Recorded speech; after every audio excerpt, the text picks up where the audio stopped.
This girl was looking at herself in the mirror with concern. She felt that her appearance didn't resemble that of a noble princess at all, because not only could she not guarantee basic living necessities, but she was also wearing a maid's outfit. However, wearing the maid's outfit was her choice. She thought if she could continue to pretend to be a maid, it would be fine to live on like that. Her name was Vivian, the least favored 16th princess of the empire. Due to her lack of favor, no one in the palace recognized her. Even her maids had all left. 3 years ago, she was the only one left in her palace. Her existence was forgotten, so she shed her luxurious gowns and put on a maid's outfit, living freely under the identity of Lucia. She had been preparing for her 19th birthday, because when she was 12, she would have some very strange dreams every night. Everything in the dreams was too real, and they all came true in real life without exception. In her dreams, she foresaw an unacceptable future. When she turned 19, the king would die. She would be sold to the greedy Count Merton and live a miserable married life. When she realized her inability to change fate, she once despaired and resented this world. She decided to starve herself to death. But after a few days, she thought if she starved to death here, it would take a long time to be discovered, so she mustered up the courage to live on. She stepped out of the palace as a maid. Looking at the clear sky, she couldn't help but sigh. If she were the country's only princess, she wouldn't dare leave the palace even in her dreams. Lucia thought, although no one knew her identity as a princess, it was quite nice to be able to freely enter and leave the palace disguised as a maid. She walked on the bustling street. People were cheering for Duke Turun's triumphant return. Turun was the most popular nobleman among the people. He was like a god of war, known as the lion of the battlefield. Lucia had a sudden idea. If she could sign a marriage contract with him in advance, wouldn't she be able to change this tragic fate? Because she had foreseen in her dream that Duke Turun's fiancée was neither a noble's daughter nor a wealthy heiress, but a naive and lovely girl next door. After Duke Turun married her, he neither took concubines nor had lovers. People thought he had fallen in love, but soon after, rumors spread that Duke Turun only needed a wife in name. Although she understood that the Duke only needed a nominal wife, given Duke Turun's status, even the crown prince couldn't summon her casually, let alone herself, an unfavored princess. How could she possibly talk to him? At this moment, Lucia suddenly thought Duke Turun had just won a battle, so there must be a celebration banquet tonight. Lucia arrived at the banquet hall. She peeked in and immediately spotted Duke Turun, who was a head taller than others. He was incredibly dazzling, but the Duke was surrounded by a group of fangirls, making it impossible to approach him. Lucia looked at the Duke with a love-struck expression, secretly delighting that he was quite handsome. But now wasn't the time to be infatuated. She needed to find a way to approach the Duke.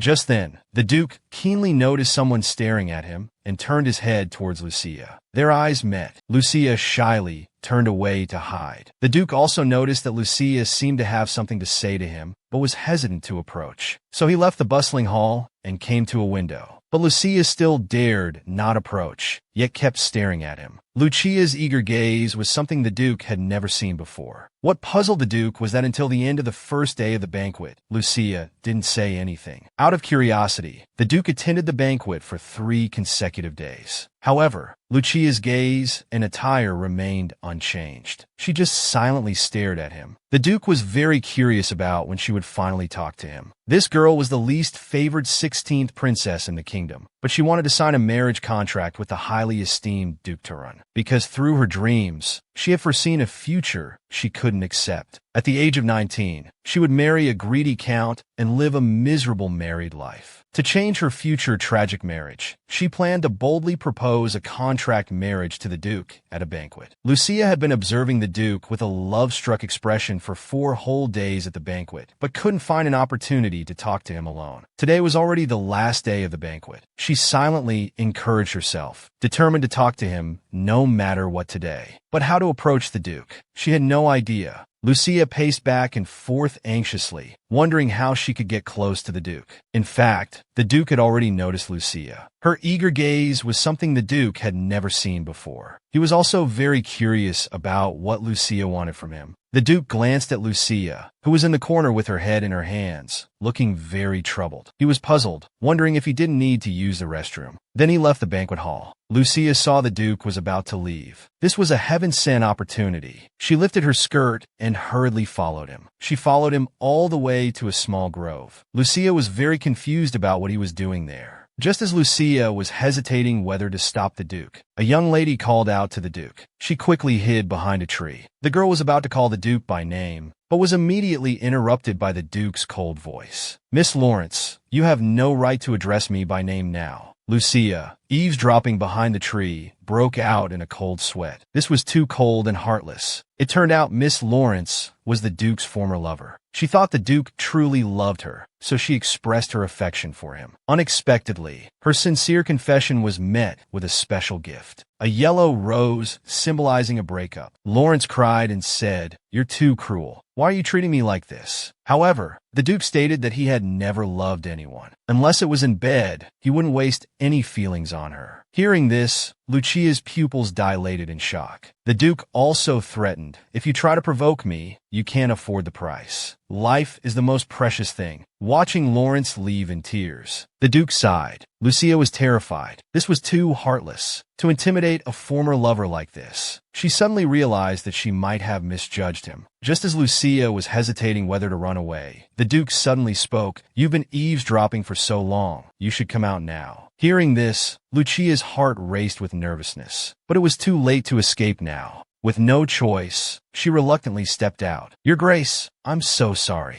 I didn't mean to eavesdrop." The Duke looked at the somewhat flustered Lucia and said this distance wasn't suitable for conversation. Lucia broke out in a cold sweat, feeling at a loss. The Duke looked at the trembling Lucia before him, thinking she resembled a small animal. "All right, just say what you have to say. You're quite cute." Lucia nervously stammered, unable to speak for a long time. "You've been staring at me for 5 days. Don't you have something to say to me?" Exposed, Lucia blushed and lowered her head in shame. But Lucia was still hesitant. "Don't be afraid. Speak boldly," encouraged by the Duke. Lucia mustered her courage. "Your Grace, I want to sign a contract with you. This contract can change your life." A princess with no presence and who was not favored actually wanted to propose a contract marriage to Duke Turan, the highest-ranking noble in the kingdom, and even said this contract could change the Duke's life. The Duke crossed his arms, somewhat puzzled. Given his status, what kind of contract could it be? The Duke asked Lucia to introduce herself first. However, Lucia said she couldn't reveal that now, including her identity and the contents of the contract. Lucia suggested discussing it at the Duke's mansion. The Duke was silent for a moment, but he still agreed readily. The Duke wanted to know the exact time, but Lucia replied that she would contact the Duke when the time came. At Lucia's unreasonable request, the Duke showed a wicked smile, his face gradually darkening. "No specific time, and you dare to make me wait for your contact." The Duke suddenly became furious, frightening Lucia into a cold sweat. Although Lucia was inwardly screaming how scary, she still forced a smile and explained, "This contract is very beneficial to you. It's worth waiting a little bit for." The Duke thought Lucia was quite courageous but hoped she could keep her word. Hearing this, Lucia finally breathed a sigh of relief. Finally, the Duke left with a harsh warning, stating that he wasn't a magnanimous person and hoped Lucia wouldn't deceive him. Then he turned and left. Back home, Lucia tossed and turned in bed. She hadn't expected the Duke to be such a cold-blooded person. She regretted having expectations of him. Lucia recalled the scene of the Duke threatening his former lover with her life. She had been terrified while watching it. Now she had only mentioned the contract. When he learns it's about a contract marriage, just imagining the scene made Lucia feel terrified. The more Lucia thought about it, the more scared she felt. She didn't know how to make a decision. At this moment, Lucia thought of her best friend, who was also her only friend, Lerman. Now only he could help her make a decision. So she went to Lerman's house to seek his help. Lucia told Lerman that she was currently at a crossroads that would affect her life choices. One path was to make no changes to live life as it comes. The outcome was obvious, but it was full of thorns and there was no turning back. The other path was completely unpredictable. It might be even worse, but it was a gamble on life. Lerman, if it were you, how would you choose? Without hesitation, Lerman decisively answered Lucia. Of course, I'd gamble. Such a decisive answer surprised Lucia greatly. Lerman casually raised his teacup and gulped it down in one go. Then he explained that life is inherently unpredictable. If you know one path is difficult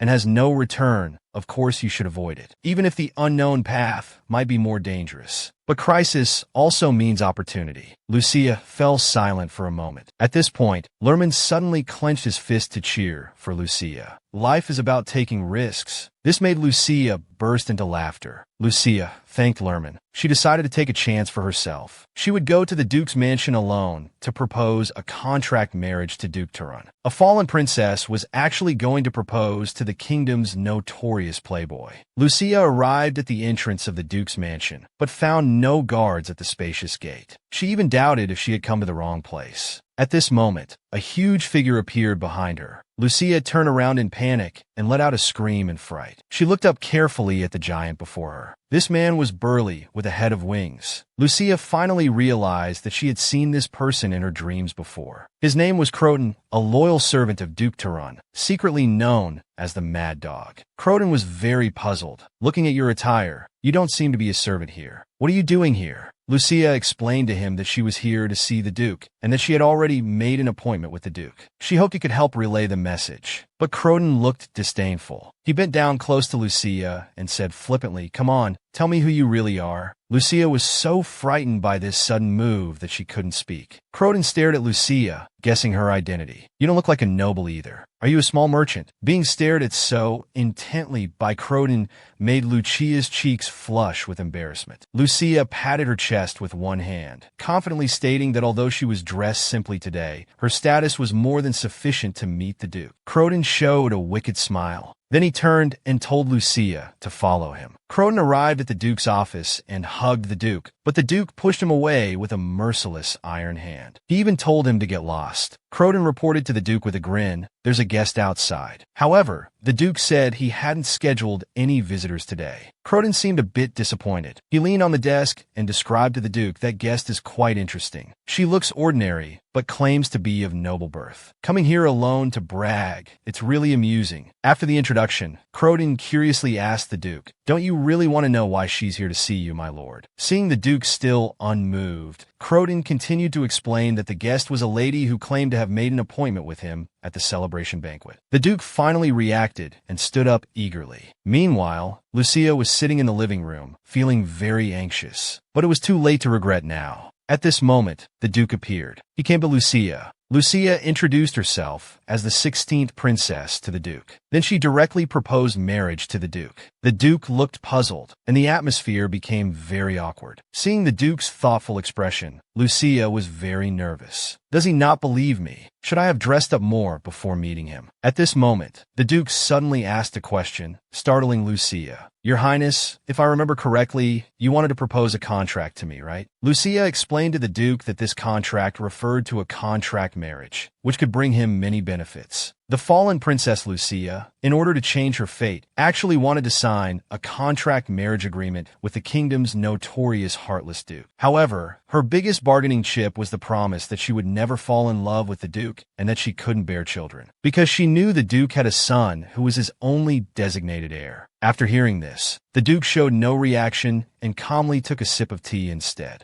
The Duke put down his teacup. He told Lucia to continue. Lucia raised her finger, explaining to the Duke, "If your son is to inherit the title, you must have a legal marriage. First, I have no family ties. Second, I'm the 16th princess of His Majesty, but the royal family has no presence at all, so the dowry won't be much." Lucia went on and on about her advantages. The Duke, however, rolled his eyes, thinking this was too thoroughly prepared. Lucia also stated that she wouldn't interfere with the Duke's private life, and that they could divorce at any time after marriage. She also mentioned her inability to bear children, assuring it wouldn't cause any trouble for the inheritance of the title. However, the Duke was very confused about Lucia's motives. He expressed his desire to have a serious talk with Lucia. The Duke first pointed out that the Turan family wasn't poor, so it was impossible that they couldn't afford to take care of the wife's family. There was also no need to save on the dowry. Secondly, it was the tradition of the Turan family to absolutely forbid divorce. Regarding private life, the Duke suddenly angrily questioned Lucia. "In your eyes,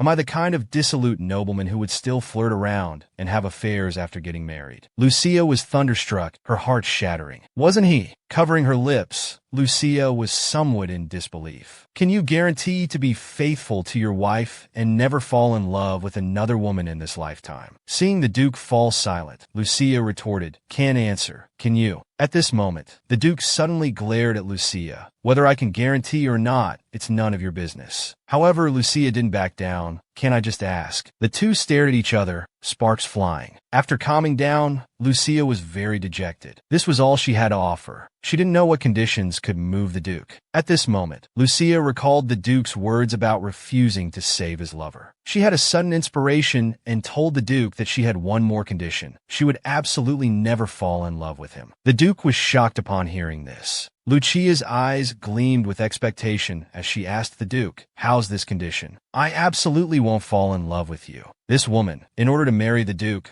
proposed that she didn't care if the Duke had other lovers outside, or even if the Duke would divorce her. The most outrageous thing was that she even sincerely promised that she would never fall in love with the Duke. Hearing this, the Duke's pupils dilated. After a moment of stunned silence, he burst into laughter. Lucia was very confused. What's so funny about this? Seeing that the Duke had calmed down, but still hadn't given her an answer, Lucia disappointedly prepared to leave. At this moment, the Duke called out to her. The Duke suddenly appeared before her, grasped her chin, and leaned close to Lucia. It turned out the Duke just wanted to test if Lucia would resist intimate contact if they were to marry. Seeing that Lucia didn't resist, the Duke then closed the door and left, saying he would arrange a carriage to send her back. Lucia's mind went blank due to the Duke's sudden departure. Only after he left did she react, her cheeks blushing coyly. Then she collapsed on the ground due to weak legs. She shyly covered her face, realizing she had overlooked this crucial part of marriage. Meanwhile, the Duke was drafting the contract marriage agreement. Although he thought such things were meaningless, he had to get married for that boy to inherit his title. Speaking of marriage, he thought of Lucia's sincere expression and her shy appearance after being kissed. The Duke couldn't help but smile foolishly. He felt that Lucia was actually quite cute. Moreover, the conditions she proposed didn't cause him any loss. However, before that, he must thoroughly investigate Lucia's identity. So he called his subordinate Pabian and asked him to investigate Lucia. A month later, Pabian handed the Duke a mere few pages of Lucia's background information. The Duke flipped through the material, somewhat puzzled why there was so little. Pabian was usually very reliable. The information showed that the most reliable thing was her princess identity, but she would disguise herself as a maid and leave the palace on the same day every week. The Duke thought for a moment. Lucia's day to leave the palace was tomorrow, so he asked Pabian to bring her over. The Duke wondered how casual he could be about whether to marry Lucia or not.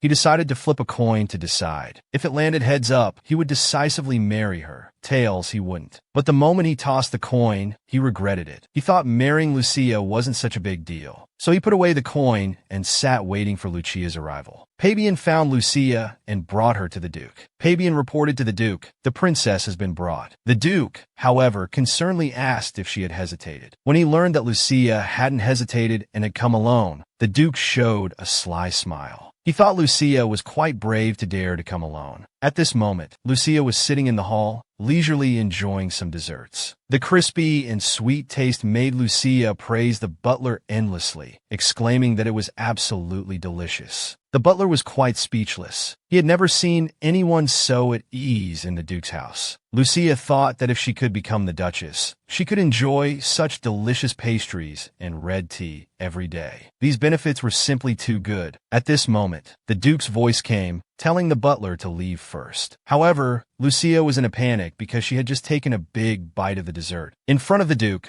Lucia could only cover her mouth and chew desperately, hoping to swallow it quickly. But then an accident occurred. She choked, so she hurriedly picked up the hot red tea on the table. With tears in her eyes, she gulped it down. The Duke watched her silently, with a speechless expression. Lucia's cheeks gradually turned red. She felt this was too embarrassing. After taking a big sip of red tea, Lucia finally swallowed it. The Duke looked at Lucia and sighed. He handed the marriage contract to Lucia, asking her to sign these two contracts. Lucia looked at them. One was a waiver of infringement, and the other was a naturalization consent form. At this time, the Duke began to examine Lucia. He thought that although Lucia's appearance was ordinary and her figure was average, the color of her eyes was quite special, like pumpkins. However, after reading through the contracts, Lucia found that none of the marriage conditions she proposed last time were included. Lucia asked the Duke why they weren't written. Don't you want freedom in your private life? Is it okay if I cling to you if I fall in love with you?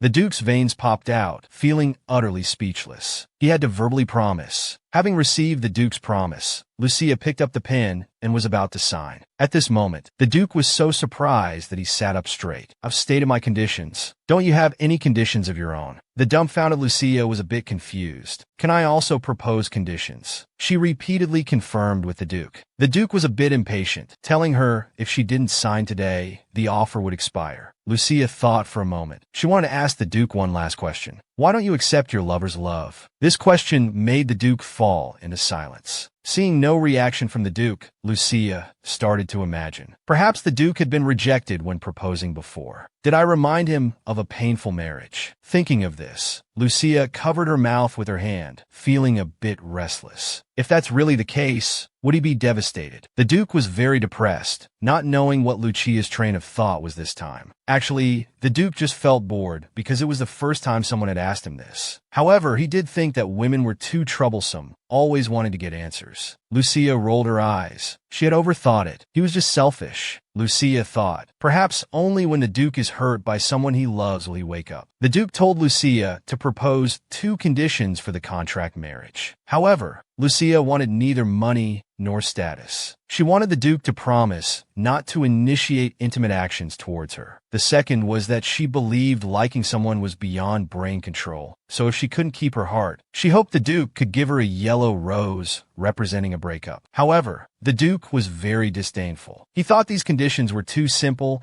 and asked Lucia to propose something more realistic. Lucia thought for a while. If she became the Duchess, she probably wouldn't have to worry about her livelihood. Besides that, she didn't seem to need any other money. The Duke was utterly speechless. As a noble princess, she actually worried about basic necessities. He really wanted to see what was inside Lucia's head. At just 18, she seemed to have lived half a lifetime. Lucia showed an innocent smile, believing her two requests were not excessive. However, the Duke thought these were not just reasonable, but laughably simple. So, he readily agreed to Lucia's contract marriage conditions. After Lucia signed, the Duke asked Lucia if she needed notarization. Lucia, with her sparkling big eyes, said it wasn't necessary. With the contract completed, Lucia officially became the Duke's fiancée. The Duke told her to return to the palace before dark. He ordered her, in a commanding tone, to never disguise herself as a maid and sneak out of the palace again. Lucia was thunderstruck. She didn't understand why the Duke suddenly used such a commanding tone to speak to her. She had a million questions. However, the Duke said, "I've always been not very polite when talking to my woman."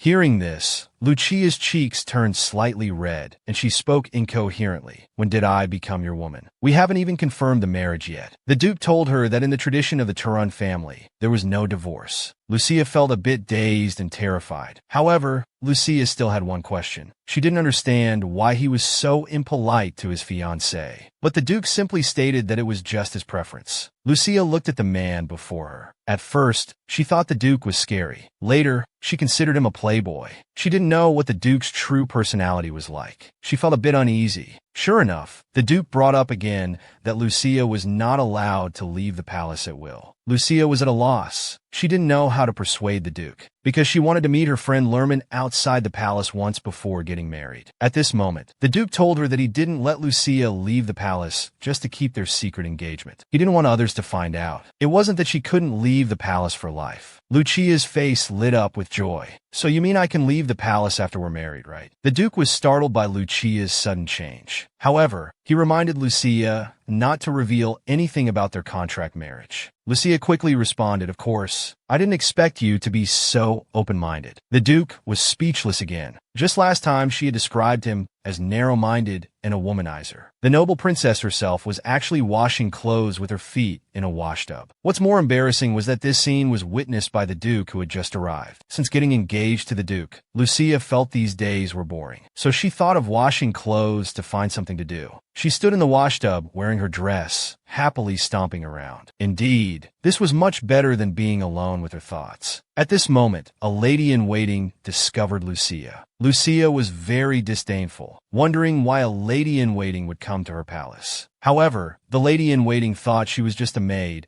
and asked her if the princess was inside. Hearing this, Lucia was dumbfounded. With her current attire, even if she said she was the princess, the lady probably wouldn't believe her. Seeing Lucia's hesitation to answer, she began to question, "Are you mute? There's an important guest here to see the princess. Hurry up and lead the way." Lucia was very confused. "I'm a fallen princess who's not favored. Who would come to see me? There must be some mistake." At this moment, the Duke suddenly appeared. He looked at Lucia and said, "Your Highness, your hobby is quite unique." Lucia was startled. Then the Duke turned to scold the lady-in-waiting. "As a palace maid, you don't even recognize the princess. Do you not want to live?" Lucia was thunderstruck. She didn't know why the Duke would suddenly come to her palace, nor did she understand what he was here for. The Duke asked Lucia to come out of the washtub first before talking. Lucia then realized she was still standing in the washtub. Her cheeks immediately turned bright red. Just as she was about to step out of the washtub, her foot got caught. With a splash, Lucia performed a kneeling bow to the Duke. Lucia was devastated. This was too embarrassing. The key was that because she had just hurt her foot, she couldn't get up from the ground. At this moment, the Duke reached out his hand. Lucia looked at the Duke with a hungry expression. Then she was pulled up holding the Duke's hand. However, the Duke noticed that Lucia was still barefoot, so he bent down, intending to pick Lucia up. The Duke suddenly bending close to her startled Lucia. Her cheeks quickly warmed up. Then the Duke directly picked her up in a princess carry. This sudden action made Lucia let out a scream. Lucia reminded the Duke, "I'll get your clothes wet." But the Duke simply ignored Lucia and carried her straight towards the palace. Lucia closed her eyes tightly, her heart pounding. This was too close. However, seeing Lucia's shy appearance, the Duke chuckled. After returning to the palace, the Duke put Lucia down. At this time, the maids immediately surrounded her, preparing to change her clothes. Lucia was speechless. This change of attitude was too fast. They didn't even recognize her face just now, but suddenly appeared when the Duke arrived. After changing clothes, Lucia came before the Duke. Seeing the tea prepared by the maids, she didn't know where such high-grade tea came from. Her palace didn't have such good tea at all. She glanced at the Duke. Then, swirling the teacup, she felt emotional. How long had it been since she last drank tea prepared by maids? The Duke said he had important matters to discuss with her. He asked Lucia to dismiss the lady-in-waiting and replace her with a maid she trusted. At this moment, Lucia hesitated for a while. Then she stammered and told the Duke, I don't have any maids." The Duke was stunned for a moment. Then he invited Lucia to go for a walk outside. As the noble princess, she not only didn't have a single maid by her side, but even cooking, laundry, and cleaning were all done by Lucia herself. Learning the truth, the Duke was shocked. However, Lucia didn't think much of it. She thought these tasks weren't difficult. After all, it was just taking care of herself. The Duke finally understood. So this was what Pabian meant when he said there were no permanent maids around her. He had previously thought Lucia had a strange personality and frequently changed maids. He didn't expect Lucia's background to be so miserable. Born as a noble princess, yet living alone. The Duke stopped walking. Looking at Lucia's back, he recalled the scene of their first meeting. At that time, Lucia wore an ordinary gown, which stood out in the lavish ballroom. He had never even seen her wear jewelry. Even noble women of lower ranks would change their gowns daily during parties. But Lucia didn't. The Duke finally understood why Lucia came to propose marriage alone, and offered such meager conditions, as well as the desperate look in her eyes when she looked at him. At this point, the Duke suddenly felt a bit sorry for Lucia. At this moment, Lucia turned around and reminded him, "Didn't you have something important to discuss with me?"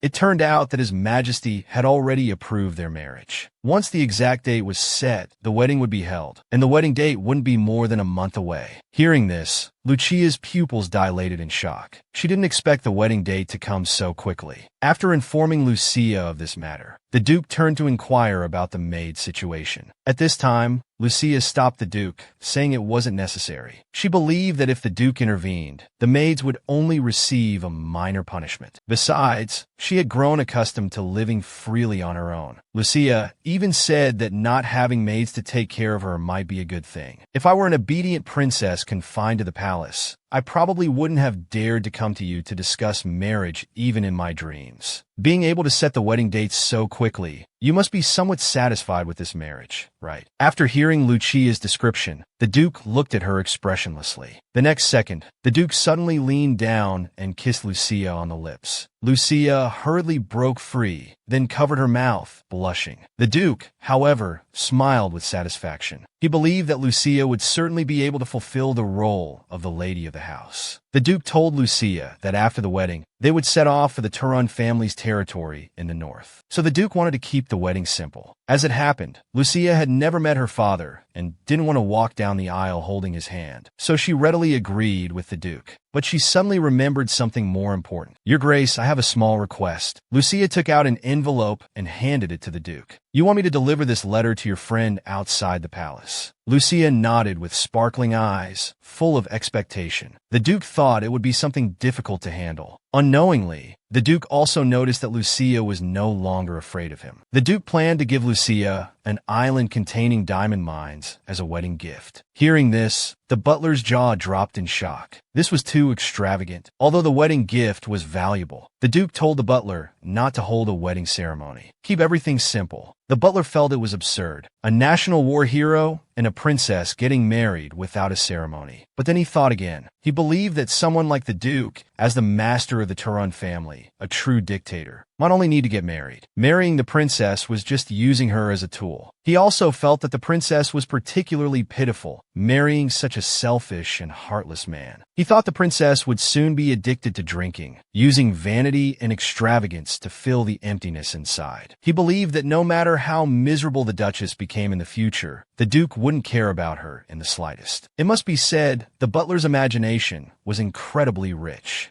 I can already imagine the scene of him being proven wrong. Meanwhile, the news of the Duke marrying Lucia spread. Lucia finally lived the life a princess should have. Maids helped her dress and groom in the morning when she woke up, but she wasn't happy. Because Lucia was very uncomfortable with the maid's flattering attitude. She wore gorgeous dresses, had exquisite feasts every day, and no longer had to clean or do laundry. All this happened overnight. His Majesty even gave her a new palace called the Rose Palace. It was said that in spring, roses would bloom all over the courtyard, just like her name. Unfortunately, Lucia wouldn't be able to wait for spring. After the wedding, she would follow the Duke to the northern territory of the Turan family. At noon, the butler informed Lucia that His Majesty was feeling unwell and wanted to see her. Lucia was shocked. She didn't understand why her father wanted to see her. She had never been summoned before. She smiled at the butler who delivered the message, wishing him a speedy recovery. The butler was completely puzzled. Lucia likewise declined His Majesty's summons, citing her own poor health and inability to walk. The butler tried to persuade Lucia, but she directly asked him to leave, because she knew that His Majesty didn't want to see his daughter, but merely the fiancée of Duke Turan. Lucia picked up her teacup, unable to help but marvel at how powerful the title of Duke Turan's fiancée truly was. Today was Lucia and the Duke's wedding day. Lucia wore a beautiful wedding dress, and the Duke was also dressed formally. But the wedding only lasted one morning, because they only symbolically obtained a marriage certificate. In the carriage back to the Duke's mansion, Lucia stole a glance at the Duke. The Duke was intently reviewing various documents. Lucia touched her lips, lamenting that as husband and wife, they had even neglected the kiss, symbolizing their union. At this moment, the Duke suddenly spoke up. Lucia, who was lost in thought, was startled. Lucia could only awkwardly cover her mouth and laugh. But inside, her heart was racing, and her face was flushed red, because she had just been staring at the Duke's lips, and she feared the Duke had misunderstood. However, the Duke only asked if she was willing to accompany him to the Northern Territory tomorrow. He thought Lucia had no need to follow him to that harsh land, especially for 2 years. Lucia pondered for a moment. If she stayed in the royal city, her every move would be watched, and she couldn't disguise herself as a maid to leave the palace anymore. Moreover, announcing separation right after becoming husband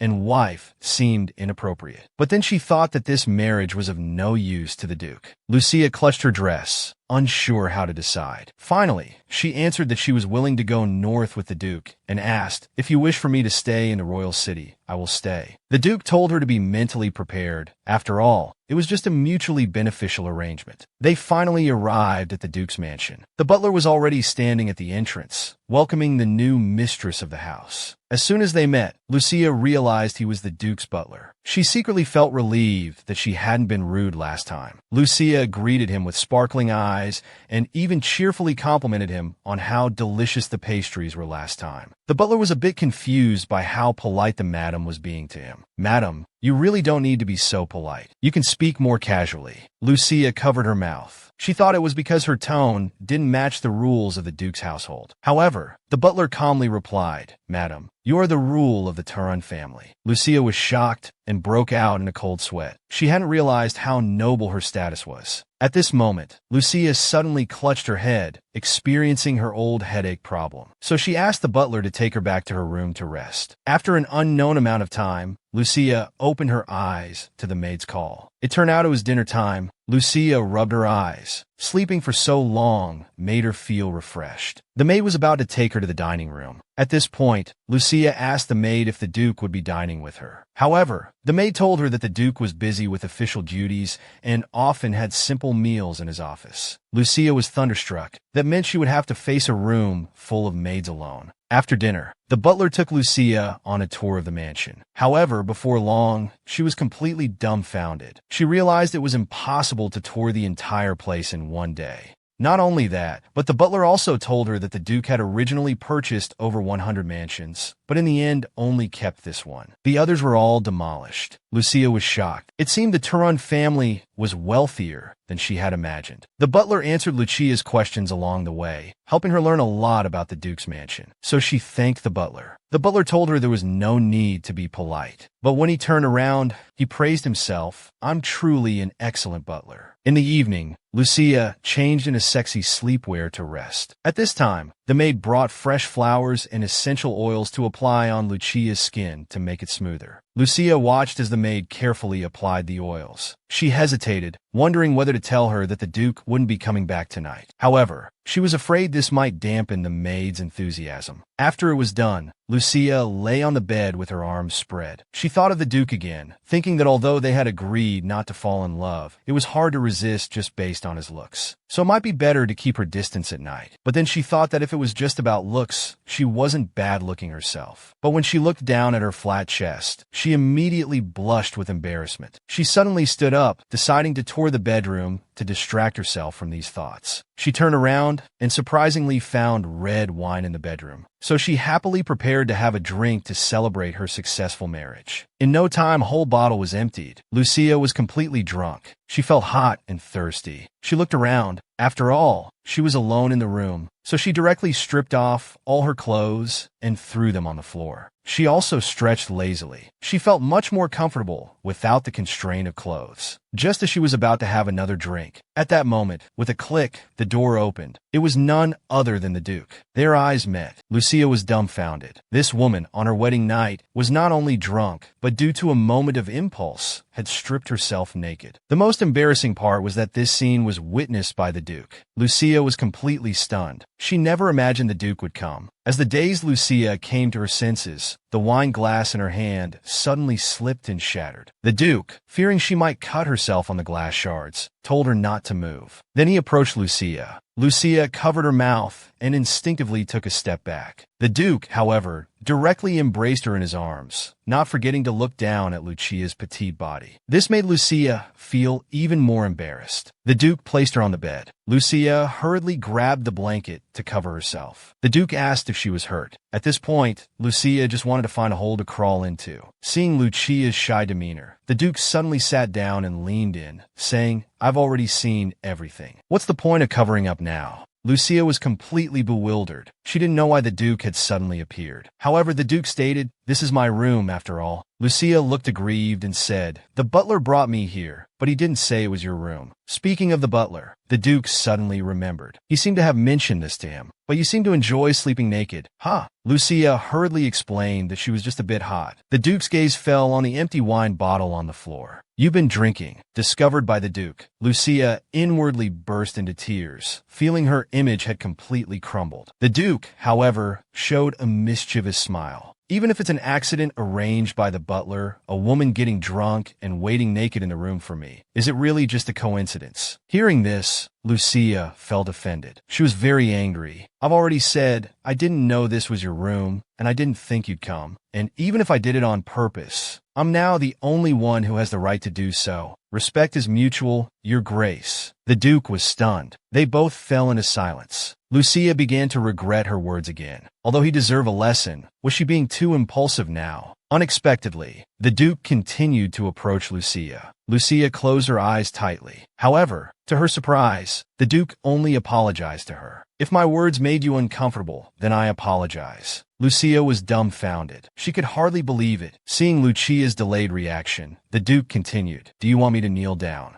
Lucia was stunned again. After coming to her senses, she hurriedly shook her head. "I'm just a bit surprised. I thought you wouldn't apologize to anyone." Hearing this, the Duke felt a bit hurt. "In your eyes, how bad is my image? Is it because you've heard too many rumors about me?" However, Lucia replied that when she judges a person, she never believes rumors, only follows her own inner feelings. "In my eyes, you're just a cold and domineering man." At this moment, the Duke suddenly moved closer to Lucia, then lifted the blanket covering her body. "It's our wedding night. You just said you're the only woman who has the right to be here." Lucia blushed furiously at the Duke's flirtation. Averting her gaze, she said, "We're just a contractual couple. I'm neither beautiful nor sexy. There's no need for this, right? Besides, we're going to the territory tomorrow." The Duke replied, "If you're unwilling, I won't continue. From a legal standpoint, I can't refuse." The Duke looked puzzled. This woman was actually discussing law with him in this situation. The Duke sighed softly. "Princess, once we start, you can't call for a stop midway." Then he directly pushed Lucia down. The Duke slowly leaned in, preparing to get intimate with Lucia. At this moment, Lucia panicked and pushed him away with her hands, resistantly calling out, "Your Grace." However, the Duke said, "Don't call me Your Grace. Call me by my name." Lucia was stunned. Seeing Lucia's lack of response, the Duke began to doubt. "You don't know my name, do you?" Hearing this, Lucia hurriedly and nervously defended herself. "How can I not know?" However, when she wanted to say it out loud, she became too shy to do so. Instead, the Duke,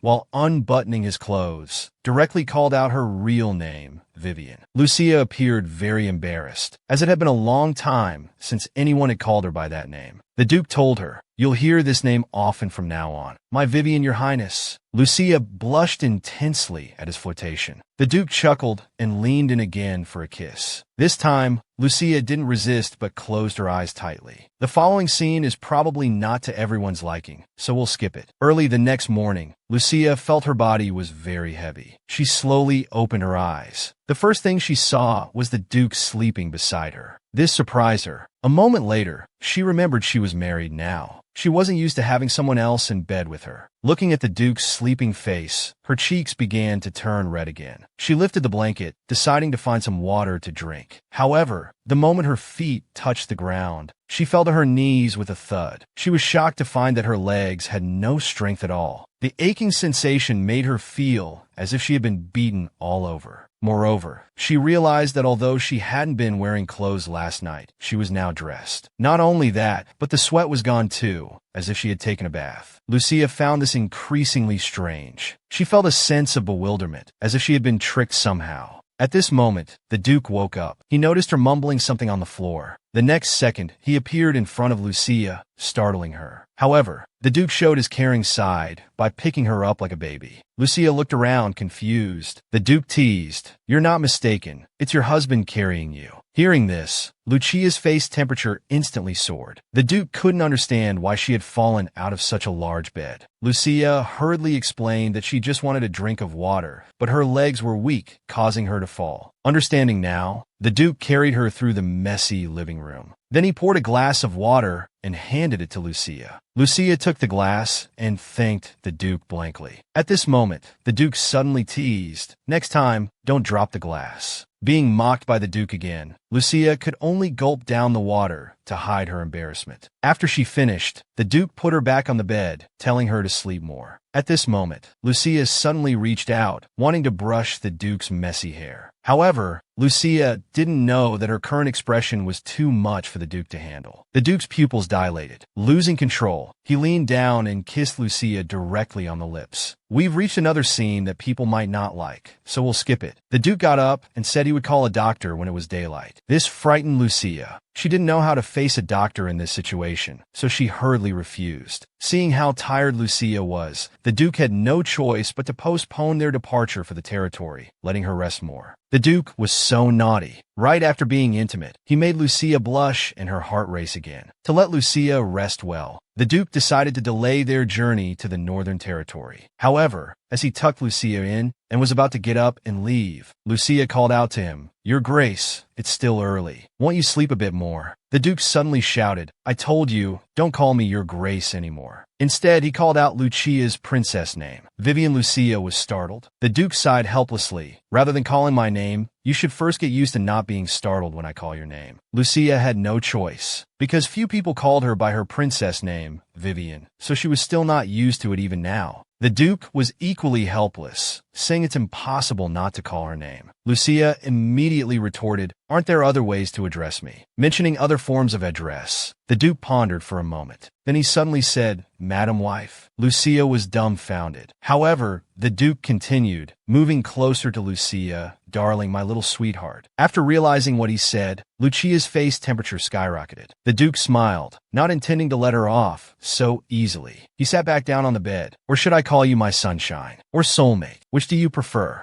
Lucia was so shocked by these strange terms of endearment that her jaw dropped. Gaiman suggested it might be better to just call her by name. "I agree. My Vivian, my wife." The Duke was being too much. Although Lucia had foreseen in her dreams that the Duke would have no other lovers after marriage, she still couldn't help but think that the Duke must have hidden someone else outside. The Duke gently patted Lucia and comforted her to go to sleep quickly. But Lucia still wanted to ask more questions. At this point, the Duke suddenly scolded her loudly, telling her to go to sleep. The Duke's excited expression successfully made Lucia laugh. The Duke sighed. He gently brushed Lucia's hair and asked tenderly, "So, is there anything you want to know?" They talked for a long time, and Lucia finally started to feel sleepy. In the end, she apologized to the Duke. "I'm sorry, I was too noisy," and fell asleep. Looking at Lucia's sleeping face, the Duke leaned down and kissed her cheek, then whispered, "Actually, I don't mind at all." In the council hall, an urgent message arrived from the Northern Territory. The Duke had to leave immediately. Before departing, he didn't forget to tell the butler to make sure to call a female doctor to accompany the lady. Hearing this, the butler was internally distressed, thinking, "Where am I supposed to find a female doctor?" As the Duke mounted his horse, he reminded the butler, "She's the mistress of the Turan family. Take good care of her for me." After the butler agreed, the Duke hurriedly departed. The butler thought that the Duke's mention of the mistress might have just been casual talk. Due to the exhaustion from the wedding night, Lucia woke up feeling sore all over. She tried to get up but fell back down due to the pain. She had no choice but to ask the maid to prepare some simple food that she could eat in bed. The maid agreed and informed her that the Duke had already left for the territory and the butler would come to report to her soon. After the meal, the butler met with Lucia. "My lady, how are you feeling? The master asked me to inquire if you need a doctor." Such an embarrassing matter made Lucia blush instantly. She hurriedly waved her hand in refusal. But what surprised the butler was that the Duke had left without a word on their wedding night. Yet the lady didn't seem angry or sad at all. The butler told her that although they were scheduled to leave tomorrow, it would only happen with her approval. Lucia looked expectant and said, "If it's set for tomorrow, then let's leave tomorrow." The butler explained the route to her. Although the two places were far apart, it would take about 4 days using the transporter. Lucia was confused. This was the first time she had heard of a transporter. The butler continued to explain. The transporter was an artifact left by the extinct Magic Empire, capable of teleportation over certain distances. Our empire became a strong nation thanks to the transporter. After the butler's explanation, Lucia understood. But when she tried to get up, she found she couldn't stand at all. Lucia was very embarrassed. Seeing the lady motionless, the butler was about to ask if she needed a doctor. At this moment, Lucia took the initiative and said, "Let's call a doctor after all." Meanwhile, the maid led an elderly female doctor to the lady's room. The doctor had actually arrived at the Duke's mansion earlier, but had to wait a long time before being allowed to diagnose. She thought this patient must be a difficult noblewoman, but treating a noble was a rare opportunity, even if it was a noblewoman with a terrible temper. She wanted to make the most of it. When the door opened, to her surprise, the patient was just a young girl. This made her feel at ease. During the consultation, she found Lucia to be a very lovely mistress. After the consultation, she told the butler that the lady was just suffering from muscle overexertion. As long as she took the prescribed medicine and rested well, she would be fine. The butler smiled and asked expectantly, "So, do you agree to be her personal doctor?" And that's how this elderly female doctor became Lucia's personal caretaker. The next day, Lucia changed into comfortable clothes, finally ready to depart for the territory. Before leaving, the captain of the guard promised the lady that they would safely escort her to the territory. But if they encountered danger on the way, Lucia was told to stay close to Knight Herba. Lucia was puzzled. Why follow Knight Herba instead of the captain of the knights? The captain patted Herba and explained, "Because he's the strongest among us." This confused Lucia even more. She knew that when knights formed teams, the leader was chosen based on strength, not age. The captain hesitated, not knowing how to explain. At this point, Knight Herba stood up. It turned out he was neither a noble nor from a knight family, but just a commoner. Lucia still didn't understand. So why is that? Herba felt ashamed, thinking the lady would mind his commoner status. But to his surprise, not only did Lucia not mind, she directly announced that Herba would be the captain. Strength has nothing to do with status. I don't want to break the knight's rules. This made Herba's young face even more embarrassed. After several days of travel, Lucia finally arrived at the Turan family's territory. There was an unwritten rule in Rocky City that even the king couldn't interfere with the territory's affairs. Therefore, some people called the Turan Duke's family the King of the North. However,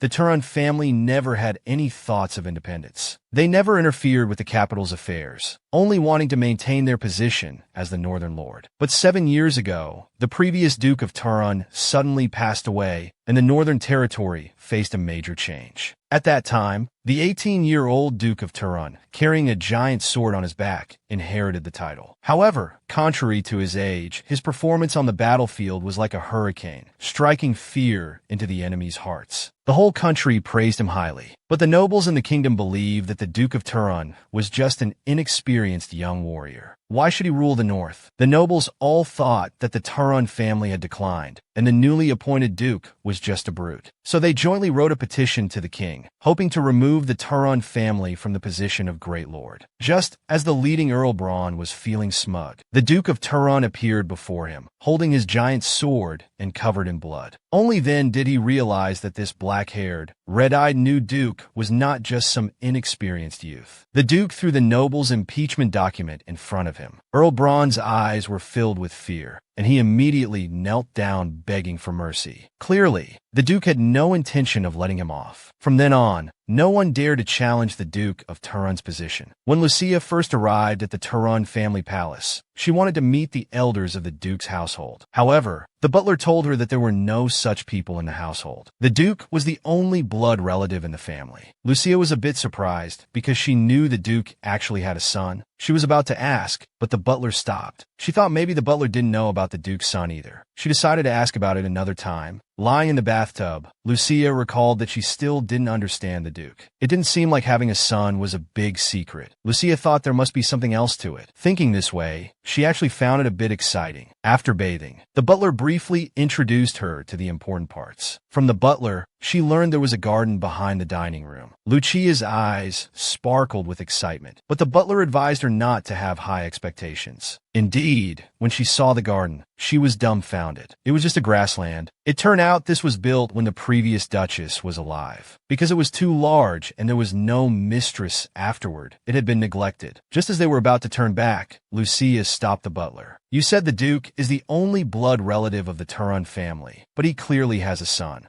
The butler's heart skipped a beat, instantly becoming flustered. He didn't expect the lady to know everything already. Lucia burst into laughter. You didn't think the Duke wouldn't have told me, did you? He's not that kind of person. The butler was completely stunned. In his eyes, the Duke was exactly that kind of person. Lucia had thought she would be able to see the sun as soon as she arrived, but the butler told her that the young master wasn't in Rocky City now, but was attending a boarding school. Hearing this, Lucia suddenly became serious. He didn't go to boarding school because of me, did he? Seeing the lady's panicked expression, the butler quickly explained that the Duke had decided this long ago. Lucia was a bit confused. If it was decided so early, how old is the child now? The butler smiled and told her. 8 years old. Lucia was shocked. Did the Duke have a child when he was only 17 or 18? Then she learned from the butler that since the young master went to boarding school, the Duke had never visited him at school. Lucia was stunned by the butler's words. She had previously thought the Duke loved this child very much, and even married her to allow him to inherit the title. This is the happy life of a foodie. The thoughtful butler prepared very sumptuous meals for Lucia every day, along with various snacks. This made her very satisfied, though she was a bit worried about becoming fat. Besides the butler, everyone in the Duke's household was very kind to her. Lucia thought this might be because she had just become the Duchess, and they were worried she might have a hard time, so they put extra effort into the food. However, in reality, Lucia didn't feel uncomfortable at all. Instead, she particularly enjoyed this life. Just as the butler was pouring tea for her, Lucia suddenly asked,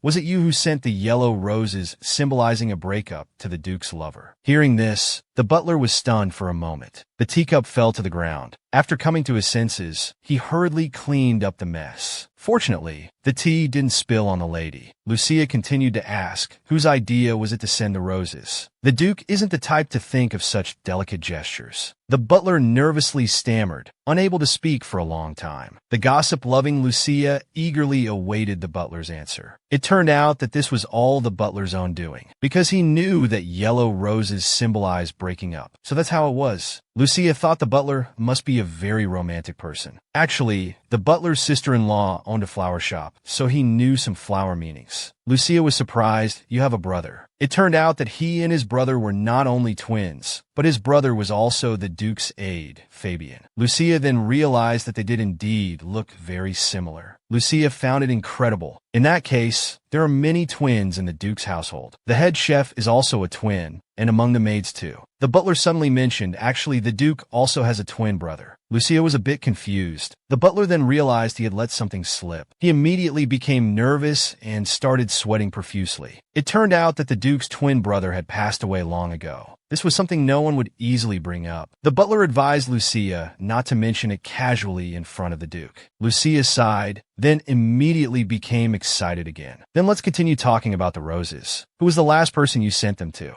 The butler felt like crying. He felt that the lady was investigating the Duke's romantic history. He also inexplicably found the lady terrifying. He believed he was experiencing the greatest crisis of his career as a butler. However, what he didn't know was that Lucia simply enjoyed gossiping. The butler hurriedly begged the lady not to continue the conversation. Lucia was a bit bewildered. "Why do you look so scared?" The next moment, Lucia smiled. "Then let's talk about the maids. In the future, don't assign me fixed maids. Let them take turns serving me every few days." The butler was puzzled. "My lady, are you unsatisfied with the current maids? Or have they done something wrong?" Lucia thought that if the same few people always served her, conflicts might arise. She was afraid this would lead to unpleasantness. The butler's cheeks turned slightly red. At that moment, he felt that the lady was like a radiant angel, not only decisive but also wise and kind. He had thought that he would only follow the Duke for his entire life, but now it seemed he had found another person to serve. Do you know how tragic the Duke's childhood was? He originally had a twin brother, but their father believed that they would fight to the death for the title in the future. So, he decided to sell one son to mercenaries as a slave, while raising the other as the heir. The one chosen was Hugh, while the one abandoned was the current Duke, Shiyu. But as time passed, the former Duke thought that Hugh, who was raised as the heir, was too kind-hearted. Meanwhile, Shiyu, who had been sold to mercenaries as a slave, had become famous. So he decided to call him back and have them switch identities. That was the first time they were tied together. Hugh was very naive. He clung to Shiyu every day, fussing over their similar names for a long time. But Shiyu told him that their names meant demon and devil respectively. However, Hugh didn't care. He was very happy to suddenly have a brother who looked just like him. Shiyu sighed, thinking Hugh was a simple-minded fellow. He told Hugh seriously, "You know, one of us is destined to die." Hugh was silent for a moment, then said something that shocked Shiyu. "I will protect you."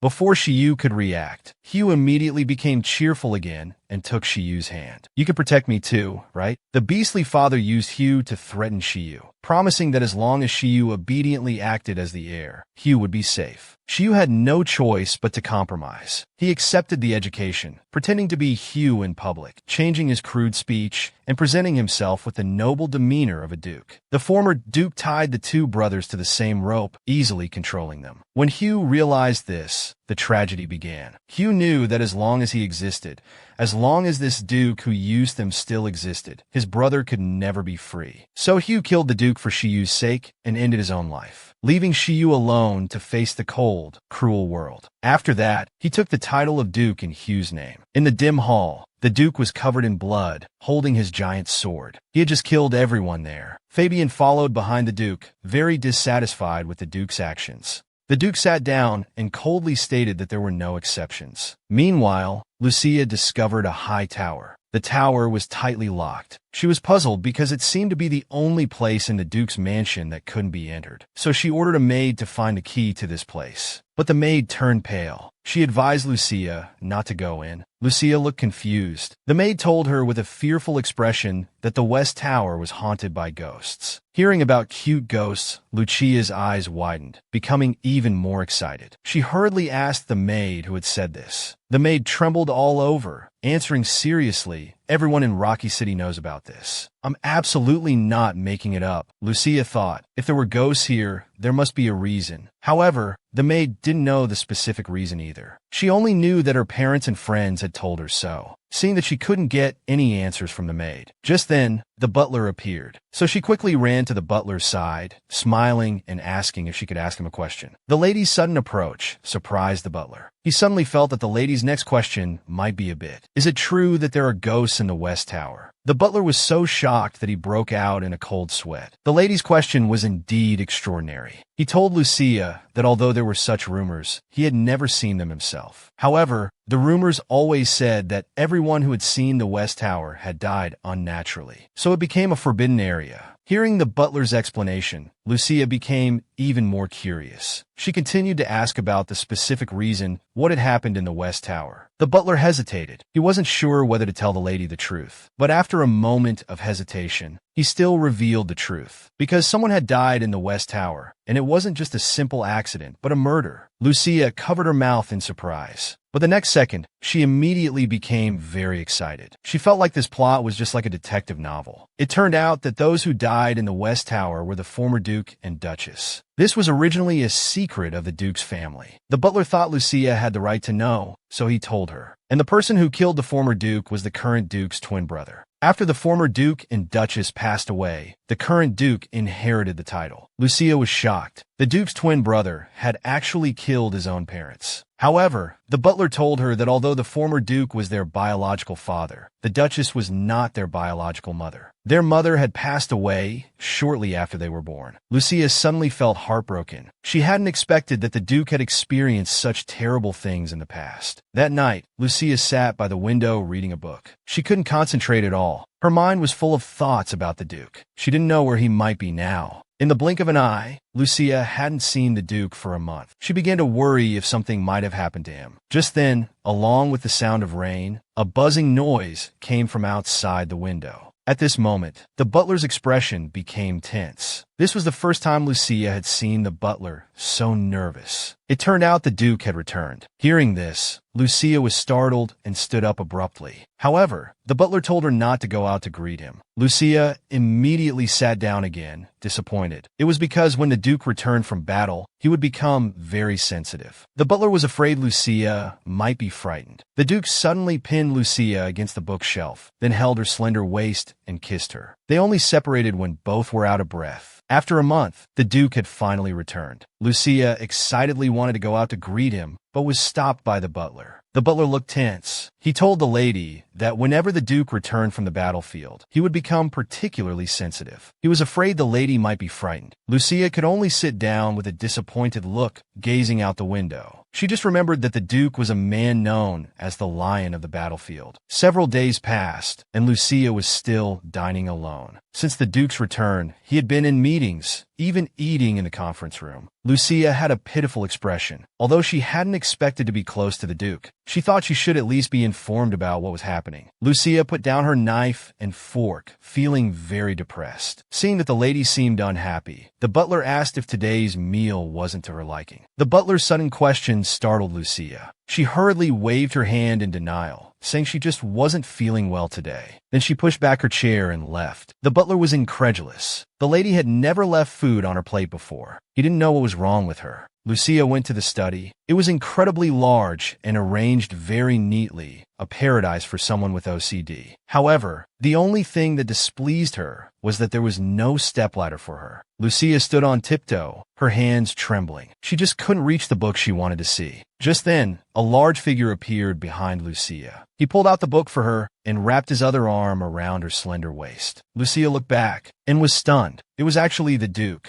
The Duke calmly handed the book to Lucia. Lucia only then realized that the Duke was holding her, so she blushed and let out a small scream. Then she took the book, held it to her chest, leaned back against the bookshelf, and thanked the Duke. Lucia's heart was pounding nonstop, but inwardly, she was crying in despair. Although they were just a married couple by contract, interacting was still awkward. She didn't know what to say now. At this moment, the Duke wanted to explain why it took him so long to come see her. Lucia, who was worried about what to say, quickly responded, saying everything the Duke was about to say. After some more awkward conversation, the Duke suddenly asked if she had eaten very little at dinner, wondering if the food wasn't good. Lucia's cheeks turned red, and she avoided eye contact as she replied. She said she just didn't have much appetite today. However, the Duke had a fierce expression. He thought someone must have upset Lucia. Lucia hurriedly denied it, saying everyone had been very nice to her. Lucia kept avoiding eye contact. The Duke lifted Lucia's hair to his nose, showing a besotted expression, then asked her to look at him. Lucia looked up at the Duke. The Duke was puzzled why she seemed so uncomfortable when with him. He asked if she felt uneasy. However, Lucia said she wasn't uneasy, just a bit at a loss. The Duke continued to ask why. Lucia started to complain. She felt she was still awkward, while the Duke seemed very calm. And they hadn't seen each other for a month. The Duke smirked. So, are you complaining that I haven't seen you for a month? Lucia blushed furiously and hurriedly denied it loudly. However, the Duke just smiled, gazing at her intently. Then he lifted her chin, brushed her hair back, and leaned in to kiss her directly. The Duke held Lucia's slender waist and kissed her for a long time. They only separated when both were out of breath. But the Duke wasn't satisfied. He picked her up directly. This sudden action left Lucia at a loss. The Duke carried her to the bedroom in the study and put her down. Lucia looked terrified, thinking he wouldn't do it here, would he? Lucia never imagined that the Duke, not content with just the study, would carry her to the bed in the bedroom. While she was still surprised that there was a bedroom in the study, the Duke gently caressed her face. The next second, he leaned down and kissed her again. Lucia's mind was in chaos. He wouldn't do embarrassing things here, would he? Thinking this, Lucia hurriedly pushed the Duke away. However, the Duke pounced on her again like a hungry wolf. Lucia was helpless. She had to cover the Duke's mouth with her hand, then used a delaying tactic, saying she needed to take a bath first. However, the Duke told her he had already bathed. Hearing this, Lucia crossed her arms over her chest, even more embarrassed, and hurriedly explained that she meant she needed to bathe. The Duke said it didn't matter whether she bathed or not, then continued to move closer. Seeing the Duke approaching, Lucia's mind went blank. She suddenly shouted that she really cared about it. Only then did the Duke stop. Lucia opened her eyes wide, looking like she was about to cry as she spoke. The Duke was silent for a moment, then pulled Lucia up from the bed. With a whoosh, Lucia ran off and disappeared. After Lucia left, the Duke patted his head, feeling very confused. According to the original plan, he should still be carrying out official duties in the Northern Territory, but he had canceled half a year's schedule and returned directly to Rowan. While on his mission, Lucia's image kept appearing in his mind. He tried hard not to think of her, but found it impossible. He was always troubled by why he kept thinking of Lucia. And what confused him even more was, he usually hated when people entered his study without permission, but strangely, he wasn't bothered at all when Lucia appeared here. He even almost lost control in front of her. The Duke slumped on the couch. He didn't know what was wrong with him.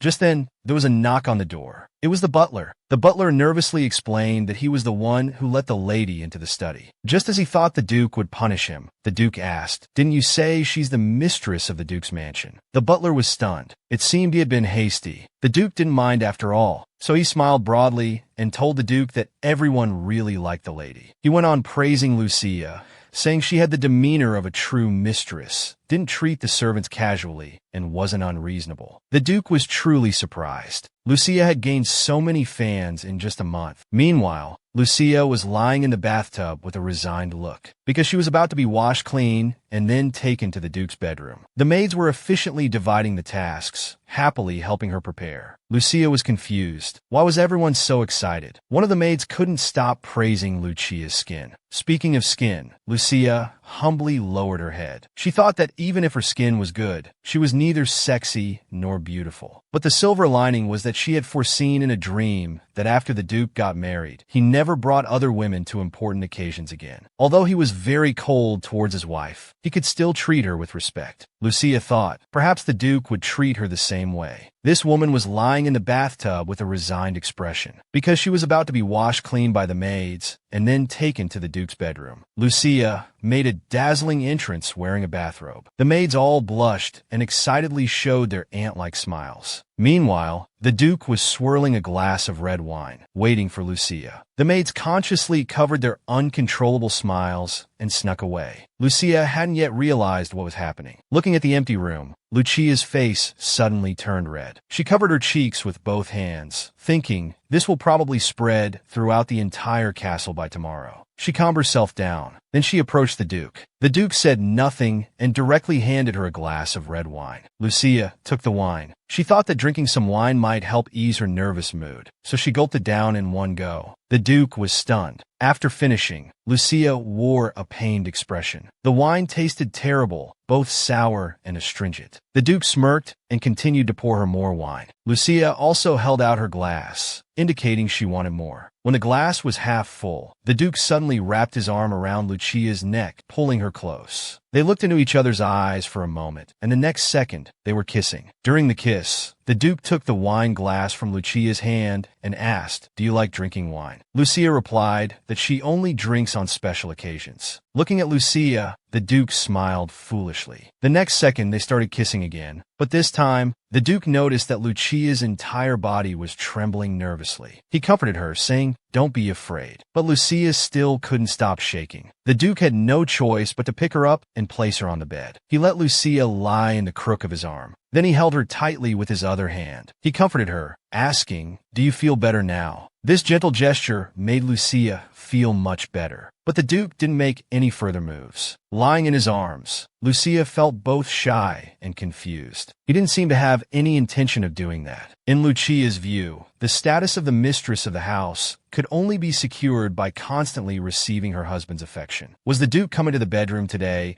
just to make others think that the Duke and Duchess had a harmonious relationship? Or was he not doing anything because he was being considerate of her lack of experience? Or was it because she had just refused him earlier? Lucia clenched her hands, not knowing what she was thinking about. At this moment, the Duke suddenly spoke. "Hey, you're not really going to sleep, are you? I didn't come here to put you to bed." Lucia was startled. The Duke continued to ask, "Are you tired?" Lucia replied, "I'm not tired, but you must be very tired, right? You had a meeting as soon as you came back." The Duke suddenly took Lucia's hand and kissed it. Then he showed a foolish expression and said, "I'm not tired, but I want to hold you. Don't you want to?" Lucia's face turned red instantly at these bold words. The Duke suddenly changed positions, pressing down on Lucia. Then, with slightly red cheeks, he repeated, "I want to hold you. Is that okay?" Lucia looked helpless. The Duke's yearning gaze made her feel like she was some incomparable beauty. It felt quite nice. The Duke then said he wouldn't be like last time. However, Lucia turned her head away angrily, saying she didn't believe him. "You lied to me last time." The Duke took Lucia's hand and placed it on his cheek, then earnestly begged Lucia to give him a chance to make up for his mistake. He also said, "I now know that your body is weak." The Duke's eager puppy-like demeanor made Lucia very conflicted. After a moment, Lucia smiled. What follows is a scene that some readers might not enjoy, so as usual we'll skip it. In the blink of an eye, the sun rose. Lucia opened her eyes. She suddenly forgot when she had fallen asleep. As she was wondering what time it was, the Duke suddenly hugged her from behind. Lucia was startled and called out, "Duke." However, the Duke moved closer to Lucia, asking her to call him by his name. We've reached another familiar scene, so we'll skip it again. When Lucia woke up again, it was already very late. After getting dressed, she ate breakfast alone and rested for a while. Soon it was lunchtime. In the afternoon, she went out for a walk and then read for a while. Before she knew it, it was dinner time. Although the Duke wouldn't join Lucia for breakfast and lunch, he would always be there for dinner. After bathing, they would spend a tiring night together. When they woke up, it would be the next morning. For nearly a month, the Duke appeared every day. Because of this, the maids who were already enthusiastic about him became even more so. Lucia also understood that this was what a stable, yet decadent day looked like. Probably because she experienced these things every day, Lucia no longer felt shy about it. Since the Duke's return, Lucia often slept until afternoon due to exhaustion. Although she could directly tell the Duke if she didn't like it, even though it was tiring, she didn't dislike it. Being able to become the esteemed Duchess now was a life she never dared to imagine. Lucia looked at the overgrown garden outside the window, feeling very desolate. She hesitated whether to tidy it up. After all, in her dream marriage life, if she didn't work, she wouldn't have food to eat. Therefore, this leisurely life was too unfamiliar to her. Although she had heard before that some noble ladies would pass time through embroidery or flower arranging, having grown up alone in the palace, she only knew basic survival skills besides reading and walking. Just as Lucia was feeling melancholic, the butler called out "Madam," bringing her back to reality. Then the butler handed Lucia an envelope. Lucia took the envelope puzzledly, opened it to find a household budget list. The butler thoughtfully explained beside her, "The household budget doesn't include employment fees and basic expenses for maintaining the castle. And this is a new budget specially made for the madam." Hearing the butler's words, Lucia was very confused. As far as she knew, the household budget was for the mistress to maintain the castle's operation. But the butler told her that it might be like that in the future. But this year this money was for the madam to use freely, as long as it didn't exceed the amount. Hearing these words from the butler, Lucia was very surprised. In other words, this money was nominally a household budget, but in reality, it was her personal property. Lucia put away the envelope. She thought this money was also a motivation for her work, and she needed to produce decent results. In the evening, Lucia sat at her dressing table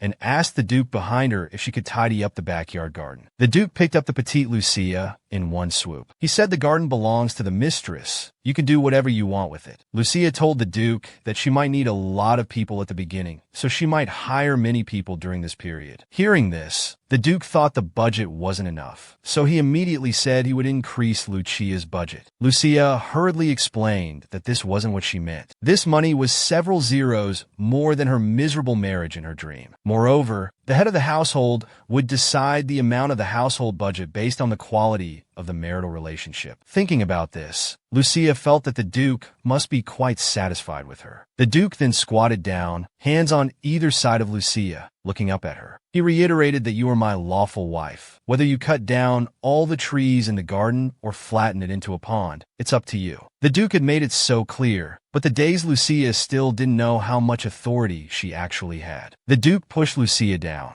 Then he looked at Lucia beside him lovingly, asking how much she wanted. Lucia was very surprised to hear the Duke asking for her opinion, but it was because she hadn't properly learned these things that she didn't know and had to ask the Duke. She didn't know what she should do as the esteemed Duchess to live up to this status. Hearing Lucia's words, the Duke felt very guilty, thinking he should have thought of this issue earlier. Lucia didn't have close elders before, so naturally, she had no opportunity to learn. Then the Duke promised that he would help Lucia find a teacher to guide her. Hearing these words, Lucia happily held the Duke's hand, expressing her gratitude. Such a kawaii expression made the Duke's pupils suddenly dilate. The next second, before Lucia could react, he directly kissed her. Lucia surprisingly called out the Duke's name. The Duke then asked Lucia if she had adapted to life here, and said that after resolving the territory issues, they would return to the capital. Hearing about returning to the capital, Lucia looked shocked. In her dream, she had foreseen that the king would pass away next year, and her brother, the crown prince, would ascend to the throne, and the Duke would form the closest alliance with him, so they would inevitably return to the capital. The Duke noticed Lucia was lost in thought. The Duke directly lifted her chin. You still have the mind to think about other things now. Before Lucia could refuse, the Duke pounced on her, starting the plot that everyone dislikes. Lucia never imagined that the Duke had now become unscrupulous, not only wanting to be intimate in the dining room, but also not letting go even when walking in the garden. At that time, they were having dinner together. The Duke told Lucia that tomorrow, Countess Calzin would come to the Duke's mansion as her etiquette teacher. Learning this news, Lucia was very excited. The Duke went on to explain that the Countess was a tough character. She was known as the godmother of the Northern social circle. She lost her husband very early, but didn't remarry, instead supporting the entire Count's family on her own. She was proficient in etiquette, highly cultured, and many noble ladies were queuing up to learn from her. Learning how amazing her teacher was, Lucia was very surprised, but she was also worried if it was too sudden to invite her over like this. At this moment, the Duke glanced at the butler. The butler was stunned for a moment. Then, understanding the situation, he led all the servants out of the dining room. Lucia was puzzled, not knowing what the Duke was up to.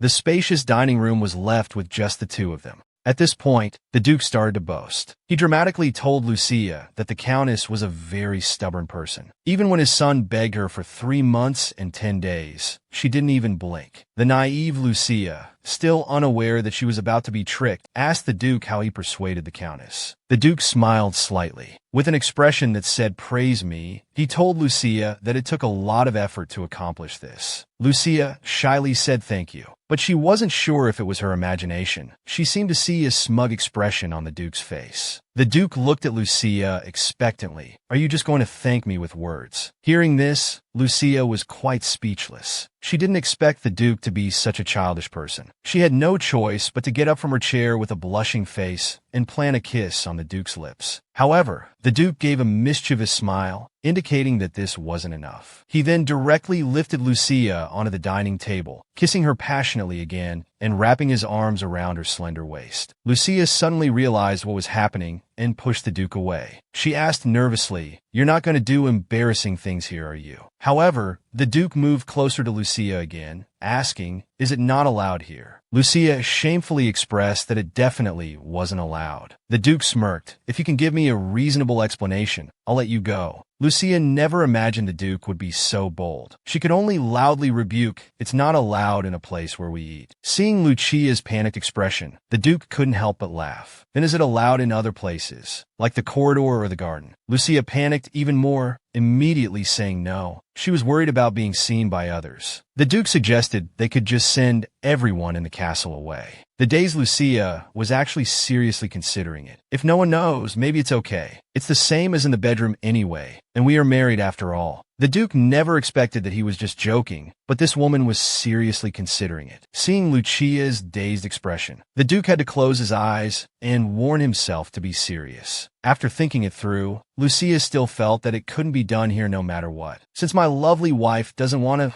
let's forget about it." Then the Duke pulled Lucia off the dining table and asked if she wanted to go for a walk together. Crisis averted, Lucia happily agreed. Seeing the woman's radiant smile, the Duke actually felt a bit shy. He thought, if he had known she would be this happy, he should have accompanied her for walks earlier. The two came outside. Lucia earnestly described her plans for the garden. The Duke felt that every time he heard her chattering voice, his mood would improve. He wished Lucia would talk to him more. As they walked, they came to a big tree. Lucia pointed at the tree and told the Duke that she drank tea under this tree every day. The Duke replied mischievously, "If it's the first time here, it must be very different." Lucia blushed and got angry at the Duke's suggestive words. At this moment, the Duke grabbed her hand. He pinned her against the tree, then embraced her back and kissed her. To prevent everyone's mouths from floating into outer space, we'll skip the next part of the plot. In the evening, the Duke took Lucia out for a walk. Just as the two were passionately embracing under the tree in the night, the adjutant Fabian, who had gone to the capital on business, returned. His twin brother, the butler, gave him a hug to welcome him home. Fabian, fighting off his drowsiness, said he needed to see the Duke to report to him. But the butler told him he didn't know when the master would return. He had gone for a walk with the Duchess. Hearing this, Fabian was completely stunned. He never imagined that the Duke, such an unfeeling man, would accompany his wife for a walk. However, to the butler, this wasn't surprising at all. After all, they had a good relationship. They ate together almost every day. Hearing this, the just-arrived Fabian was even more shocked, refreshing his understanding of the Duke. Fabian couldn't understand when the master's taste had become so poor. As a die-hard fan of the Duchess, hearing someone disparage her made the butler immediately flare up. He warned Fabian with a gloomy face to shut up. However, Fabian hadn't noticed anything wrong yet. The next second, the butler landed a heavy punch, knocking him to the ground, and reiterated, "I told you to shut up. Stop talking nonsense." Fabian, knocked down, said he was just speaking casually. After all, the Duke never stayed with the same woman more than 3 times. The only one who lasted over a year was Countess Lucy. After saying this, he got up and went to bed yawning. The next morning, on a sunny day, Madame Michel arrived at the Duke's mansion on time.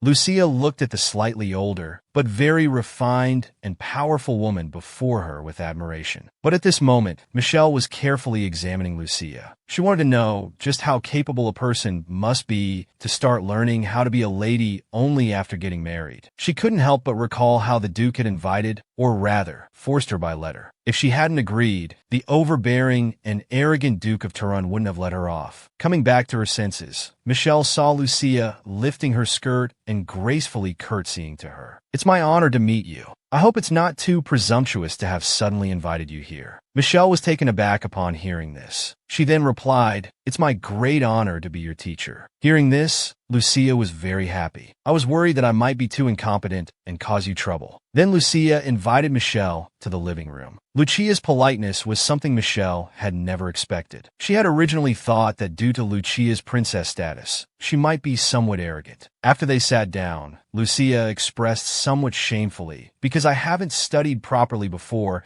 if there's any inappropriate behavior or speech, please tell me directly." Looking at such a polite Lucia, Michelle showed a gratified smile. It seemed Lucia was about to gain another fan. Michelle told Lucia, "You're already doing very well in terms of etiquette. The essence of etiquette is to care for others' feelings. Learning to treat people sincerely, you already possess these 2 points. There's no need to learn more." Receiving Madame Michel's praise made Lucia blush a little. Michelle thought, since Lucia had been married for 2 months, it was about time to start socializing. So, she decided to start teaching Lucia with the simplest tea parties. Through conversation, Madame Michel taught Lucia many things. Her elegant speech and skilled teaching methods made it not boring at all. The whole process made Lucia marvel at how Madame Michel could even drink tea so gracefully. Madame Michel, known for her strictness, not only praised Lucia highly, but even worried that Lucia might be too lonely by herself. So, she offered to introduce her niece to her. Madame Michel explained, touching her cheek, that although her niece had an outgoing and pure personality, easy to get along with, she was a bit prone to causing trouble. Lucia was very curious about what kind of trouble she had caused. Madame Michel told her somewhat embarrassedly. Not long ago, her friend's fiancé cheated, so she dug a pit, filled it with horse manure, and then pushed the person in. Lucia was stunned after hearing this. She thought this person sounded quite interesting. She couldn't wait to meet her. Seeing that Lucia didn't mind, Madame Michel smiled. "She would be a great confidant for you. She loves helping people solve their love troubles." But Lucia was puzzled. She was already married and didn't have any love troubles. However, Madame Michel told her, marriage is not the end, but the beginning.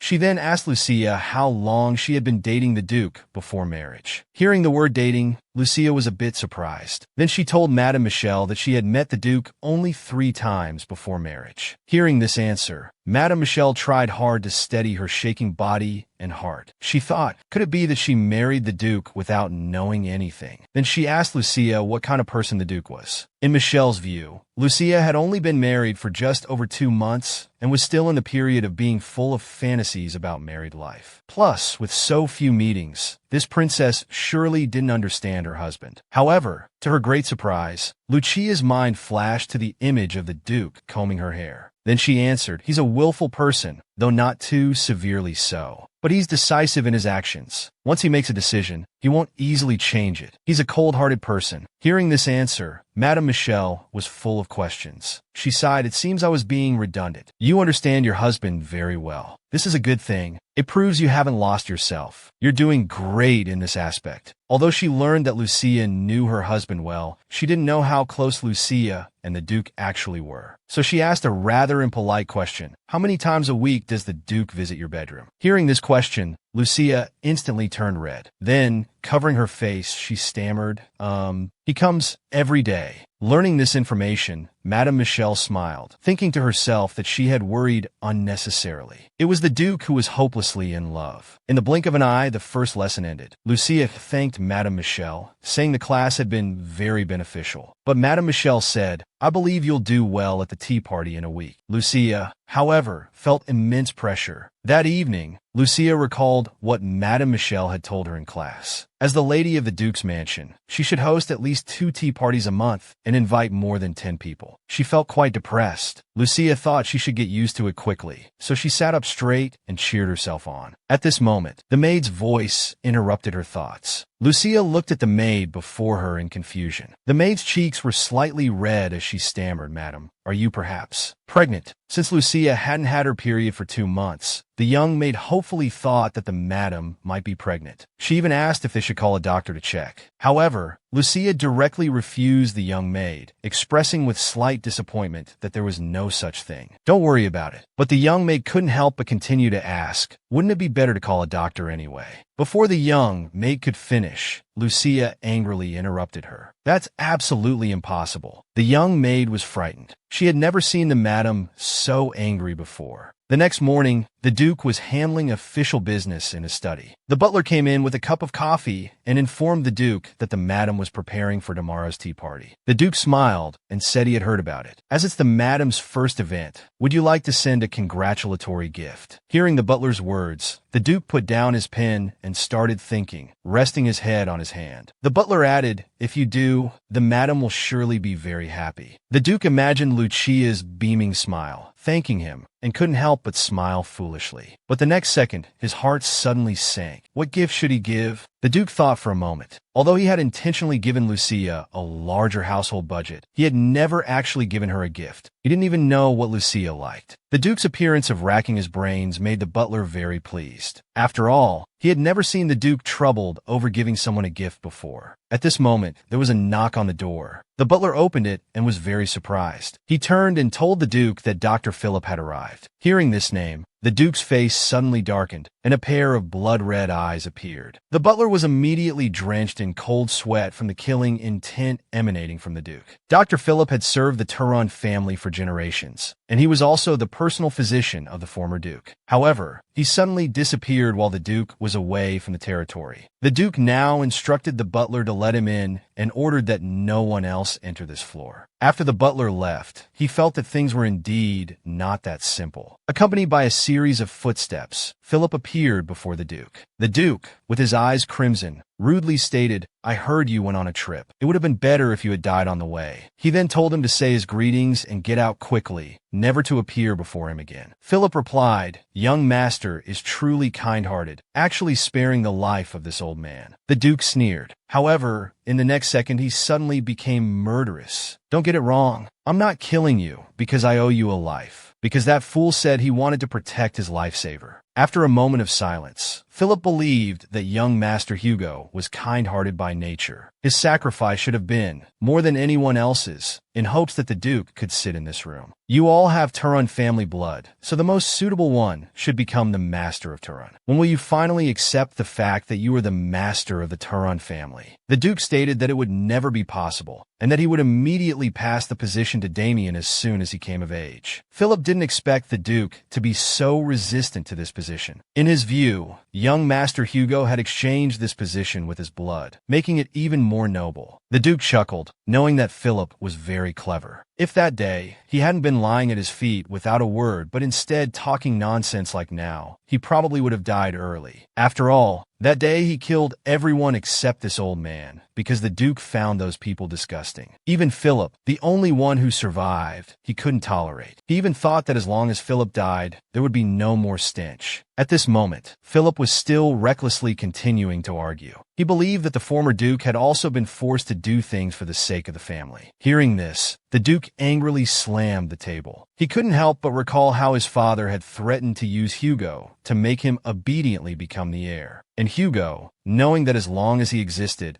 as long as this Duke who used him existed, his brother would never be free. So he killed the Duke with his own hands, then ended his own life in front of his brother. Recalling all this, the Duke gritted his teeth in anger. Someone who wouldn't even kill an insect was forced by that old man to do such a thing. He felt this wasn't Hugo's mystery at all, but because of his father's ugly rebellion. Philip had thought that as the Duke grew up, he would understand all this. But he found he had thought too much. He couldn't help but wonder if the noble bloodline of the Turan family was to be buried here. Then Philip remembered hearing that the Duke had married, but his wife couldn't bear children. Did he know about this himself? The Duke angrily ordered Philip with killing intent, "Do not approach my wife." The butler learned from a maid that the madam hadn't had her period for 2 months. So he went to the garden and called out to Lucia, who was taking a walk. Lucia looked disappointedly at the young maid. She hadn't expected the maid to tell after all. Lucia reiterated to the butler that she wasn't pregnant and that there was nothing wrong with her health. She added that the Duke was aware of all this. However, in the butler's view, if there was something wrong with the madam's health, he couldn't bear the responsibility. So he asked for Lucia's permission to confirm this with the Duke. Lucia's mind was in a muddle. Although she had told the Duke she couldn't bear children when they signed the marriage contract, the Duke had only asked how to prove it and then let the matter drop. Lucia was a bit worried. If she told the Duke the specific reason now, she feared he would be very surprised. Lucia told the butler that the Duke indeed knew about this, but she could tell him again. However, the butler seriously stated that he couldn't be sure if the madam would explain to the Duke. Seeing the butler's serious expression, Lucia felt quite helpless. She had no choice but to agree to mention this to the Duke again in the butler's presence. With the matter finally resolved, the butler smiled and apologized to the madam. Lucia was also understanding of the butler, believing this was part of his job. Then Lucia looked sharply at the butler and the maid behind him. She felt the maid's tattling behavior was undoubtedly monitoring her, so she decided to dismiss her today. The butler was somewhat surprised. He had thought the madam was an extremely gentle person, but didn't expect her to be as decisive and cold as the Duke. The butler smiled with satisfaction, feeling pleased. They truly were a perfect match. Meanwhile, the Duke, who had just finished warning Philip, recalled the secret of the Turan family. Long ago, people didn't know when the Turan family appeared or why they chose to settle in the desolate north. Despite having great power, they were still willing to serve as subjects, living a quiet life. The true purpose of the Turan family was known only to generations of the family and very few others. That was to continue the noble bloodline of the Turan family. To achieve this goal, they had to choose the safest place to survive, and the desolate north was their best choice. Now only he and this old man before him knew about these things, because all others who knew had been killed by the Duke. If Philip hadn't secretly saved Hugo's life without the former Duke knowing, he probably wouldn't have survived until now. At this moment, Philip stated that young Master Damien needed a wife, otherwise the Turan bloodline couldn't continue. Before Philip could finish, the Duke angrily told him to shut up. He felt these words made him. He furiously stated that even barbarians wouldn't marry their own sisters. But Philip stubbornly believed that this matter couldn't be judged by ordinary standards. The noble bloodline of the Turan family must be continued. The Duke held his forehead, telling Philip to stop talking nonsense. He warned him never to appear in his sight again, or he would kill him. Seeing that he couldn't persuade the Duke, Philip nodded helplessly and left. Then the Duke instructed the butler to never let Dr. Philip approach the madam. He worried that the old man might encourage Lucia to find a lover for him under the pretext of continuing the bloodline. He didn't want to see sadness appear in Lucia's pumpkin-colored eyes. The Duke also told the butler to try not to let them meet. Suddenly, the butler remembered that a few days ago, the madam had asked him about the reason for sealing the West Tower. The Duke was somewhat surprised to hear this. The butler apologetically said that he had told the madam everything he knew.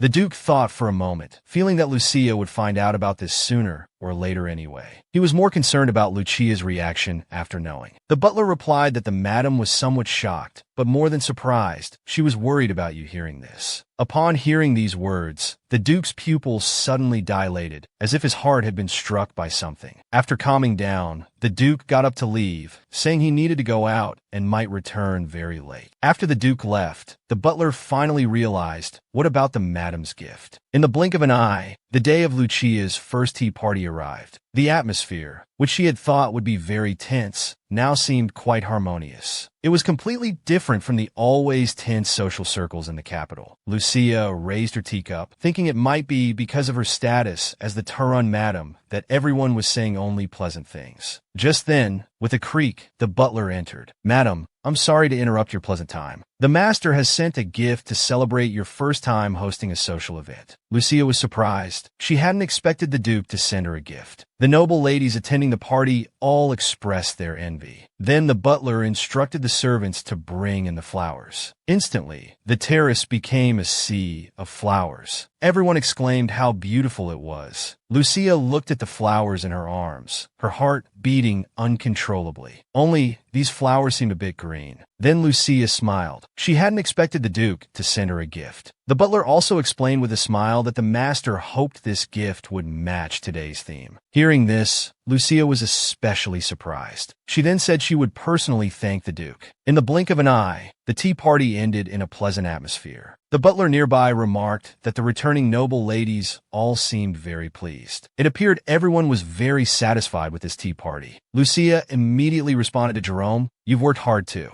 but I have something I want to ask you." Because every time Lucia asked a question, it would scare him half to death. So when the butler heard this, he immediately rolled his eyes in fright. He had originally thought the madam had been asking fewer questions lately. It seems he had thought too much. Lucia directly said something shocking, stating that those flowers weren't sent by the Duke, were they? The butler instantly lost his composure, nervously flustered. He never imagined the madam would discover this. Seeing the butler's surprised expression, Lucia couldn't help but cover her mouth and laugh. Originally, Lucia had believed it. If it weren't for the Duke's blessing, Lucia might have been fooled by the butler. Because in her view, the Duke would absolutely not say such words. He wasn't a person who paid attention to details. Hearing the madam's words, the butler instantly broke into a cold sweat, stammering, not knowing how to explain. But Lucia said it was all right, and even thanked him for the gift. This made Jerome even more nervous. He hurriedly explained that the master really wanted to send her a gift, but didn't know what to send, so he had made the choice for the Duke. Lucia asked the butler if this was true. The butler anxiously affirmed it was absolutely true. Lucia pretended to think seriously, examining the butler. By now, the butler was so nervous that sweat was involuntarily sliding from the corners of his eyes. The next second, Lucia burst into laughter, saying, "I understand. I'll thank the Duke. You may leave now." She wanted to stay in this sea of flowers for a while. Meanwhile, after the Duke finished his meeting, the butler immediately told him that the madam was at the terrace. Speaking of the terrace, the Duke suddenly remembered that Lucia was hosting a tea party today. He had completely forgotten about the gift. He thought that since the day wasn't over yet, it might not be too late to send a gift now.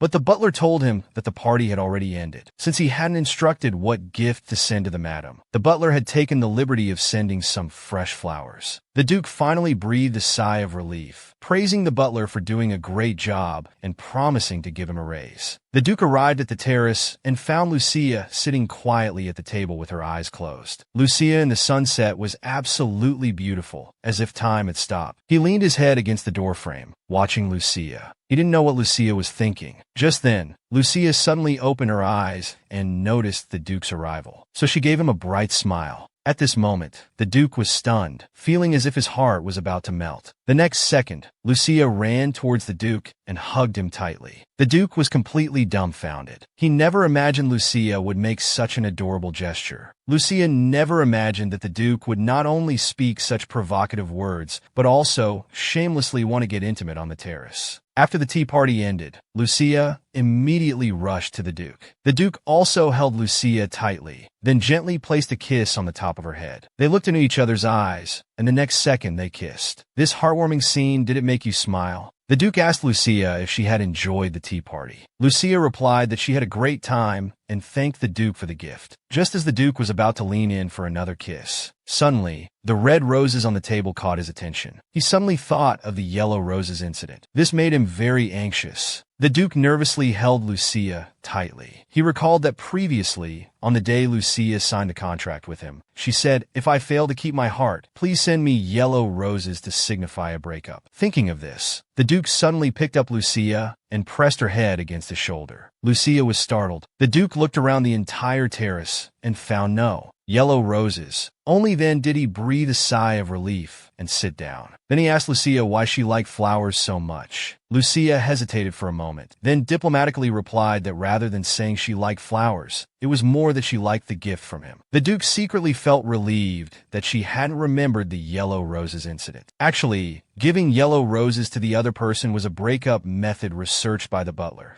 because the flower language of yellow roses represents separation. Although the yellow roses issue was resolved, the Duke remembered the two additional requirements when signing the contract at that time. The first condition Lucia agreed to was that she would absolutely not interfere with the Duke's private life. The second was Lucia's promise that she would never fall in love with the Duke in the future. The Duke never imagined that he would now be in such a predicament trying to win his wife's heart. He felt that he must have been crazy at the time to unnecessarily agree to these two conditions. Just thinking about how Lucia had once sincerely said to him, "I will absolutely never fall in love with you," he suddenly felt like he was suffocating. The Duke leaned on Lucia's shoulder, feeling very regretful. He muttered quietly, calling himself a fool. But then the Duke thought again. At that time, these two conditions were only verbal promises, not legally binding. The Duke felt that he had been quite foresighted back then. Convinced by his own logic, the Duke no longer dwelled on the contract's content. He smiled and whispered in Lucia's ear, "Since you say you're very satisfied with this gift, shouldn't you show your gratitude in return?" Hearing the Duke's words, Lucia was speechless. "Doesn't your conscience hurt?" The gift was clearly sent by Jerome. How could someone be so thick-skinned? But Lucia still asked the Duke what he wanted. The Duke asked in return, "Will you agree to whatever I say?" Lucia replied, "Of course, as long as it's within my abilities." Hearing this, the Duke slowly leaned closer to Lucia's ear and whispered something softly. The volume was too low for me to hear exactly what he said. Anyway, after Lucia heard it,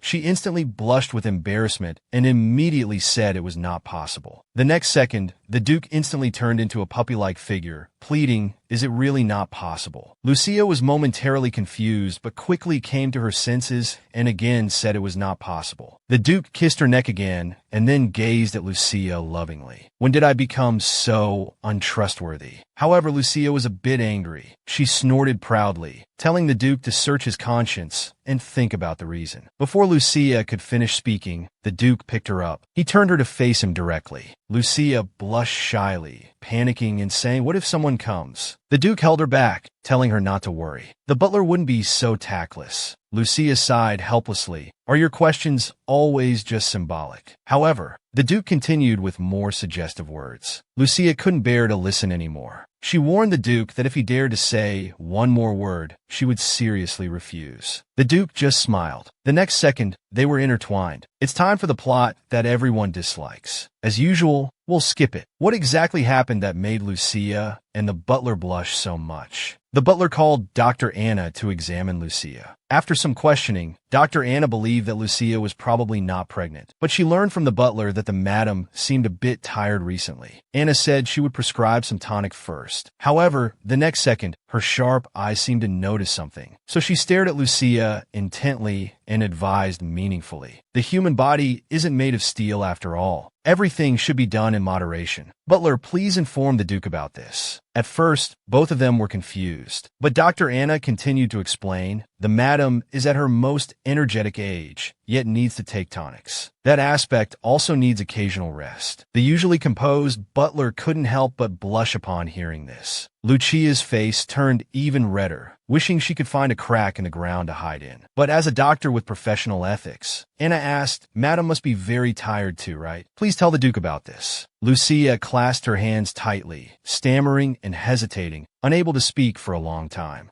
She imagined telling the doctor that she liked it very much and that the Duke came to her bedroom every night. Dr. Anna's eyes would probably shatter right then. The butler would also give her a strange look. Lucia whimpered, thinking she must be crazy to even consider saying such thoughts out loud. Dr. Anna didn't forget to remind the butler to tell the Duke to exercise restraint. The butler, red-faced, said he would, then coughed awkwardly twice and asked what frequency should be maintained. Dr. Anna made a gesture, telling him they needed to rest 1 day every 5 days. After the examination, Lucia went to the balcony alone. Speaking of pregnancy, she recalled a wild grass that grew throughout the empire called three-leaf mugwort. Because it was ubiquitous and had mild hemostatic effects, it became a backup medicine for commoners. When she was 15 and first started menstruating, she didn't know why she was bleeding. No one had told her, and the bleeding plunged her into endless fear. She felt like she was going to die, so she thought of this ubiquitous three-leaf mugwort. Miraculously, it worked. Later, every time she had her period, she would eat three-leaf mugwort. After using it for half a year, she never had her period again. At that time, she didn't know what this meant. It wasn't until she had a dream that could predict the future that she learned about her infertility. Just when Lucia was about to give up, she met a mysterious wanderer in her dream. Louis told her that although three-leaf mugwort was considered a poisonous herb by people, it could actually purify the body when consumed. The only side effect might be the absence of menstruation. He also gave Lucia his ancestral secret recipe,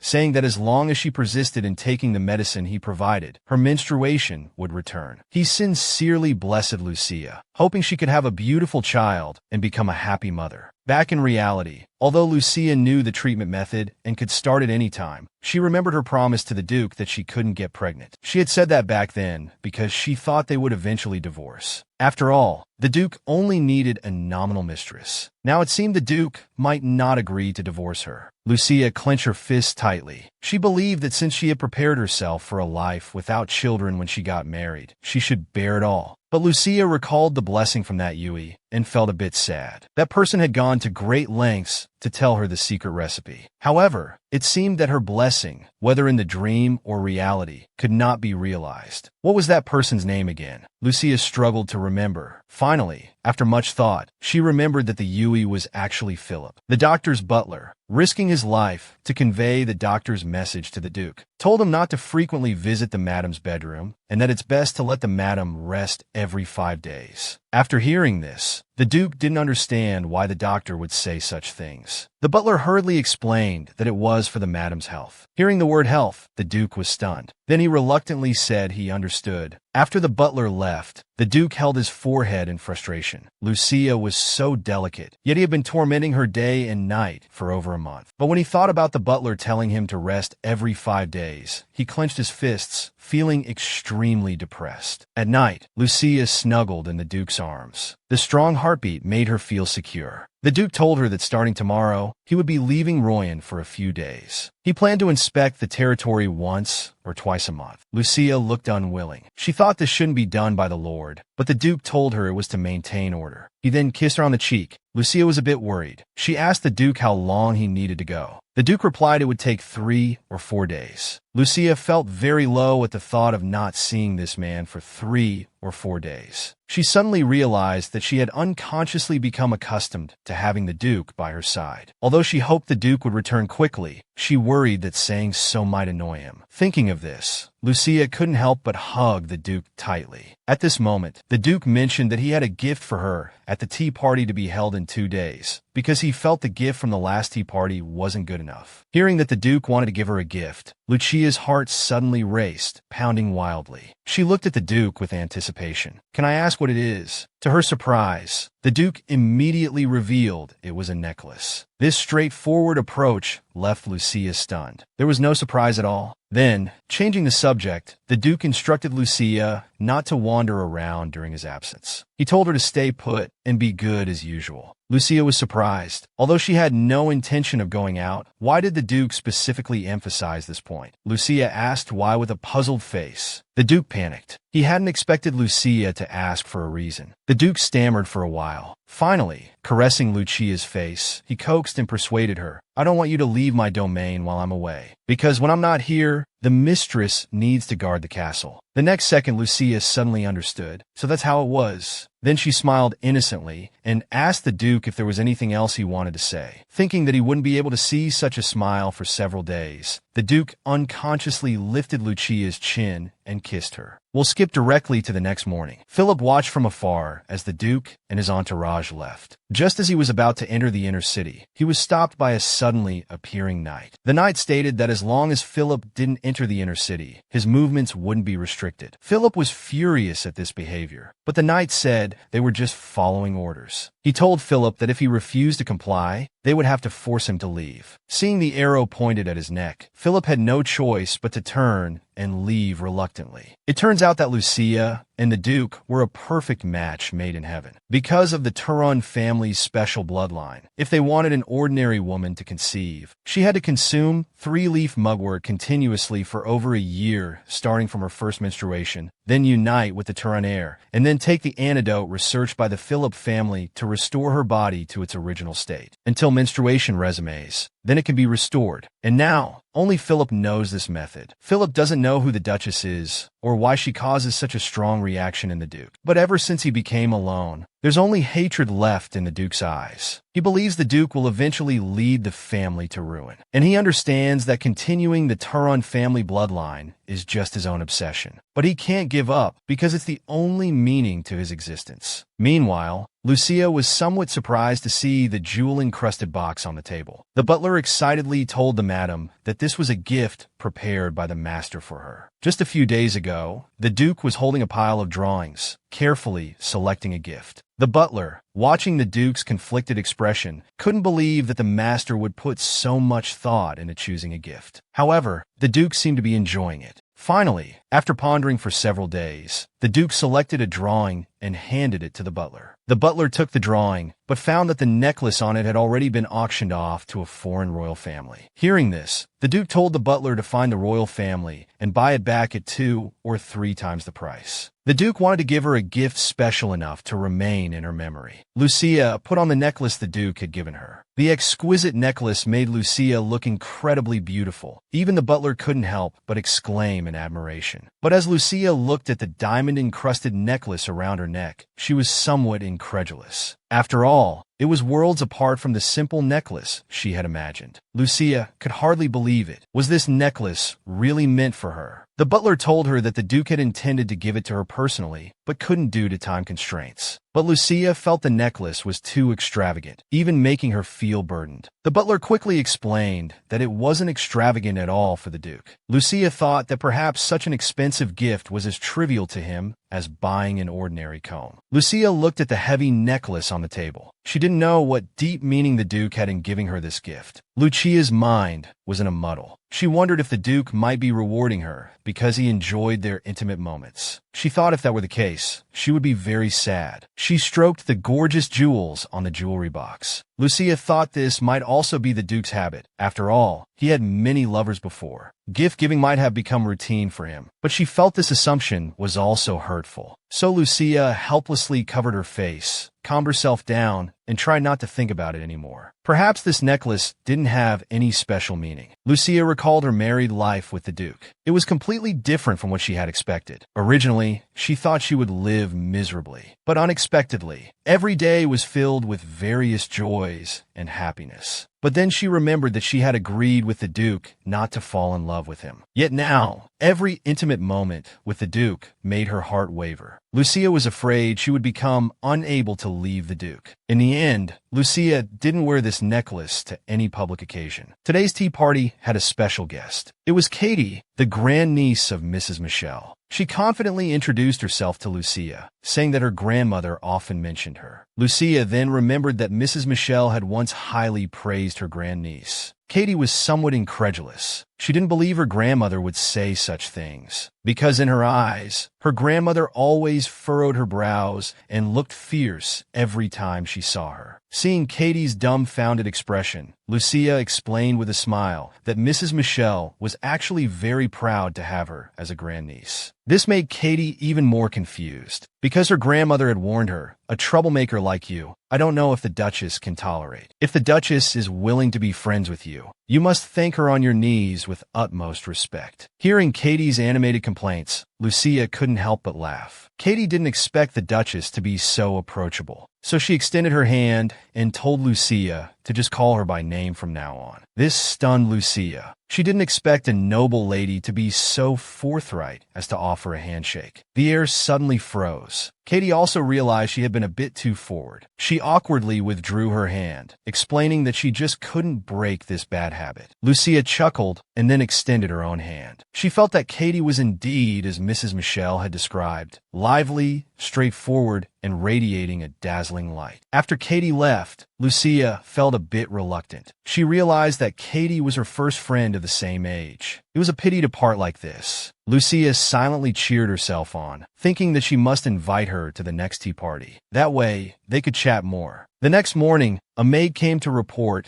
that Miss Milton had arrived. Thinking that Katie had come, Lucia excitedly stood up and quickly asked the maid where she was. Seeing Katie again, Lucia was very happy. Katie chattered away, complaining nonstop to her. Lucia had been worried about when she would see Katie again, but she didn't expect her to come to Rohan often to visit her. As they met more, the two quickly became close friends who could talk about anything. The Duke, who had been away inspecting the territory, finally returned. After a passionate reunion, Lucia snuggled in the Duke's arms and talked about Miss Milton, who had visited the castle in the afternoon, saying she had said some interesting things. Hearing this name, the Duke remembered that Earl Milton was a loyal vassal of the Duke's family. Because of his upright character and unanimous praise for his children's education, he hadn't questioned their friendship. The Duke thought that as long as it made her happy, it was a good thing. Then he asked Lucia what she had said. Lucia replied that Katie had asked her if the Duke didn't allow her to go out, and if he disliked her going out. The Duke was immediately shocked. Although he indeed disliked Lucia going out, he hadn't expected Miss Milton to be so perceptive. Lucia, completely unaware, still naively believed that the Duke wasn't that kind of person. Then Lucia asked the Duke expectantly, "Can I learn to ride a horse?" She told me horseback riding is very fun and good exercise. The Duke imagined Lucia in riding attire and didn't want other men to see her like that. Seeing the Duke hesitate, Lucia looked at him with big, watery eyes and a pitiful expression. How could the Duke resist? He remembered that this was Lucia's first request since their marriage. If he refused, Lucia would surely be disappointed. But then he thought there didn't seem to be a riding ground exclusively for women. So he decided to take this opportunity to build one. After considering this, the Duke told Lucia that she should practice riding safely within the castle until she learned. In his mind, he thought it would take at least a week to learn, which he could use to build the riding ground. He also needed to find a female instructor for Lucia. The naive Lucia, hearing the Duke's permission, hugged him joyfully and thanked him. She remembered that earlier, Katie had thought she was forbidden to go out by the Duke. Now it seemed the Duke wasn't that kind of person at all. Katie, whom she hadn't seen for a few days, was very surprised. She praised Lucia's rapidly improving horse riding skills and mentioned that the women-only riding ground would open tomorrow, where she could surely show off her skills. Hearing Katie's generous praise, Lucia felt a bit embarrassed, but she believed her rapid progress was largely thanks to the white horse the Duke had given her. Even when her commands were confused, the horse could keep up. Katie also thought it was a fine horse that suited Lucia well. After all, a gift from Duke Turan couldn't be anything but good. However, what puzzled Katie was that there was no precedent for a women-only riding ground in the entire country, yet it appeared just when Lucia was learning to ride. The timing seemed too coincidental.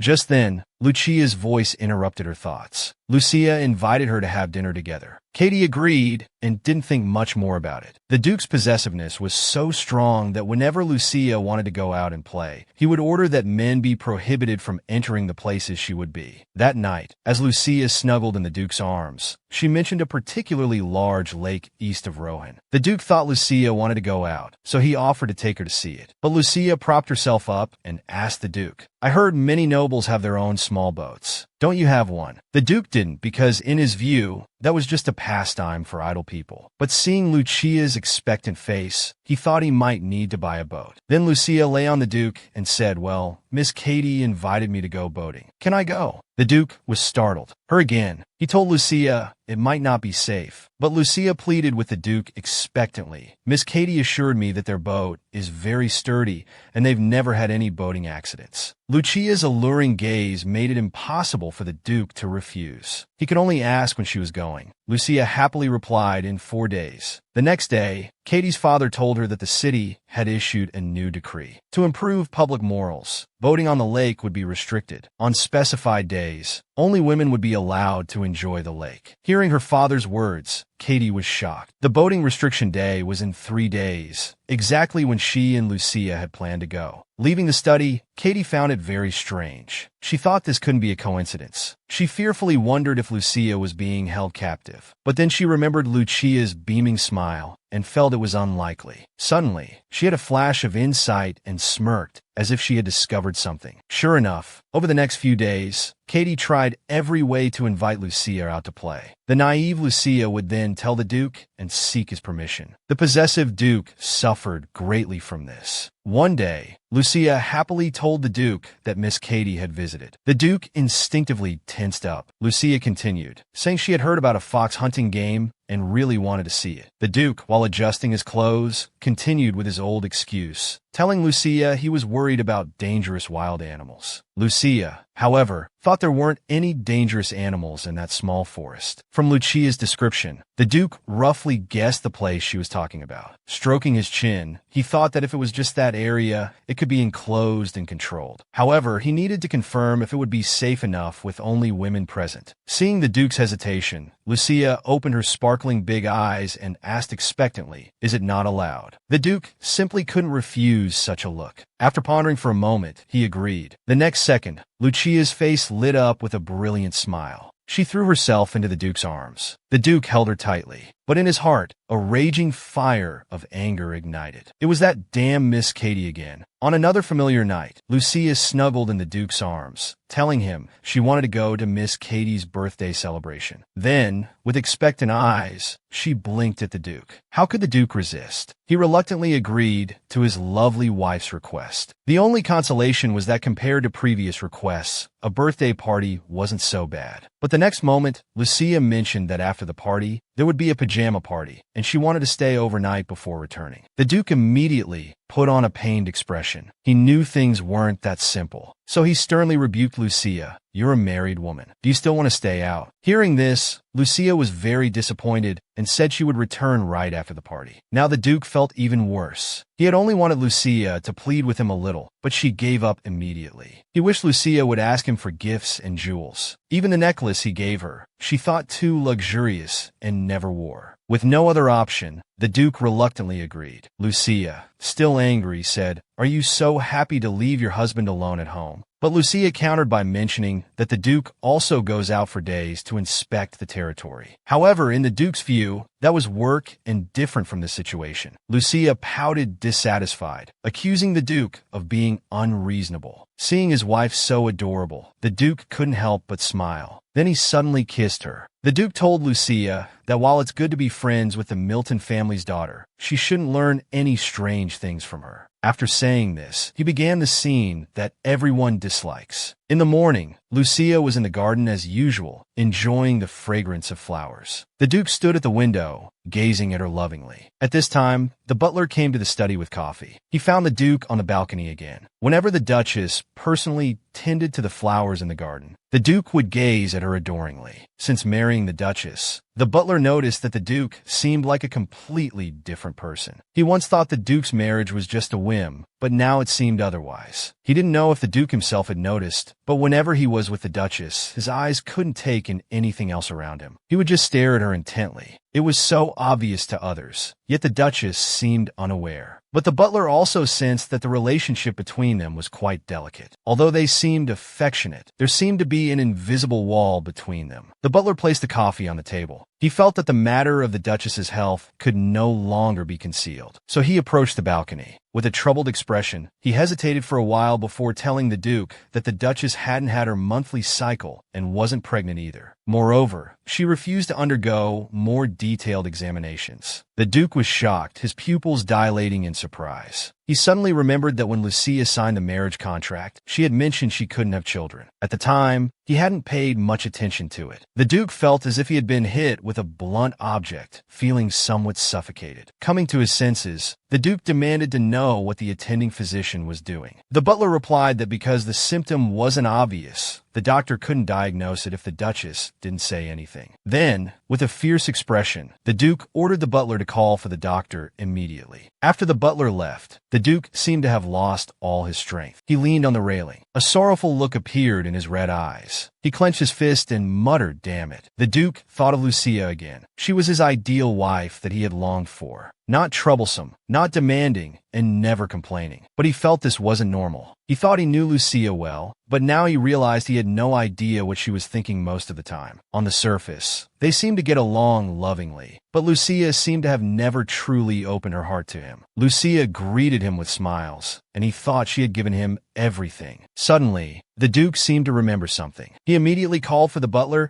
and instructed him to bring all of Lucia's expense details for his review. The Duke held the thin stack of papers in his hand, somewhat in disbelief. As he looked at the expenses on the paper, his distinctly red eyes were filled with shock. The Duke tightly gripped the papers in his hand. Apart from the costs of maintaining the garden and minimal expenses for tea parties, there were no personal expenditures for Lucia. The butler informed the Duke that the Duchess would alter and were the dresses left by the previous Duchess, and her jewelry was inherited from the Turan family. Hearing the butler's words, the Duke became angry, though he didn't know why. This was exactly the kind of marriage he had once hoped for. He had wanted his wife to be like a puppet, docile and obedient. After all, he only needed a wife in name, which was why he had agreed to the deal with Lucia and signed the contract. This was mutually beneficial for both parties. Lucia had told him that all she needed was the title of Duchess. The Duke had naturally assumed that Lucia would be obsessed with wealth, but reality told him that Lucia didn't care about these things at all. This shouldn't have been a loss for him, and he should have felt happy about it. But at this moment, he felt troubled and didn't know why he had become like this. In fact, Lucia's appearances in the garden were just an excuse, because she just wanted to steal more glances at the Duke. The Duke was so busy that Lucia could only see him at dinner time. Although they lived under the same roof, it always felt somewhat out of reach. Lucia thought helplessly that the Duke was truly a diligent lord. Once, Lucia accidentally discovered the balcony where the Duke was, right above the garden. Although the Duke was busy with government affairs, he would occasionally appear on the balcony. She was so surprised by her discovery that she covered her mouth. The next second, Lucia appeared in the garden. She thought she could use the excuse of tending to the garden to secretly look at the Duke. Others would only think she was there to look at the flowers. Thinking of this, Lucia couldn't help but steal a glance at the balcony. Then she quickly turned around, her heart racing, because she found the Duke standing on the balcony. Lucia shyly covered her face. She felt happy even if the Duke wasn't actually looking at her. But at this moment, Lucia was conflicted. She really wanted to look at the Duke again, but was afraid he would discover her little secret. Yet, having found this excuse to come here, she felt it would be a waste not to look at him at all. After pondering for a moment, Lucia thought of pretending to turn around casually. But when she turned around, Lucia was disappointed to find that the Duke was no longer on the balcony. Lucia knew the Duke was very busy, so he couldn't possibly watch the garden all day. But every time she looked at the empty balcony, she couldn't help feeling disappointed. Lucia also understood that the Duke had fulfilled his duties as a husband. He had dinner with her almost every day and conversed with her. He also came to her bedroom at night. Lucia felt a bit sad. She knew she shouldn't be too greedy, but she couldn't help wanting more. At this moment, the appearance of a maid interrupted Lucia's thoughts. The maid asked Lucia to follow her inside. Lucia was puzzled, then realized that only the Duke could have asked for her to come in. Lucia opened the door and saw her attending physician Anna. She realized that the butler had already told the Duke about her inability to conceive. Although she would have to be honest with the Duke sooner or later, Lucia hadn't expected the Duke to call for the attending physician. Seeing Lucia standing at the door without moving, the Duke got up and came to her, intending to lead her in. But Lucia, as if startled, instinctively took a step back. The Duke didn't know what was wrong. Lucia seemed very reluctant. Then the Duke considerately extended his hand to Lucia. After a moment's hesitation, Lucia finally placed her hand in his. The Duke led Lucia to sit beside him. Anna asked Lucia a series of questions. When Anna asked if she had eaten anything she shouldn't have, Lucia fell silent. She felt Anna's questioning was as if she had a serious illness. But at this moment, the Duke urged Lucia to explain the situation to the doctor. Lucia looked at the Duke with some fear, his eyes cold. Then she turned her head and said it was because she took the wrong medicine when she left home. Dr. Anna continued to ask why she took the medicine, how much she took, and what the name of the medicine was. Lucia knew that even if she told Dr. Anna that she had taken mugwort, she couldn't cure her. Moreover, she didn't want to tell her. So after hesitating for a moment, she said she didn't know because she was too young at the time and couldn't remember clearly. At this point, Dr. Anna was already nervously breaking out in a cold sweat. The Duke glanced at Lucia, noticing that something seemed off about her. Then he ordered everyone else to leave. The Duke then looked at Lucia. He wanted to have a proper talk with her. The Duke had called the doctor to examine Lucia, but he found that Lucia hadn't told the whole story. He wanted to talk to Lucia alone. He asked Lucia why she lied. Lucia stared blankly at the Duke. This gentle voice made her feel like the familiar Duke had returned. She told the Duke she hadn't lied, but the Duke said that hiding something is also lying. Lucia was surprised to find that the Duke seemed to have mind-reading abilities, guessing her inner thoughts. The Duke held Lucia tightly. "You're not good at lying. It's all written on your face." At this moment, Lucia suddenly broke free from the Duke's embrace. She apologized to the Duke. "I'm sorry for making you worry." The Duke explained that he wasn't blaming her for this. But Lucia told the Duke not to worry, as she wouldn't get better anyway. Hearing this, the Duke was confused. He held Lucia's hand and asked what she meant. "How can I not worry if you're not well?" Lucia asked in return. "I told you from the beginning that I couldn't have children. You didn't care then and didn't ask why. Why do you want to know now?" The Duke invited Lucia to sit down. "Do you want to talk about the past again?" Talking about the past made Lucia feel very sad. When signing the contract back then, the Duke didn't care at all about her inability to have children. The Duke told Lucia that he was concerned about her health, which was why he wanted her to talk to the doctor and receive treatment. But Lucia was struggling and in pain inside, because she understood that the Duke's gentle caresses and caring words contained not a hint of love. Yet these had already stirred up huge waves in her heart. Lucia felt that since the Duke didn't like her, he might as well be cold towards her. That way, she would have a reason to hate him. Lucia told the Duke that she didn't want to receive treatment, because if she got better, it would be difficult for the Duke. The Duke didn't understand and continued to ask why. At this point, Lucia suddenly lost control of her emotions. She loudly questioned the Duke, "Don't you not want to have children with me?" But the Duke knew that it wasn't that he didn't want children. It was just that he had learned from torturing Philip that if he wanted an ordinary woman without Turan bloodline to bear his offspring, he would have to consume the blood of the child's father with Turan lineage for over a year and spend his first day with an ordinary woman. He knew he couldn't make Lucia pregnant, and he had never intended to leave any descendants, because he didn't want his bloodline to continue. But to make Lucia understand all this, he would have to tell her many secrets. The Duke looked at the sorrowful Lucia, not knowing how to begin explaining to her. Seeing the Duke's lack of response, Lucia gave a helpless fake smile. "It seems you don't care at all whether I can get pregnant." At this moment, the Duke wanted to tell Lucia the real reason why he didn't care, but he immediately covered his mouth. The Duke rubbed his forehead, finally realizing that what Lucia wanted was care. At this time, Lucia's heart suddenly shattered. She recalled the scene of the Duke breaking up with his former lover. She feared that if the Duke knew her inner secret, he would distance himself from her. Lucia hoped she could continue living like this, with a luxurious life and a husband more considerate in actions than in words. Even if she couldn't win his heart, just being able to stay by the Duke's side was enough. Lucia understood that she had fallen too deep. She didn't want to become the Duke's ex. So she explained to the Duke that she had never forgotten the promise made when they married. The Duke thought helplessly, why did he make such a promise to Lucia back then? Suddenly, the Duke pulled Lucia into his arms. He realized he had never seen Lucia angry before. In his impression, Lucia always greeted him with a smile, but he wished he could see more sides of Lucia. The Duke looked at Lucia sincerely. He hoped Lucia could open up to him, The Duke still hoped Lucia would accept treatment, but Lucia was still hesitant.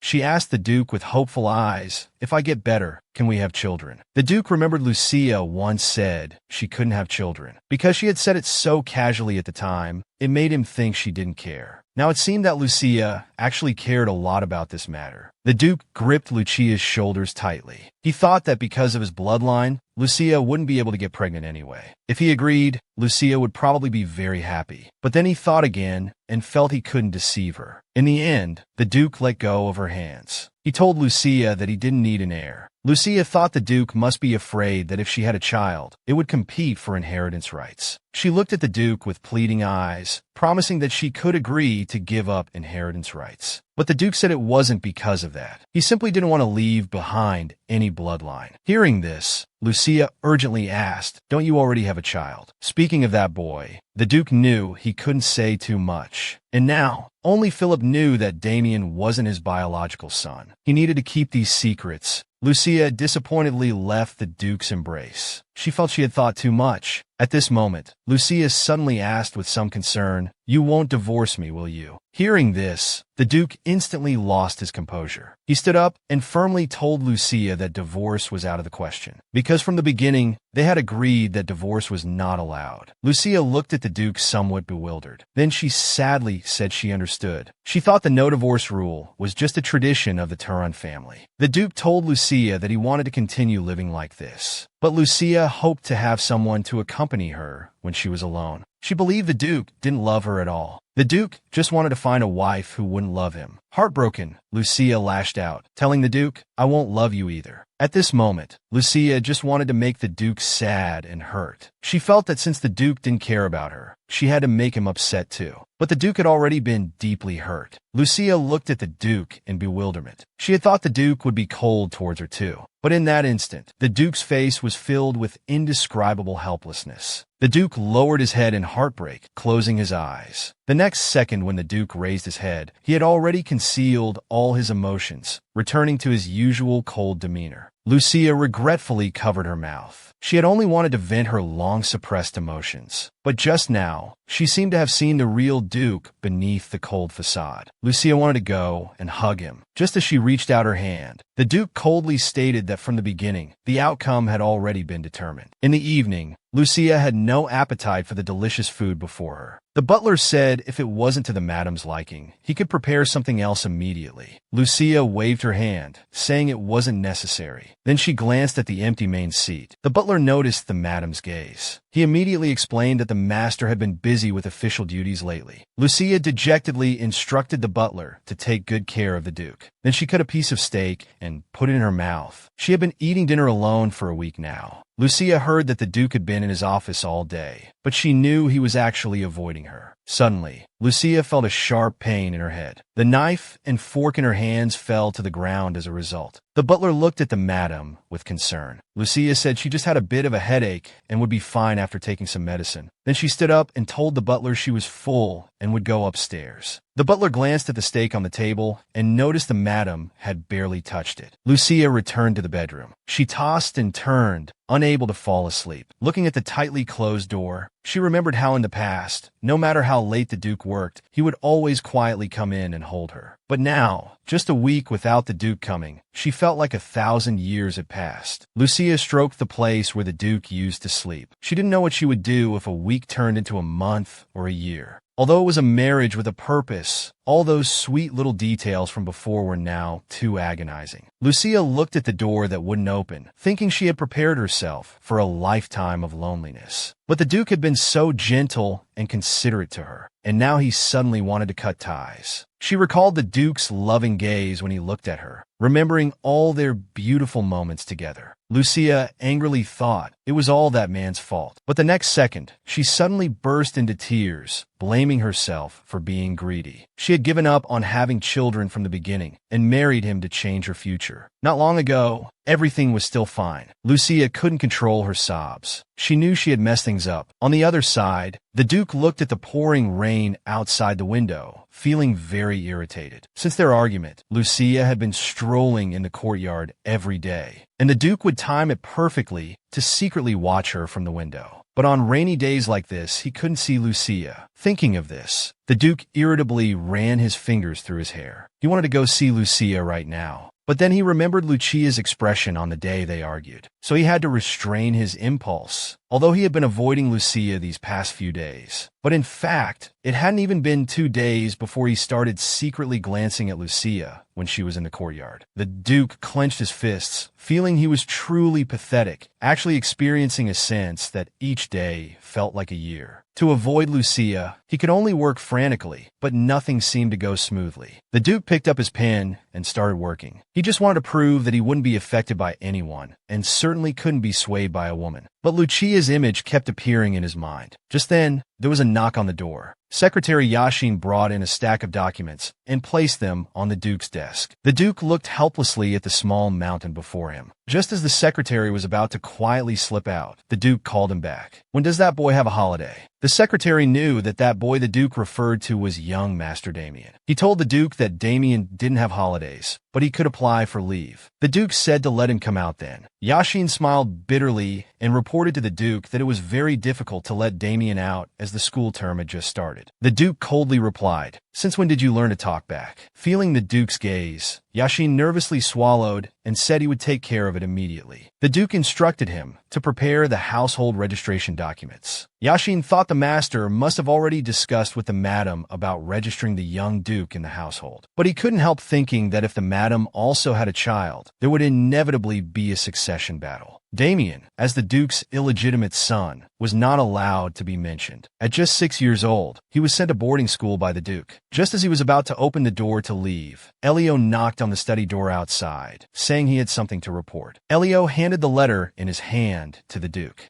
After reading it, the Duke let out a fierce laugh. Then he notified Elio to mobilize troops. The Duke thought it had been a long time since he went hunting. The Duke showed a sinister smile, saying he hadn't been hunting for a long time. This terrified Secretary Yashin beside him. After all, what the Duke hunted were people. A few years ago, he had been on the battlefield with the Duke. Only then did he realize that the master didn't even blink when killing people. It was just like a devil. And what was even more frightening was that the master could hide his emotions and instantly turn into an elegant nobleman. Yashin asked the Duke if he would be gone for long, as the young master might return during this time. After pondering for a moment, the Duke directly ordered Yashin to bring Damien back. He instructed him to warn that boy to be respectful to his mother. He didn't want to hear any gossip when he returned. Yashin tremblingly guaranteed that such a situation would never occur. After Yashin left, the Duke leaned back in his chair and recalled. According to the news from the academy, although Damien wasn't as kind as his father, he didn't show any signs of cruelty either. He knew that even though Damien was only 8 years old, he was still of Turan blood, and the innocent Lucia was like a little rabbit in front of him. The Duke was a bit worried that Lucia might be mistreated when he wasn't around. He recalled that he had been controlled by the previous Duke because he had developed feelings for his brother Shio. The Duke warned himself that such a thing should only happen once. He must harden his heart, strengthen his will, and not have any special attachments. So he sat down again and picked up his pen to start working. But in his mind, the scene of Lucia saying she didn't love him kept appearing. At this moment, the butler came in to ask how to arrange dinner for the Duke. The Duke told him not to prepare anything as he was leaving immediately. The butler suggested that it was already late and the Duke should depart tomorrow. The Duke directly refused and then asked the butler to inform the madam. The butler looked at the Duke with complex emotions, asking if the madam had committed some grave error. The Duke, however, straightened up at these words.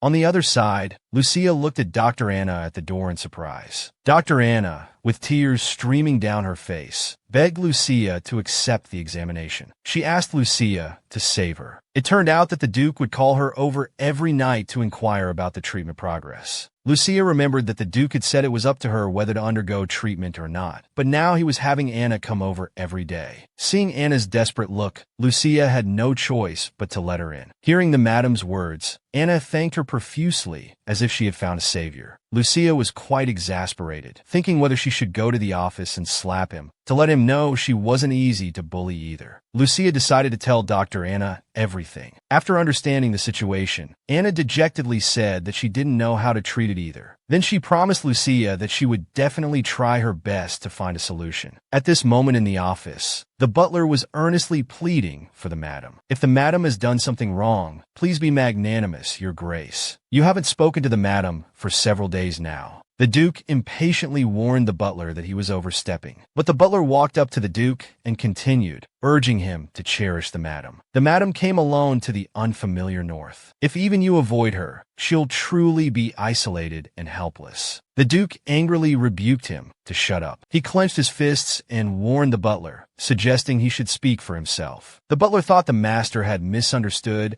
and hurriedly explained that this wasn't the madam's request. The next second, a cup flew past the butler and shattered on the ground. The Duke warned the butler again to shut up. Then he turned and left the study. After the Duke left, the butler fell to his knees. He was very remorseful, feeling he couldn't face the madam anymore. This had only made the misunderstanding worse. In this episode, the misunderstanding was finally resolved. The Duke not only explained the reason, but also sincerely apologized to Lucia. Lucia couldn't help but burst into tears, overwhelmed with emotion. The Duke covered his face, recalling what the butler had just said. "If even you avoid the madam, she'll truly be isolated and helpless." Time went back to the day they argued. When Lucia learned that the Duke refused to have children, the light in her eyes disappeared. No matter what the Duke said, she just agreed lifelessly. The Duke angrily pushed Lucia down on the sofa. He loudly questioned, "Do you know what I mean? Just answer me." But Lucia closed her eyes. The Duke looked at the docile Duchess before him, like a puppet. This was the perfect wife he had always dreamed of, but he didn't know why he felt so miserable now. The Duke's pupils suddenly shook. He realized he had fallen in love with the woman before him. Unable to accept this, he suddenly stood up, fearing he would be swayed by Lucia. It turned out that without realizing it, Lucia had already captured his heart. The Duke paced anxiously around the room, telling himself this absolutely couldn't happen. He turned around and once again demanded Lucia to accept treatment. Lucia said if she accepted treatment, she might get pregnant. But the Duke told her it was impossible to have children. Lucia continued to ask what if she did get pregnant. The Duke covered his face and blurted out, "Then the child definitely wouldn't be mine."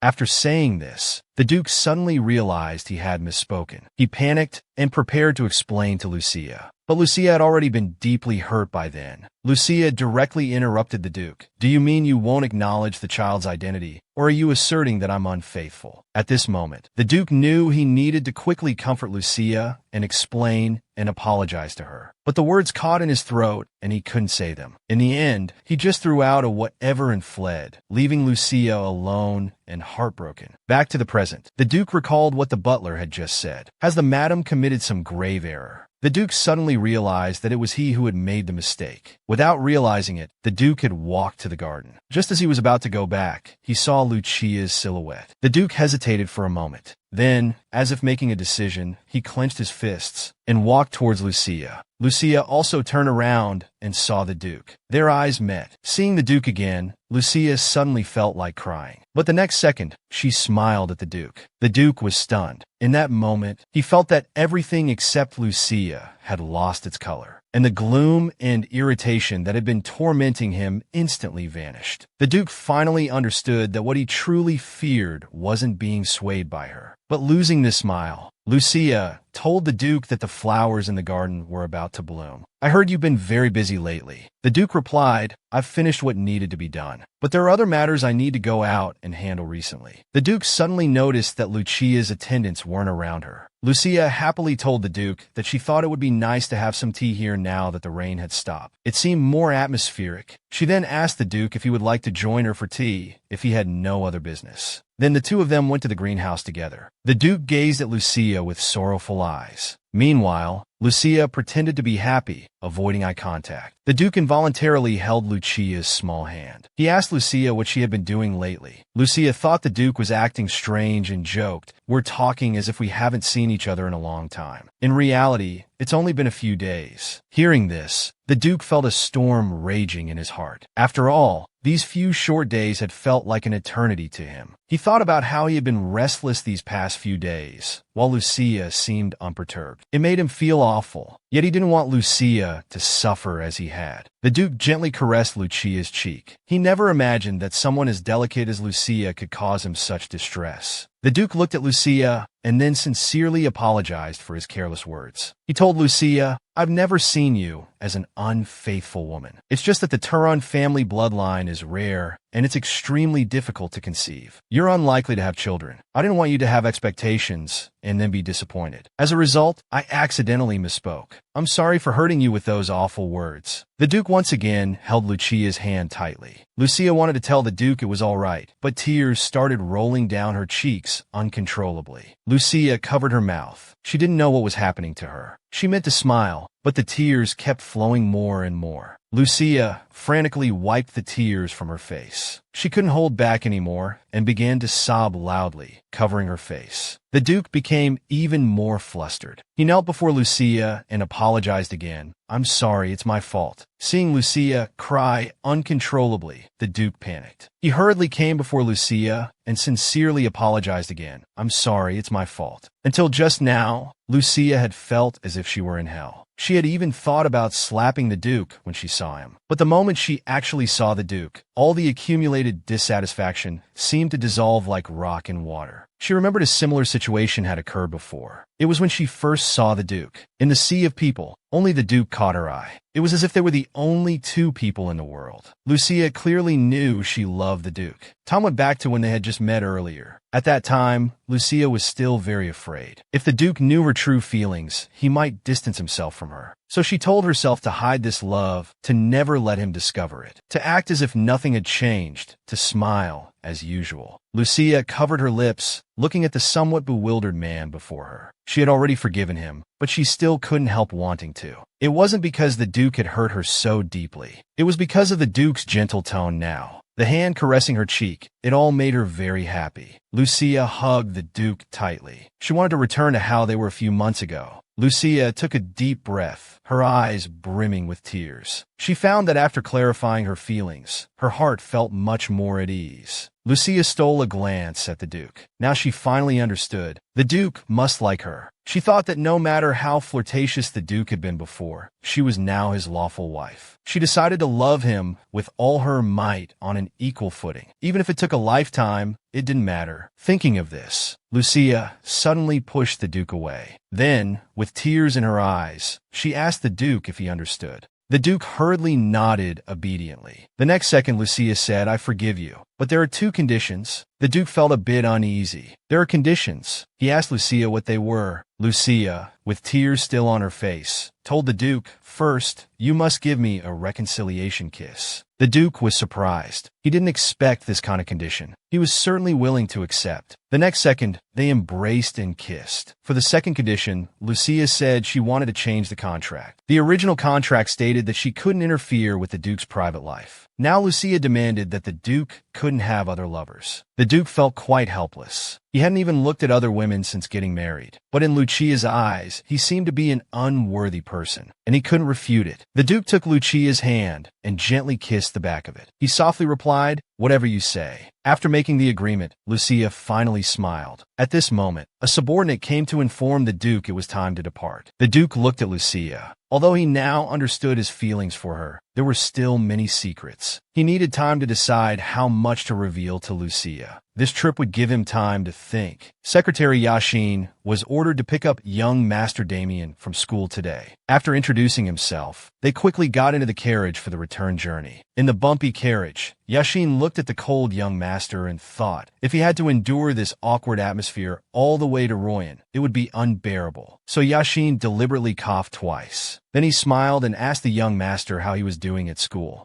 Damien just glanced at him, then coldly turned his head back to the window. Yashin was at a loss for words. Indeed, blood ties couldn't be faked. The young master's appearance and aura were like they were carved from the same mold as the Duke. No paternity test was needed. Just as he was marveling at how mature the young master was for his age, Damien suddenly turned his head and sharply questioned, "You don't seem to have the rank to pick me up, do you?" Yashin was stunned. He hadn't expected that the 8-year-old young Master Damien not only remembered him, but even recalled his position so clearly. He couldn't help but marvel at how extraordinary the Turan family bloodline was. Yashin nervously swallowed and explained that he was following the Duke's orders to pick him up, as the Duke's household had recently welcomed a new mistress. Hearing this, Damien remembered that although he had been boarding at school for a long time, he had always been diligently receiving family news according to the Duke's wishes. He had naturally heard about this matter. Yashin thought that since the young master and the mistress were now in a mother-son relationship, the Duke probably wanted them to get to know each other. When Damien heard the phrase mother-son relationship, he realized he might have overestimated this secretary, because in his eyes, the Duke was not a considerate person. Damien was puzzled. Doesn't the Duke have any other instructions? At this point, Yashin's eyes wandered, and he stammered that the Duke hoped the young master would show proper etiquette to his mother and be respectful. However, Damien saw this as the Duke's warning for him to behave. He understood that as an illegitimate child, if he wanted to reveal his identity publicly, he would inevitably need the Duchess's assistance. Thinking of this, Damien suddenly asked, "Is she beautiful?" Yashin was puzzled why the young master suddenly asked this question, but he still replied honestly that he hadn't seen her many times, so he wasn't sure. Damien thought that whether someone was good-looking or not could be determined at a glance. It seemed she probably wasn't very attractive. Then he continued looking out of the carriage. He believed that his new mother wouldn't welcome him at all, so he planned to stay in his room and not come out. He was prepared to endure any torment. After all, it wouldn't last more than a week. He could bear it. In the blink of an eye, the Duke had been gone for several days. Lucia wondered when the Duke would return. The butler helplessly told her it would take at least about a month.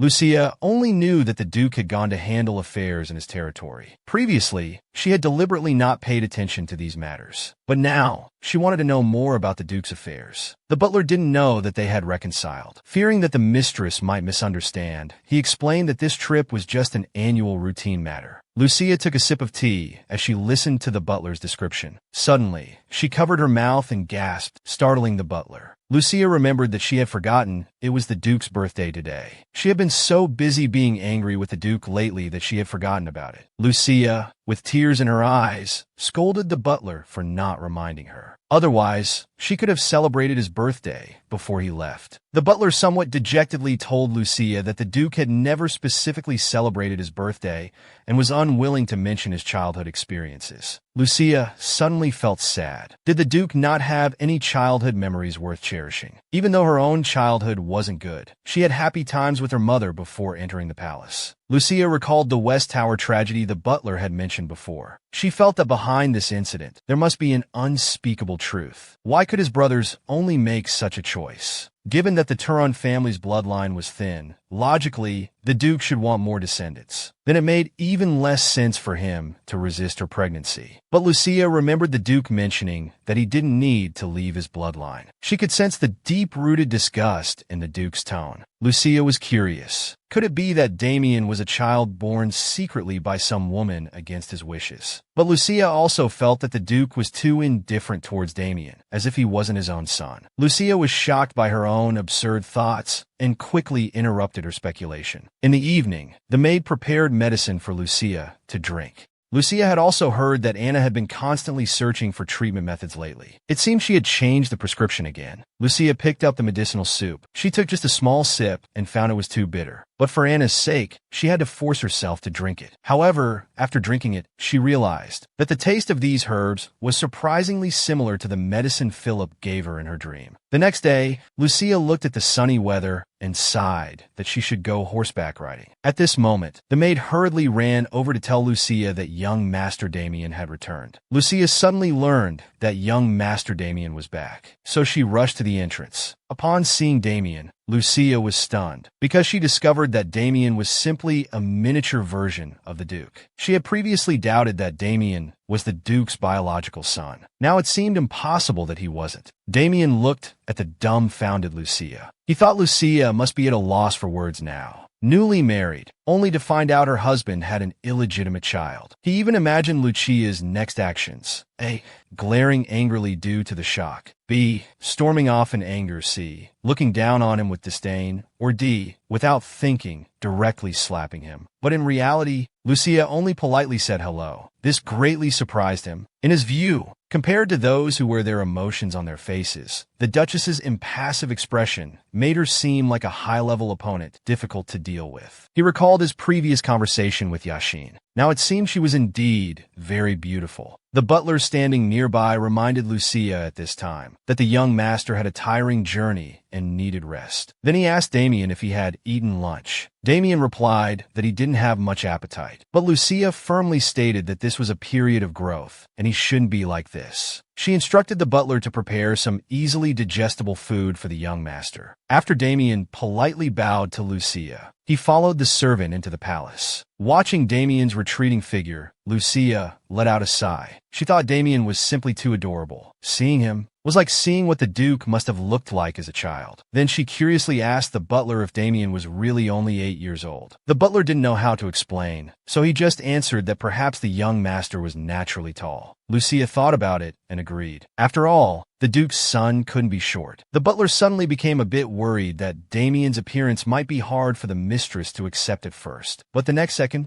Lucia burst into pink heart bubbles, saying that Damien was too cute and seemed so well-behaved. The usually calm butler was shocked for 1,000 years. He didn't know how Lucia saw that young Master Damien was cute. He was clearly as cold and distant as the Duke. He even doubted if the mistress's eyesight was working properly. But by this time, Lucia was already looking forward to having dinner with Damien. Watching Lucia leave while humming a tune, the butler thought either the mistress had gone mad or he had. The butler couldn't understand why Lucia was so happy about this sudden appearance of an illegitimate child. Or was she too shocked to react? Thinking of this, the butler wiped his tears, feeling that the mistress was simply too pitiful. In the evening, waking from his sleep, Damien smelled a fragrance of flowers. So he went to the terrace. Seeing the blooming flowers in the courtyard, he decided to go to the garden to appreciate them properly. Just as Damien was immersed in the flower fragrance, a voice came. Damien turned his head to see the smiling Lucia. He was puzzled why the Duchess seemed so happy to see him. Lucia then gently asked if he was hungry. This made Damien realize that not only was the Duchess beautiful, but even her voice was very friendly. He increasingly felt that the Duchess was a formidable opponent. They were not on the same wavelength at all. Lucia thought she might have disturbed him. Damien hurriedly denied this, and somewhat shyly explained that he had never spoken with young women before, had no memories of his birth mother, and the academy was all male, so he felt a bit awkward. The usually cold Damien even unexpectedly commented that the garden was very beautiful. Hearing this, Lucia became even happier. She then invited Damien to take a walk with her. Damien looked so much like the Duke that Lucia couldn't help but steal glances at him. She found that looking at Damien could slightly ease her longing for the Duke. At this moment, Damien suddenly turned his head and stared back at Lucia. Caught in the act, Lucia felt a bit embarrassed. She quickly changed the subject, asking Damien if he was on vacation now. Damien replied that he didn't have vacations, but could apply for leave. Lucia was even more surprised. She felt that Damien's solemn tone of voice was very similar to the Duke's. Damien continued to explain, "It was the Duke who ordered me to return. He also told me to pay my respects to the Duchess." Damien actually addressed her as Duchess. Was he trying to distance himself from her, starting with the form of address? Lucia thought for a moment. If he had directly called her mother, she probably would have been startled. Thinking of this, Lucia told Damien seriously,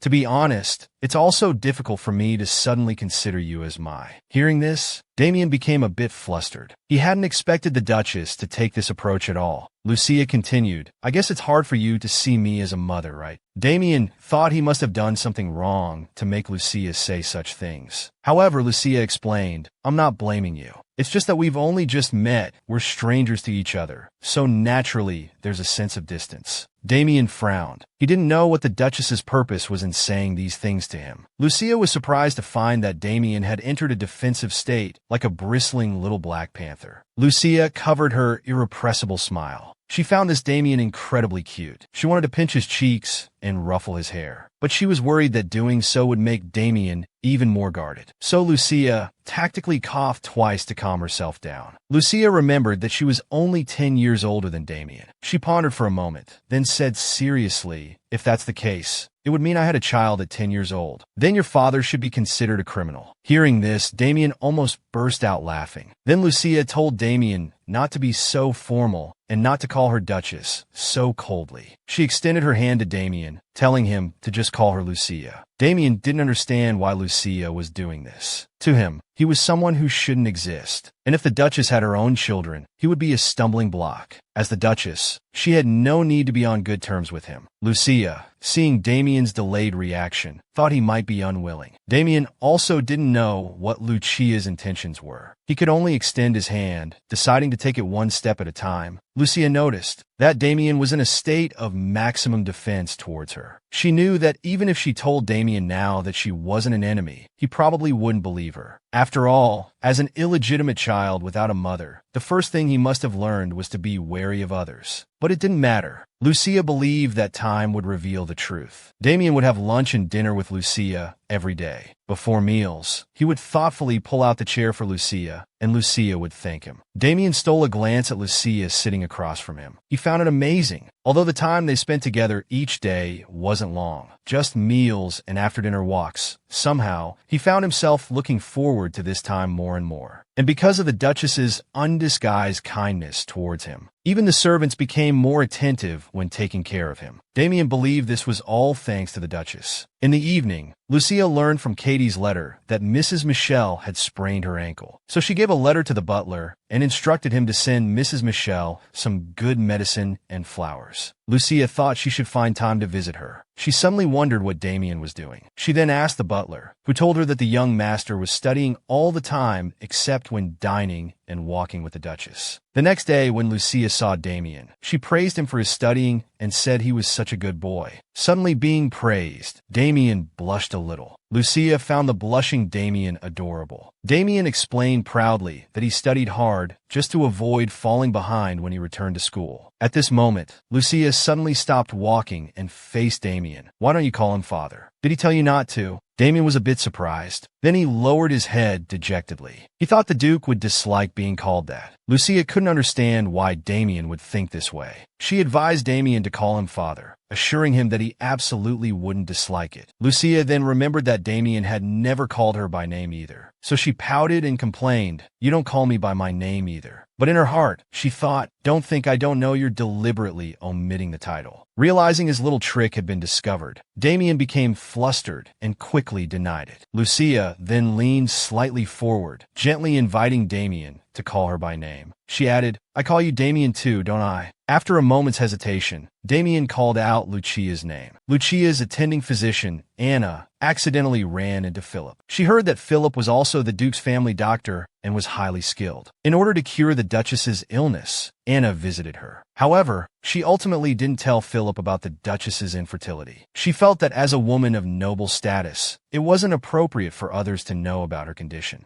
After returning, the butler summoned Anna. He learned that Anna had gone to see Dr. Philip. He warned Anna not to let Philip see the Duchess, nor to mention anything about her to him. This was the master's order. Although Anna understood Philip's medical skills, the butler's words left her feeling quite helpless. Meanwhile, Katie, who hadn't been seen for a long time, arrived. Katie enthusiastically linked arms with Lucia, telling her that her great-grandmother was much better and thanked Lucia for the medicine she sent. Hearing Katie's words, Lucia finally felt relieved. At first, Mrs. Michelle often came to teach Lucia. But later, after Lucia's tea parties were successfully held, Mrs. Michelle reduced her visits, citing health reasons. Afterwards, they only occasionally communicated through Katie. At this moment, Katie ordered someone to bring a basket. She held the basket like a treasure and told Lucia that this was the gift she had promised to give her last time. Lucia was very curious about what Katie had prepared. She let Lucia open it herself. A fluffy little fox appeared before Lucia's eyes. Lucia was instantly melted by its cuteness, exclaiming how adorable the little fox was. Katie also smiled and said that it was her first time seeing such a beautiful little fox, and that it might look even better when it grows up. A few weeks ago, Katie had promised Lucia to give her a fox for hunting. Lucia thought she was just saying it, but didn't expect Katie to actually remember it. Lucia was very touched and thanked Katie for giving her such a wonderful gift. But Katie replied, "I'm happy that you like it." At this moment, Lucia covered her mouth, suddenly remembering it was time to go horseback riding. Then she invited Katie to go together. But before that, she wanted to introduce someone to her. Lucia handed the little fox to the maid and then asked her to invite Damien over. Katie was confused about who Damien was. Lucia explained that Damien was the Duke's son and now also her son. Katie was instantly dumbfounded. Meanwhile, Anna was seriously studying medical texts. Since the butler had spoken to her, she never went to see Philip again. But she felt that Philip was knowledgeable and didn't want to miss any chance to cure the Duchess. So without realizing it, she found herself at Philip's doorstep. As she was still hesitating whether to go in or not, Philip suddenly opened the door, smiling brightly and inviting Anna in. They talked until evening when Anna thanked Philip and prepared to leave. At this moment, Anna suddenly stopped, turned back and asked, "Can I come to see you again next time?" Philip smiled and said, "Of course, anytime." Since then, Anna often went to see him. Dr. Philip would always share his knowledge generously. Lucia called Damien and introduced him to her best friend Katie. At this time, Katie's expression was very nervous. She thought, "I'm not mentally prepared for this." Damien politely greeted Katie. Katie also stammered, saying it was an honor to meet the young master. Katie felt that even when she fell in the city before, she wasn't as unable to control her expression as now. However, Lucia really liked Damien's mature way of speaking. Then Lucia asked Damien if he could ride a horse. Damien said he had learned at the academy, so Lucia wanted to invite him to go horseback riding together. Hearing this, Katie looked horrified and incredulous. Damien wanted to decline Lucia's invitation, using studying as an excuse. But Lucia persuaded Damien, saying it wasn't good to stay cooped up inside all the time, and warned that he might not grow tall if he continued like this. Damien trembled at these words and had no choice but to nod and agree. At this time, Katie reminded them that the riding ground was only for women. Lucia tilted her head and said she knew, but she thought since Damien was only 8, he didn't count as a man. Damien was shocked by this unexpected statement of not being counted as a man. Katie couldn't help but laugh. She looked at Damien's somewhat shy expression and thought this was how someone his age should be. At the riding ground, whenever Lucia received greetings from the noble ladies, she would always introduce Damien to them. And these noble ladies would invariably wear expressions as if they had swallowed flies. Even thinking Lucia was unreasonable. But Lucia didn't care. At first, Katie couldn't understand why Lucia was doing this, and even suspected she might have ulterior motives. But after careful observation, Katie found that Lucia wasn't the kind of person who was two-faced or hypocritical. She even slowly accepted this under Lucia's influence. After the three of them finished horseback riding, they came to the restroom. Lucia couldn't understand why everyone looked at Damien so coldly when he was the heir personally announced by the Duke. Katie told Lucia that this might be due to accepted tradition, as there had never been a case of an adopted illegitimate child inheriting a title. Lucia was chatting idly with Katie in the restroom at the riding ground. At this moment, Countess Philia approached with 2 baskets of yellow roses, expressing her wish to give them to Lucia and Katie. She told Lucia that she recently had a new granddaughter, and in the northern custom, yellow flowers are given to people around to bless the healthy and beautiful growth of one's granddaughter. Lucia was surprised, as she had never heard of this custom before. She happily congratulated the Countess. After the Countess left, Katie leaned close to Lucia's ear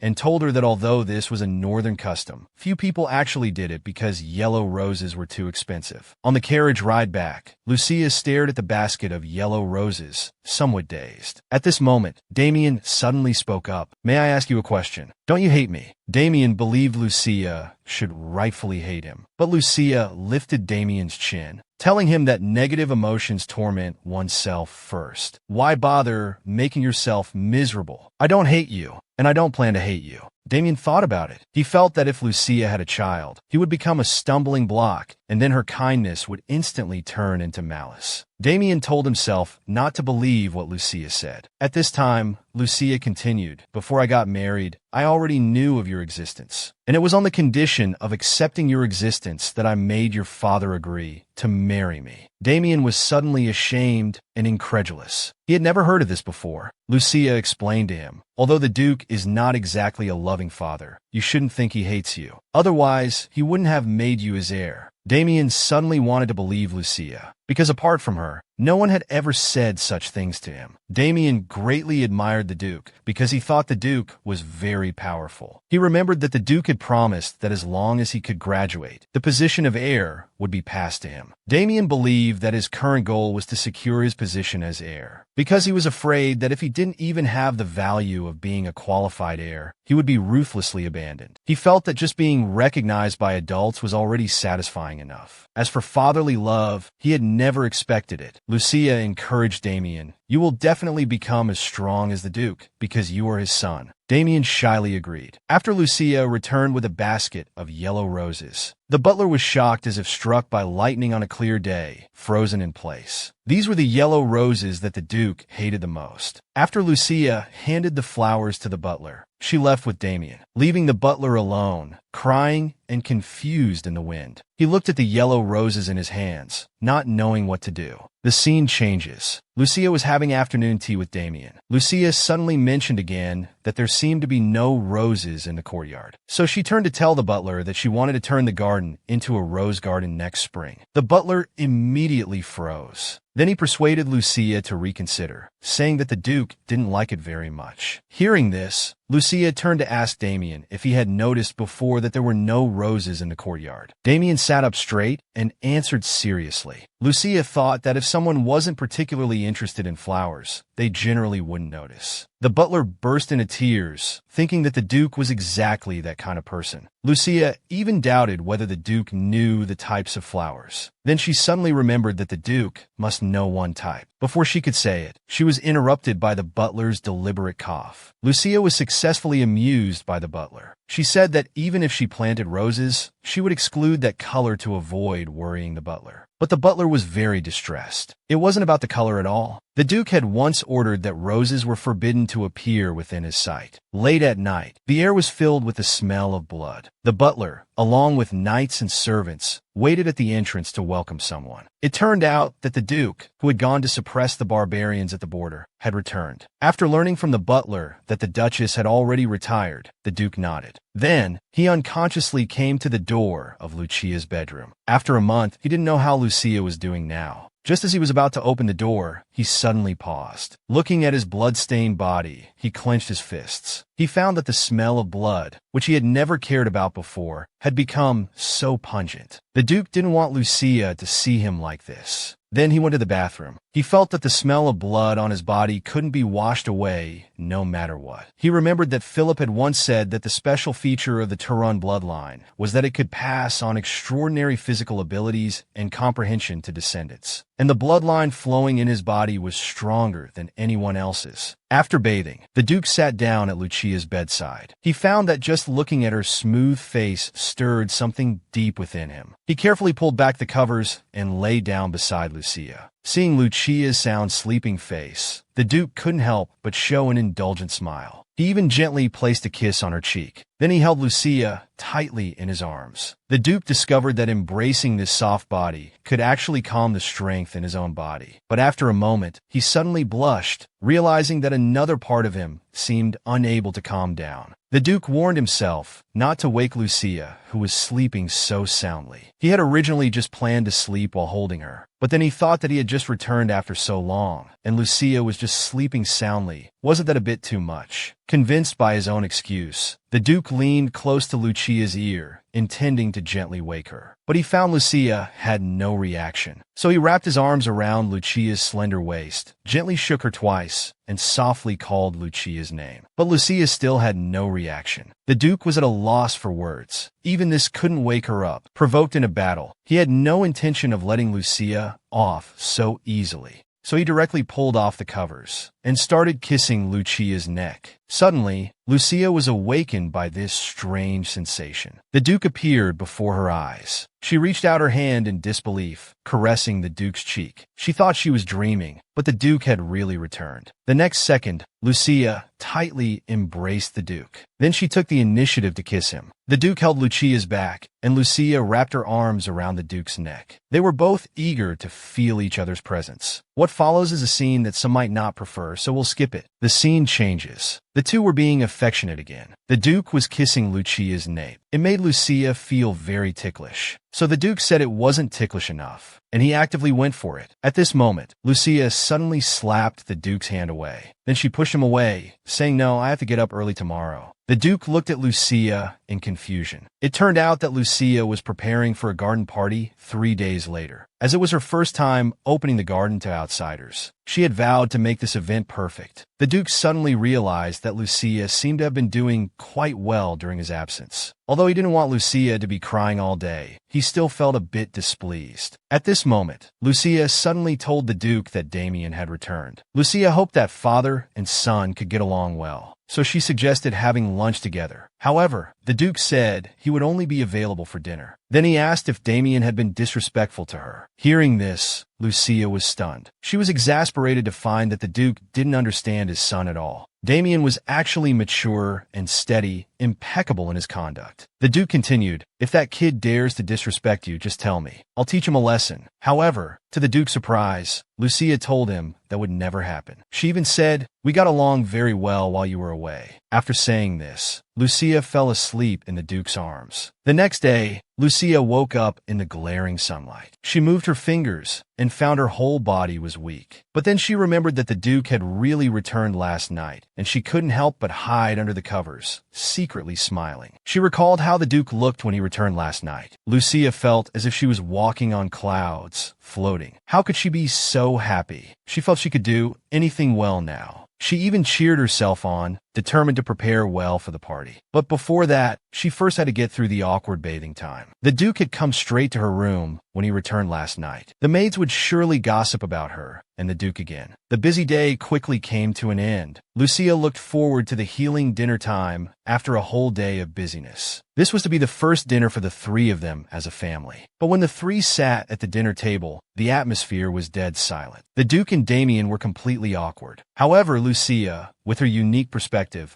thought that the father and son now looked like an adorable lion king and cub. The maids watching this atmosphere thought, "The Duchess is really amazing. If I were to eat in such an atmosphere, I'd probably choke." Lucia believed that the Duke didn't dislike Damien, and Damien had also said he respected his father. So she thought if she could mediate between them, it should be fine. So she told the Duke that she wanted to bring Damien to the party. The Duke coldly glanced at Damien. However, Damien, who had just learned about this, was already terrified and panicking. The Duke was a bit curious. Isn't this a ladies' party? In Lucia's eyes, Damien was only 8 years old and shouldn't be considered a man yet. As soon as she said this, the dining room fell silent. Then the Duke chuckled and agreed with Lucia's point of view. Damien, whose face was originally red with embarrassment, was instantly shocked. The Duke had actually said something vulgar at the dinner table. After failing to dissuade him, Lucia angrily stood up and stormed out, slamming the door. The innocent Damien was left with a face full of question marks. He didn't know which words had made Lucia angry. The Duke was amused by Lucia's angry demeanor. This laugh from the Duke shocked Damien for 1,000 years. He realized then that the Duke could actually laugh. This laughter was neither cold nor mocking, but a genuine laugh from the heart. And all of this was because of Lucia. At this moment, Lucia came back again, poking her head in from outside the door, asking Damien to go for a walk with her. Both the Duke and Damien were stunned for a moment. After coming to his senses, Damien secretly glanced at the Duke. Then he sheepishly ran to Lucia's side, leaving the Duke sitting alone in the empty dining room. The Duke was left with a face full of question marks, wondering what was going on. Lucia and Damien went for a walk in the courtyard. Damien stole a glance at Lucia, finding it amazing that she wasn't afraid of the Duke. Lucia was amused by Damien's words. She told Damien that no wife is afraid of her husband. She even asked him if he would want his future wife to be afraid of him when he gets married. Damien shook his head. Damien's reaction made Lucia smile with satisfaction. But Damien still couldn't understand.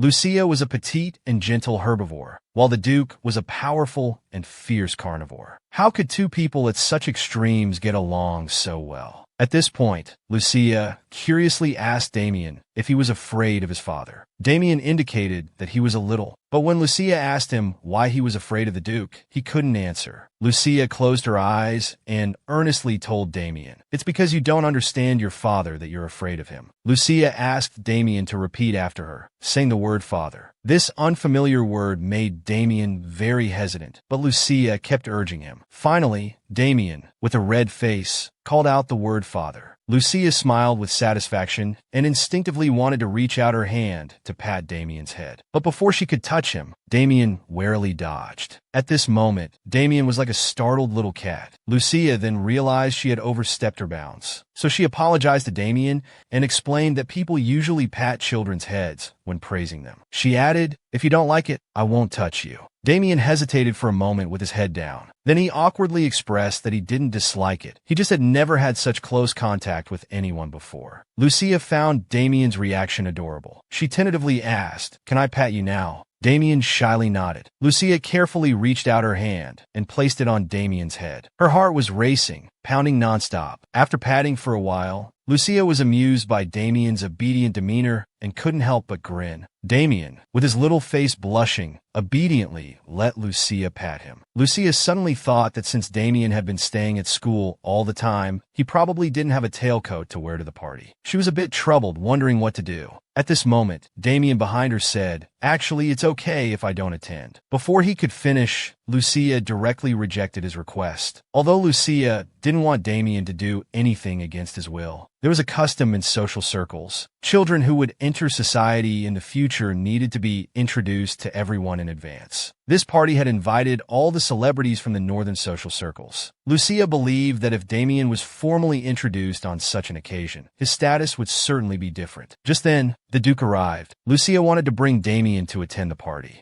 but she was troubled because Damien didn't seem to have a suitable tailcoat. At this point, the Duke came and told Lucia that they could prepare ready-made clothes for Damien. After all, this was just a garden party, and there was no need to be overly concerned about attire. Lucia thought they should prepare clothes for a 12-year-old for Damien, but the Duke was confused, saying Damien was only 8 years old. Lucia explained that although Damien was only 8, he was like a giant compared to his peers. She even teased the Duke, saying, "He might even be taller than you were at 8 years old." As soon as she finished speaking, Damien beside her began to tremble. He noticed a sharp gaze sweeping towards him. Lucia then asked the Duke why he hadn't gone to his office after dinner. Hearing this, the Duke felt as if he had been interfering with the two of them. At this moment, Lucia came to the Duke's side. She wanted to use this opportunity to have Damien formally greet the Duke. Lucia waved to Damien. Damien, with a red face, reluctantly came before the Duke. Then he bowed and greeted, "It's been a while since I've greeted you.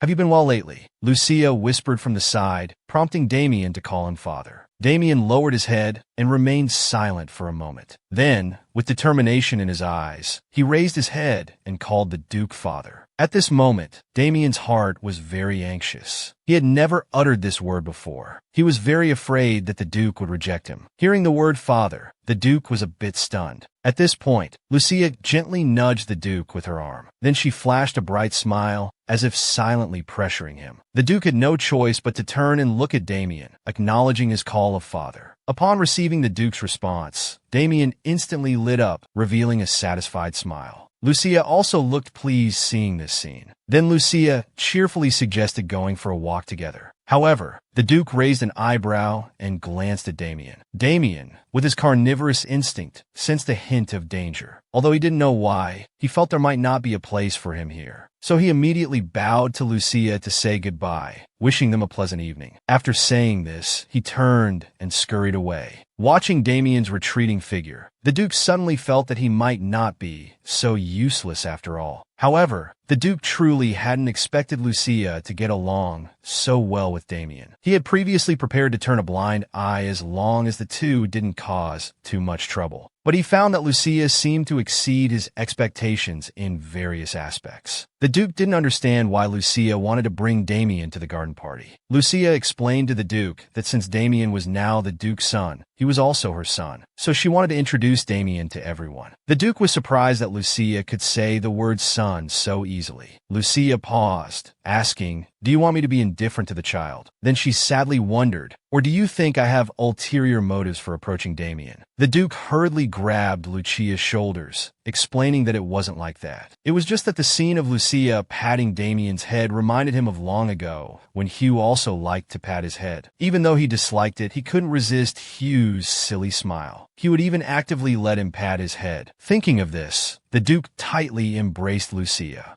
His face beamed with happiness, as if he had gained the whole world. He now finally understood how Hugh felt when he had that expression. He wanted to tell Hugh that he had also met such a woman, even though he was already married to her. After their walk, the Duke and Lucia went to the study. Fabian presented a dense report. Although it was mostly trivial gossip, the Duke discovered that in the capital, people were gossiping about him, giving Lucia a mine as a wedding gift. What shocked the Duke even more was that there were rumors that the Duchess was a peerless beauty, and that the Duke had abducted her to his territory to prevent her from being seen. The phrase peerless beauty reminded the Duke of Lucia's radiant smile. He felt the rumor might not be entirely baseless. After reading the complete report, the Duke thought these rumors didn't seem to cause any major problems. Lucia never expected that right after she had bathed, with her hair still damp, the Duke would impatiently pick her up. Ignoring her struggles, he directly started kissing her. Although Lucia protested verbally, her arms wrapped around the Duke's neck. The Duke found Lucia's contradictory behavior too adorable. We'll skip the next paid segment. After that, Lucia was curious why the Duke had sent Damien to a boarding school. The Duke, holding Lucia, explained that it was because of Damien's illegitimate status. There would be many obstacles among the ministers and nobles. After all, there had never been a precedent of an illegitimate child becoming the heir. To protect Damien from strange looks and rumors, he was sent to a boarding school where no one could interfere. After learning the reason, Lucia suggested letting Damien stay in Rowan. But the Duke told her that he had promised Damien he would let him inherit his position after graduation. If he didn't go to boarding school now, Damien might feel he was being deprived of his inheritance rights. Hearing the Duke's words, Lucia realized she hadn't considered everything thoroughly. The Duke couldn't help but reach out and gently caress her cheek. Then he embraced Lucia and kissed her again. It's another familiar paid segment, so we'll skip it. The next morning, Lucia opened her eyes, but soon felt drowsy again due to exhaustion. When she woke up again, she found a warm hand stroking her forehead. The Duke, hearing Lucia hadn't woken up, was worried and came to check on her. The Duke leaned close to Lucia, expressing relief that she seemed to be fine. After saying this, he couldn't help but kiss her. At this moment, Lucia suddenly let out a scream.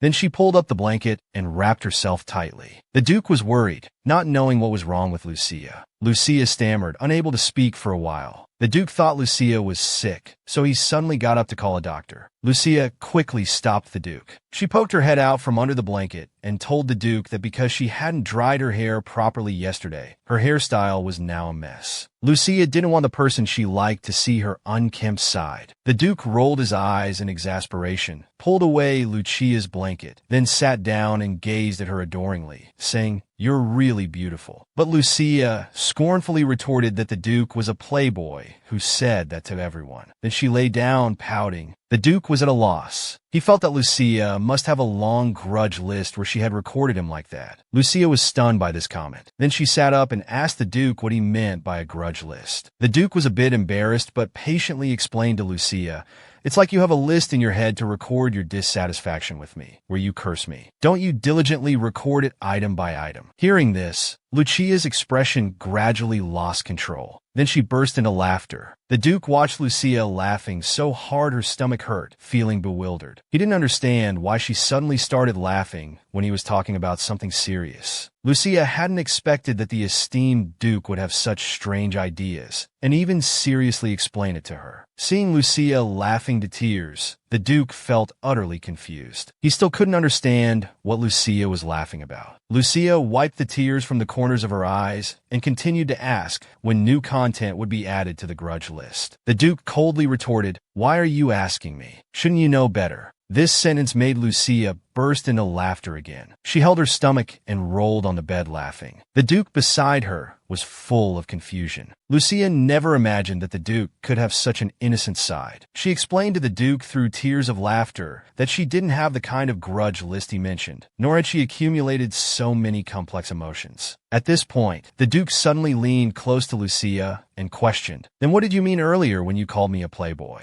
Lucia was stunned for a moment, then shyly answered that it was because he suddenly said she was beautiful. Lucia felt that the word beautiful seemed to have nothing to do with her. The Duke didn't understand. He had just expressed what he saw and felt. Was there something wrong with that? Lucia's heart suddenly started racing. She realized that a casual remark from the Duke could affect her so much. Lucia grabbed her hair and asked the Duke shyly and hesitantly, "Do I really look beautiful like this?" The Duke sighed helplessly, "I don't know what you're fretting about." Then he looked at Lucia seriously and said, "You're really beautiful." Lucia was stunned. She thought to herself, the Duke is so excellent that even if he did nothing, many women would approach him. So he probably didn't need to say such polite words, right? Could it be that the Duke was telling the truth? Thinking of this, Lucia's cheeks instantly heated up. Seeing Lucia not responding for a long time, the Duke thought there might be a problem with his way of expressing it. Then the Duke used all his learned compliments on Lucia. Beautiful beyond compare, as radiant as the stars. So beautiful it's hard to look directly at you. Seeing the Duke say this so easily, Lucia suddenly felt like he was just teasing her. The Duke was getting a bit impatient. He didn't know what exactly had made Lucia unsatisfied. At this moment, Lucia shyly asked the Duke again, "Am I really beautiful?" Lucia understood that even if the Duke was being insincere, hearing his compliments would still make her happy. The Duke looked at Lucia and seriously stated again, "You are really beautiful." This answer made Lucia completely fall for him, and she smiled sweetly. At this point, the Duke warned Lucia not to smile like that anymore, or he wouldn't be able to control himself. The Duke noticed that Lucia seemed more relaxed than before he left for the battlefield. During his absence, the Duke had been constantly thinking about her. Although he was grateful for reconciling with Lucia before leaving, he felt there was something unfinished lingering in his mind. The Duke now understood that he wanted to have Lucia completely, both her body and heart. At this moment, Lucia smiled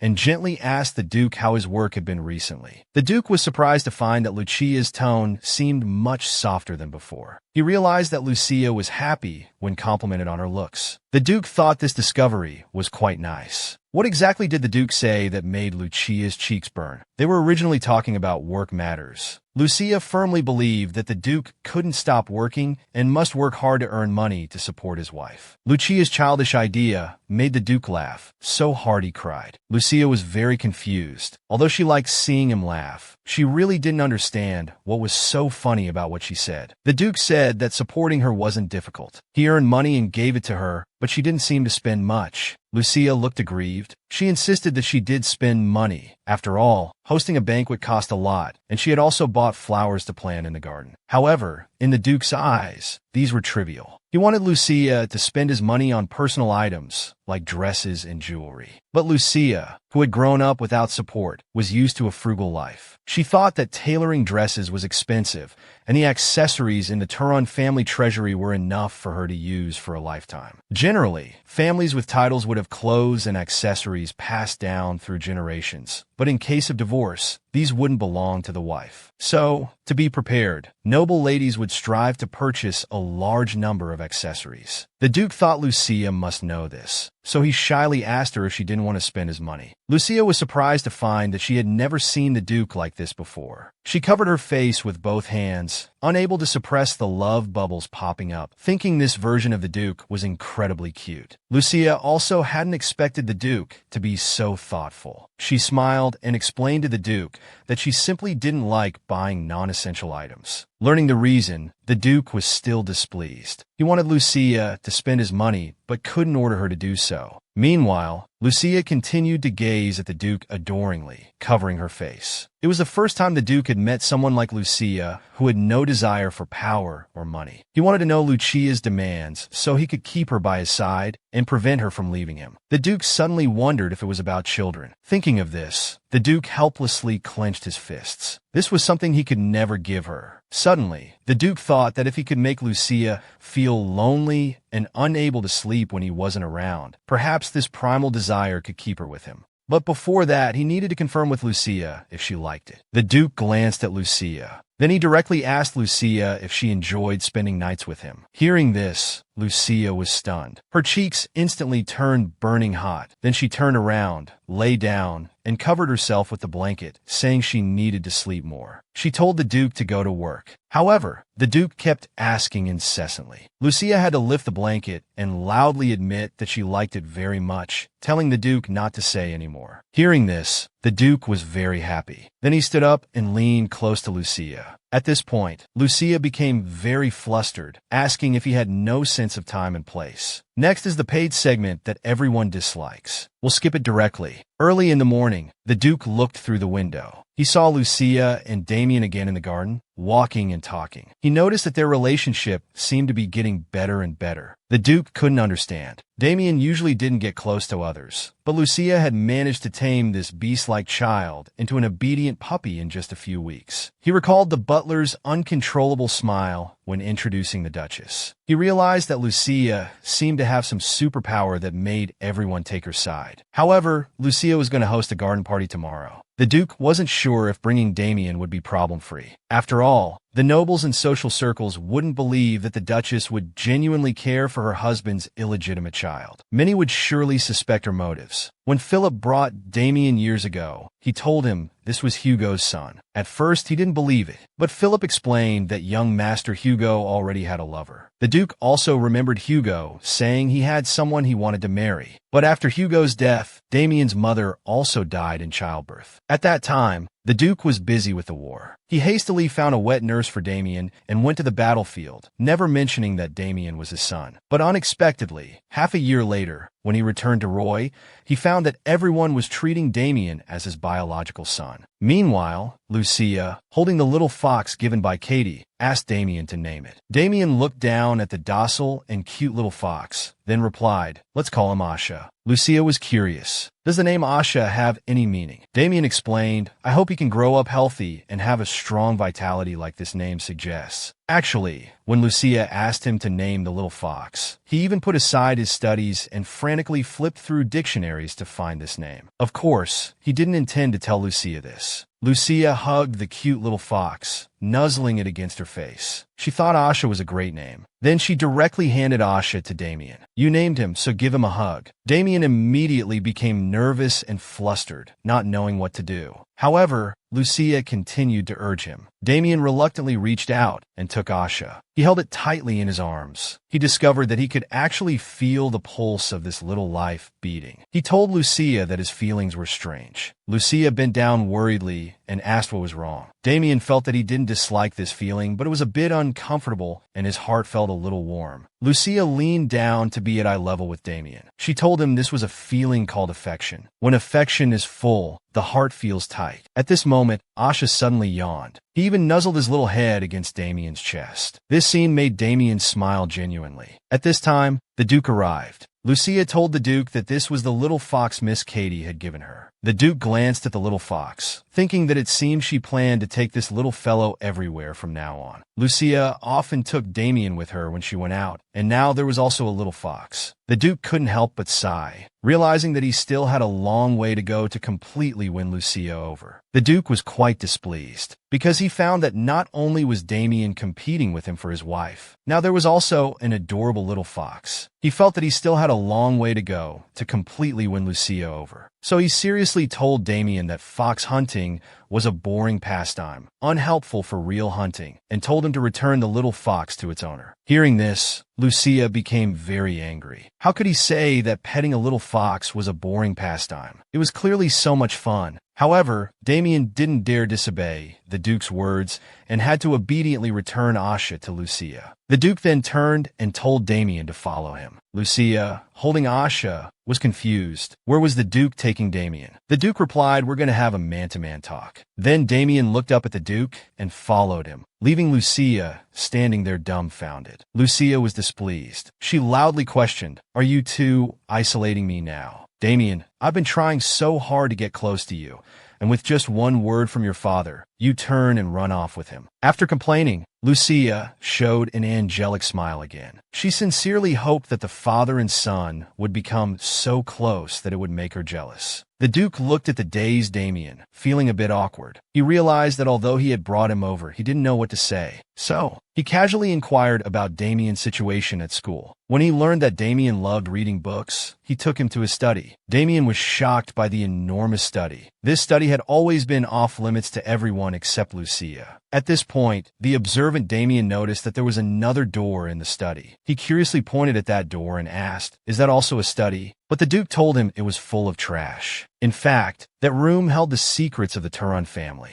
Only the head of the Turan family could enter. The Duke also planned to burn everything inside before Damien inherited the title. The Duke told Damien, "You can look around freely. If you want to read, you can come in any time." After thanking the Duke, Damien scampered off towards the study. The Duke remembered how Damien smiled while holding the little fox. It was exactly like his deceased brother. The Duke realized that the person he missed the most had been by his side all along. Damien hadn't inherited the madness in the Turan family's blood. He was kind, pure, and loved life. The Duke believed that the Turan family would surely be renewed under Damien's leadership. In the blink of an eye, it was the day of the banquet. The invited ladies gradually arrived at the Duke's mansion. Katie warmly greeted Lucia, but Lucia noticed that Mrs. Michel hadn't come. Katie expressed some regret, telling Lucia that the elderly lady was in poor health and couldn't make it. At this moment, a maid informed Lucia that the young master was waiting in the first-floor hall. So Lucia hurriedly said goodbye to Katie and followed the servant. Meanwhile, Katie was worried about whether this banquet would proceed smoothly. She knew that Lucia wanted Damien to make his formal appearance at this banquet. But those noble ladies were ignorant and arrogant, especially in their attitudes towards an illegitimate son inheriting the title. She wasn't sure if Lucia could handle it. The biggest obstacle for this banquet was the Countess of Wells. She was of equal status to her grandmother, but despite her high reputation,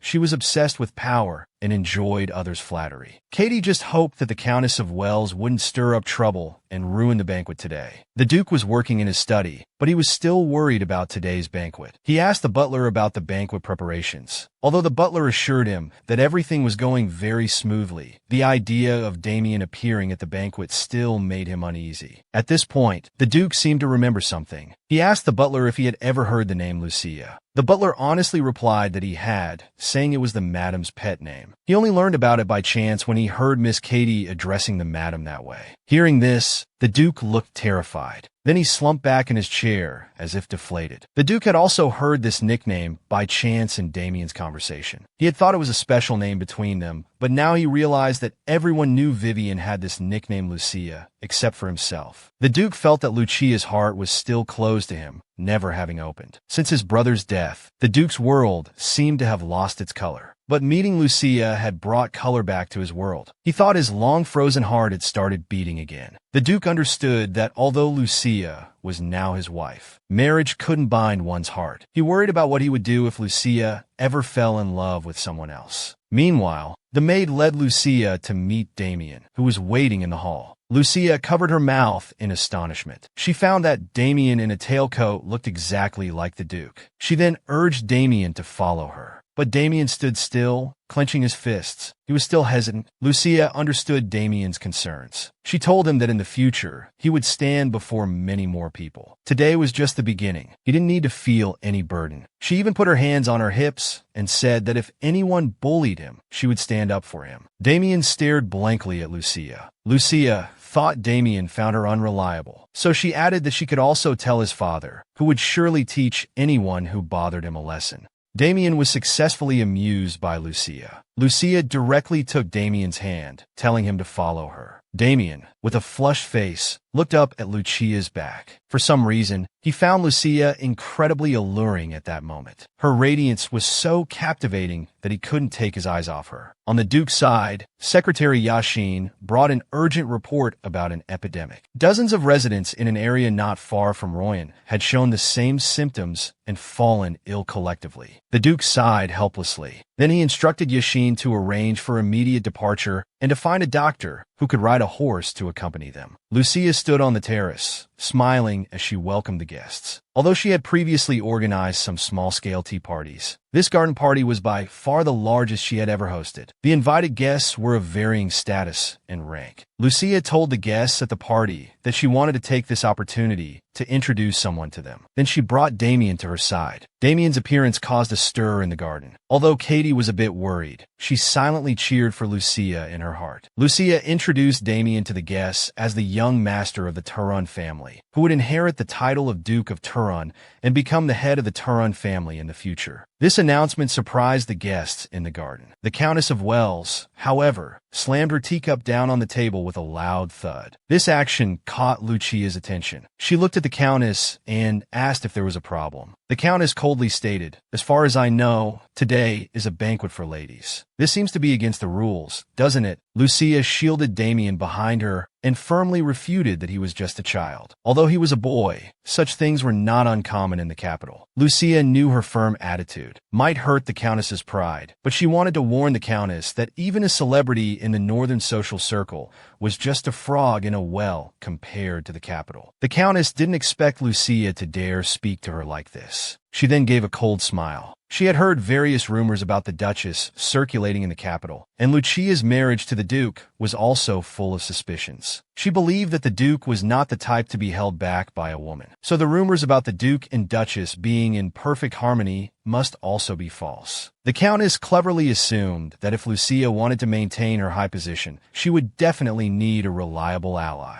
Her actions today were meant to show Lucia her influence in order to form a connection. She coughed twice. The previously buzzing garden suddenly became unusually quiet. The guests all covered their mouths. They sat expressionless like dolls, except for Katie, who realized this was heading towards a ruined banquet. She tried hard to ease the atmosphere. She made efforts to chat with her neighbors on both sides. However, it was to no avail. A ruined banquet refers to a verbal battle between the host and the guests. The method of ruining a banquet is for the participants to remain silent. If some problems occur during the banquet leading to its ruin, the participants will maintain a silent stance until the issue is resolved. If no one of similar social status to the initiator steps in to break the deadlock, then according to custom, others should tacitly agree and follow this behavior. Katie gripped her skirt, thinking that if her great-grandmother were present, it wouldn't have come to this. All she could do was try to make some noise while eating. This feeling was sometimes even more cruel than a real battlefield. What's worse, Lucia also realized it was a ruined banquet. She had witnessed ruined banquets in her dreams. They only occur at large-scale women's gatherings. The solution is for the host and the participants to reach a superficial reconciliation. Otherwise, if the banquet collapses midway, it would be a great shame for the host. Lucia certainly knew that having Damien leave would resolve the situation, but she had no intention of doing so. So she faced the crowd in the garden with a determined look and announced a pause in the banquet. This news caused a commotion among the guests. To protect Damien, Lucia angrily announced that she would end the banquet early. Back in her room, Lucia sighed helplessly. Covering her face, she couldn't understand why the Countess of Wells would publicly humiliate her. This was clearly a losing proposition for her. After all, in the north, the Turan family's power was above all else. Lucia, like a deflated balloon, leaned back on the sofa. She felt that she should have been more cautious about Damien's adoption and inheritance of the title. Lucia didn't know how the Duke would resolve this matter when he returned. But then she remembered the Duke's indifferent expression when he learned that she wanted to bring Damien to social gatherings. Perhaps the Duke hadn't even considered this matter. Lucia blamed herself for being too hasty. Because she was worried that Damien would soon return to boarding school, she felt she couldn't waste this opportunity. As a result, she messed it up. Lucia stood up and looked out the window. She didn't know how Damien would view this incident. Thinking about this, Lucia felt a headache coming on. At this moment, Lucia remembered that she had already sent a maid to call Damien, but he hadn't come yet. It turned out the maid had already gone to fetch Damien, but he had ignored her. Lucia continued to ask what Damien was doing outside. The maid hesitantly replied that the young master was just staring at her expressionlessly. Meanwhile, the garden was in an uproar. Guests were discussing how the usually gentle Duchess had become angry. The Countess of Wells, on the other hand, felt unprecedented fear. She recalled Lucia's harsh words as she left in anger. "You who have insulted the mistress of the Turan family today will soon find that this was not a wise action. One day, your sons or grandsons will serve my son as their master. Let your descendants bear the consequences of this account." The Countess of Wells had thought that Lucia would panic when faced with a ruined banquet and hastily send the young master out to ease the atmosphere. Then she would bow her head and apologize when Lucia calmed down, thus repairing the Duchess's wounded pride and forming a close alliance with her. But she never expected that everything would exceed her expectations. In the room, Lucia was calming herself down. Katie held Lucia's hand, comforting her that she shouldn't be too upset or feel too embarrassed. Lucia actually didn't care about these things. She was grateful for Katie's support at the banquet. What truly saddened her was the feeling of helplessness. She just learned from the butler that the Duke wasn't in the mansion. She felt somewhat relieved that the Duke wasn't there, yet also melancholic because of his absence. Later, she told the butler that she would inform the Duke about today's events herself. No need to relay it. What exactly happened that made both Damien and Lucia's eyes red from crying? After the butler left, Damien came to the room. Lucia casually waved, inviting Damien to her side. Unexpectedly, Damien lowered his head and knelt before Lucia, saying, "I'm sorry, it's all my fault." Lucia stood up in shock. Her eyes gradually moistened. "You don't need to apologize. This clearly isn't your fault." Lucia recalled the events at today's banquet. She hugged Damien tightly, feeling very guilty. Tears streamed down her face uncontrollably. Damien had said from the beginning that he didn't want to go, but she had insisted on persuading him. The result was this chaotic ending. Lucia believed it was all her fault. In fact, Damien didn't care about those strange women's affairs at all. He was already used to such rumors. Along with constant apologies, Lucia's sorrowful tears fell like a spring.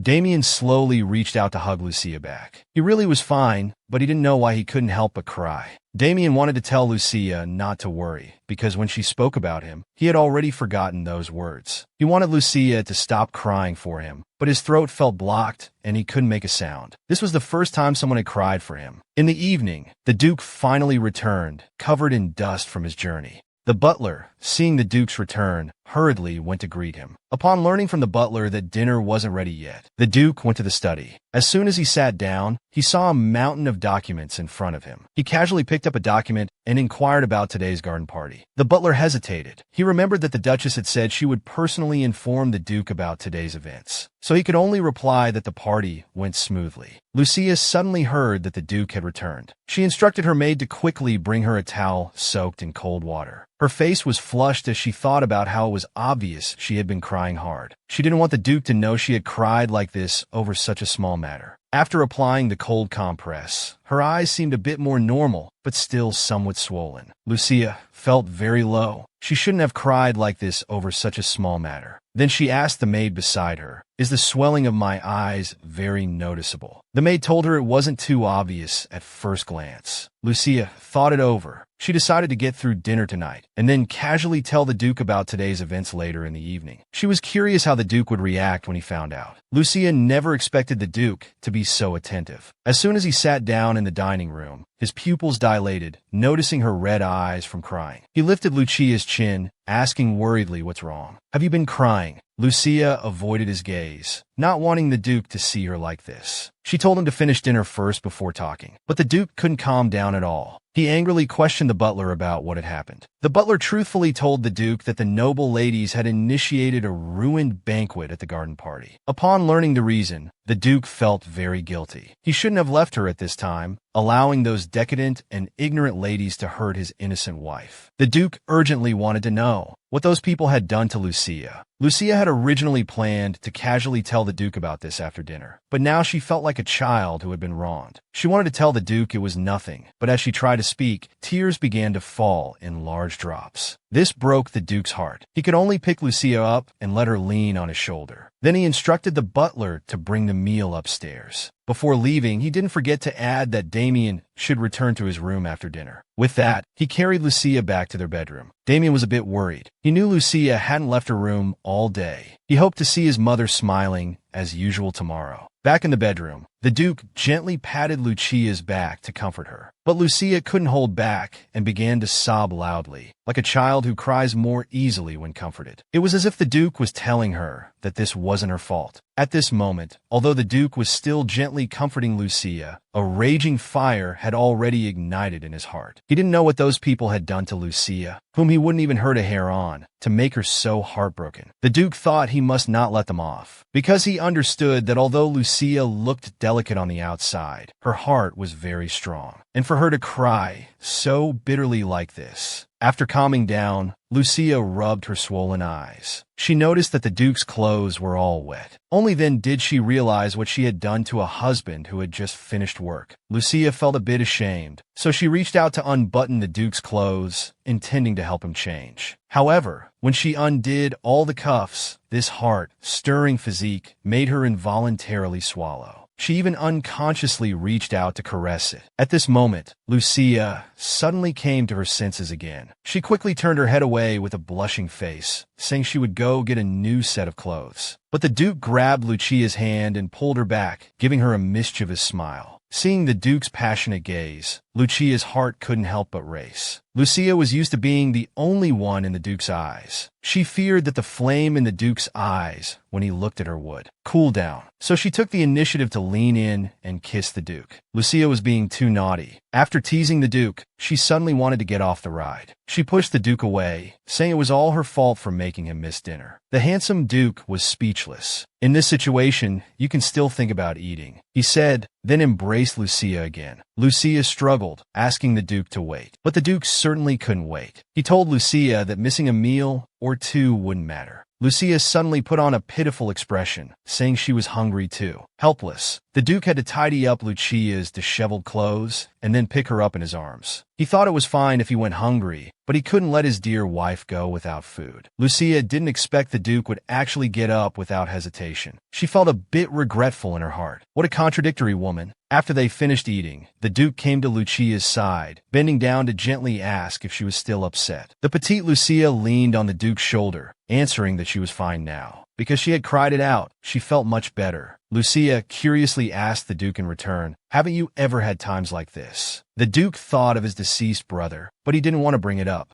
He told Lucia he had never cried. Then the Duke changed the subject, asking Lucia to tell him what exactly happened today. Lucia casually said it was just because introducing Damien had offended the guests, and she didn't want to back down, so she ended the party. Finally, she emphasized that this was just a very common occurrence. The Duke didn't believe a word of Lucia's lie. He continued to ask what else happened that made her cry until her eyes were swollen. Lucia reiterated that there really wasn't anything else. She was just sad because she had caused harm to Damien. The Duke thought for a moment and felt she wouldn't reveal any more. But speaking of Damien, the Duke remembered that Lucia had never asked him about Damien before. He had previously thought Lucia didn't care at all. He didn't expect Lucia would cry for that boy. So he asked Lucia why she never inquired about Damien from him. It turned out that the reason Lucia never mentioned this was because when signing the marriage contract, she had brought up Damien. She noticed that the Duke was full of caution. If she were to dig deeper after marriage, Lucia feared the Duke would suspect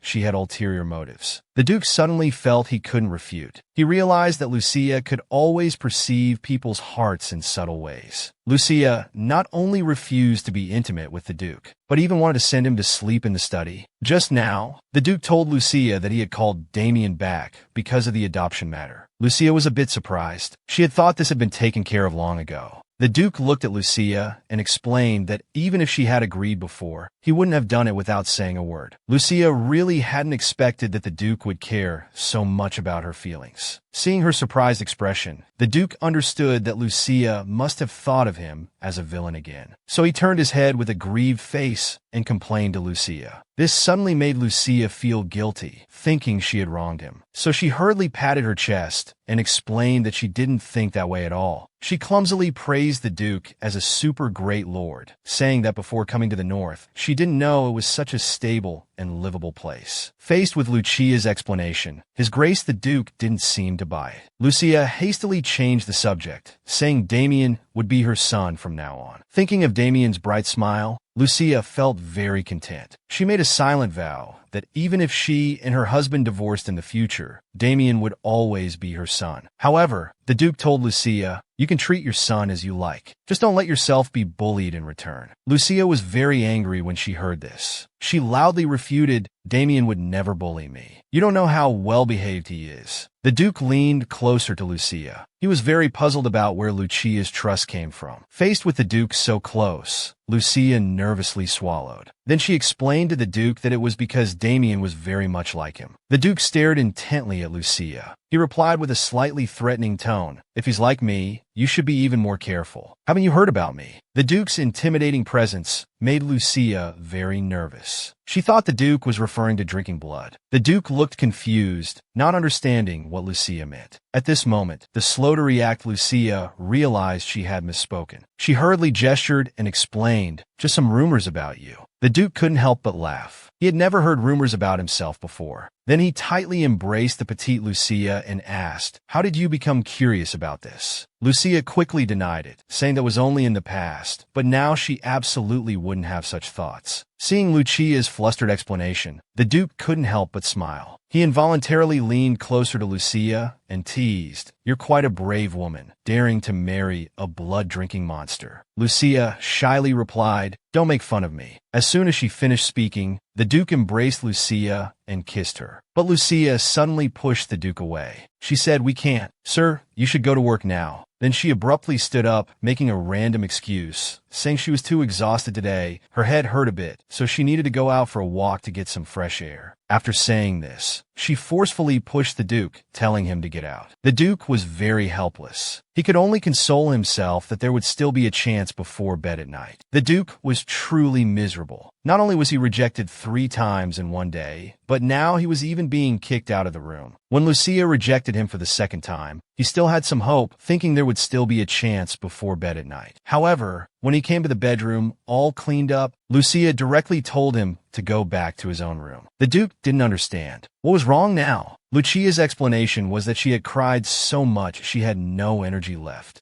The Duke immediately felt a raging fire in his heart. He believed it was all because of those hateful female guests causing trouble. He absolutely couldn't let those people off easily. He reluctantly promised Lucia that he would just sleep obediently beside her and do nothing else. Although Lucia found it hard to believe, she remembered that last night, because she had to host the banquet today and needed to sleep early after telling the Duke. He really did just hold her while sleeping. While Lucia was still considering, the Duke suddenly slipped under the covers and embraced her. He promised again that he would just hold her to sleep like this. But Lucia noticed that the Duke's hands seemed a bit restless. Lucia blushed and scolded him, telling the Duke to stay away from her. However, the Duke closed his eyes and complained, "You've been busy with the banquet lately and with Damien's matters. Now that the banquet is over and Damien's registration is done, isn't it time to pay some attention to your husband?" Speaking of Damien, Lucia was curious why he was sent to a boarding school. It turned out that the Duke believed the academy's status was rising, and it was also a good place to build connections, which would certainly be helpful for Damien. The Duke's answer was so candid that it surprised Lucia. She realized that whenever she asked a question, he would try to answer as thoroughly as possible. To confirm her thoughts, Lucia asked the Duke a few more questions. Without exception, the Duke answered seriously and in detail. Lucia found it amazing that the Duke would answer all her questions. At this moment, the Duke reached out his hand, gently caressing Lucia's swollen eyes, his eyes full of concern. Lucia then lay in the Duke's arms, saying it should be better tomorrow. The Duke suddenly asked who had started the trouble. Lucia looked up at the Duke. Those dark eyes. She understood the Duke wanted to stand up for her. So she quickly stopped the Duke, telling him not to do anything. However, the Duke remained silent. Lucia anxiously made the Duke promise her, "In social circles, if you intervene, they won't dare to give you trouble. They'll only stab me in the back." Hearing this, the Duke angrily exclaimed, "Who dares?" But Lucia stared at the Duke with teary eyes. How could the Duke resist this ultimate move? He could only shyly turn his head away. He gave in.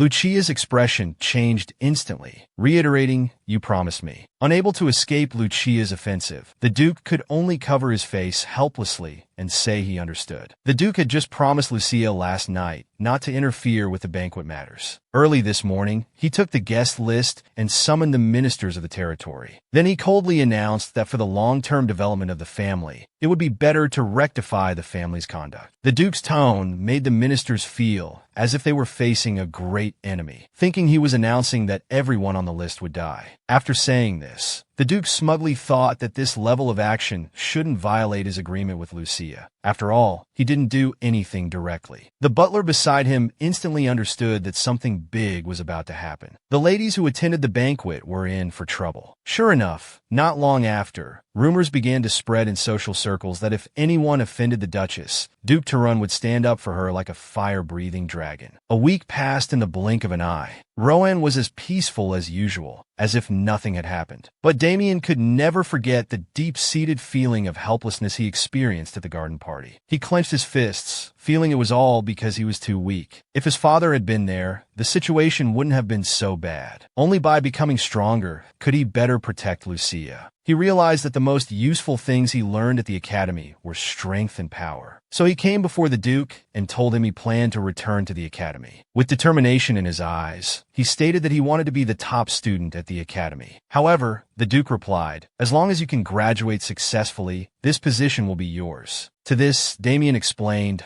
"I need to hone myself to become stronger. Only then will I have the power to protect those I truly care about." Hearing the word stronger, the Duke finally looked up at Damien. "How can you prove that what you learn at the academy will make you stronger?" Damien knew that regardless of his grades, as long as he graduated successfully, the Duke's position would be his. But besides his father's gift, he also wanted to achieve something on his own. Damien clearly knew he didn't have the ability to become his father's successor, so he needed to find a way to become stronger in his own way. So he told the Duke with determination in his eyes that he wanted to become the president of the student council at the academy. Hearing this, the Duke's pen suddenly stopped. He knew what Sita meant in Damien's words. In recent years, Sita's influence had become particularly prominent in wartime, and it would only grow stronger. The Duke was puzzled. Damien, who had never been interested in anything other than studying, now suddenly wanted power. He reminded Damien, "This position isn't something you can get just by studying hard. If you can't handle it, you'll be dragged down. If you want to reach the top and stay there, you need to be strong enough that others don't dare to challenge you." Finally, the Duke told him, "You've already been registered under your mother's family." At the mention of his mother, Damien suddenly felt a bit shy. After that, the Duke told Damien to inform Lucia about his return to the academy. When Lucia suddenly learned that Damien was returning to the academy, she was saddened, thinking it was because of the garden party incident. Damien shook his head, explaining that he just wanted to keep up with the courses and improve. But Lucia still felt a bit dejected. Seeing Lucia's prolonged silence, Damien asked what was wrong. Lucia thought that if he was leaving tomorrow, maybe they could take a break from studying today. She looked at Damien expectantly. "Why don't we chat? Tell me what life at the academy is like." Damien happily agreed, and they spent a rare, wonderful time together. Today was the day Damien returned to the academy. Lucia, acting like a worried mother, kept talking endlessly, reminding Damien to eat well and take care of himself. The Duke, somewhat impatiently, reminded her, "That's enough." Lucia tried hard to remember if there was anything else to say. At this moment, the butler brought a basket and handed it to Lucia. Lucia took the basket and gave it to Damien. "Asha seems to have accepted you as her master, so you should take her with you." But Damien was a bit worried, as the academy seemingly didn't allow pets. At this point, Lucia looked at the Duke and said, "Don't worry about that. Your father will take care of it." The Duke nodded in agreement. Lucia hoped that having Asha's company would make Damien's life at the academy less lonely. Damien was stunned for a moment. Then he took Asha and thanked Lucia. Finally, he bowed and said he should leave now, asking her to take care. Just as Damien turned to board the carriage, Lucia suddenly called out to him. Damien stopped and curiously poked his head out of the carriage to look at Lucia. Lucia wanted to hug him one last time before he left. After Damien agreed, Lucia ran towards him. She hugged him tightly. During this time together, Damien realized that the Duke and Duchess had a very close relationship. So, sooner or later, they would have their own child. This would make his position precarious. He also knew he couldn't compete with a daughter. Damien hugged Lucia back, but now he didn't mind anymore. She just wanted to protect this warmth and her mother's smile. Lucia affectionately told Damien, "Because of you, I'm happy every day. I'll miss you and write to you." These words warmed Damien, who had never experienced a mother's love before. He felt he would never forget this moment, including Lucia's expression and this warm embrace. And he would cherish this day as he strived to become stronger. Finally, Damien kissed Lucia's hand and said affectionately, "Dear mother, although I don't know when we'll meet again, I wish you peace and prosperity." Lucia was so moved by being called mother that tears streamed down her face. Watching Damien gradually disappear into the distance, Lucia leaned on the Duke's chest, unable to calm down for a long time. Meanwhile, in the carriage, Damien gently stroked Asha. He understood that even if a brother or sister were born one day to take his place as heir, he would sincerely give up his position. Because even if such a thing happened, this precious sentiment wouldn't change. After Damien left, Lucia felt very low. She remembered that this was the first time Damien had called her mother, but now she couldn't hear it anymore. However, she then recalled the image of Damien kissing her hand. She thought about how young Damien was, yet already so charming, truly worthy of being the Duke's son. Lucia automatically blocked out the maid's repeated urging to take a bath. Completely immersed in her own world, Lucia thought that she absolutely couldn't raise Damien to become the kind of bad man who makes girls cry. Initially, she had worried about Damien being too mature. But after spending time together, she realized her concerns might have been unfounded. Damien wasn't mature because of his environment. From the beginning, his thought patterns were already close to an adult's. Damien should be considered a genius. He was too smart, so it was difficult for him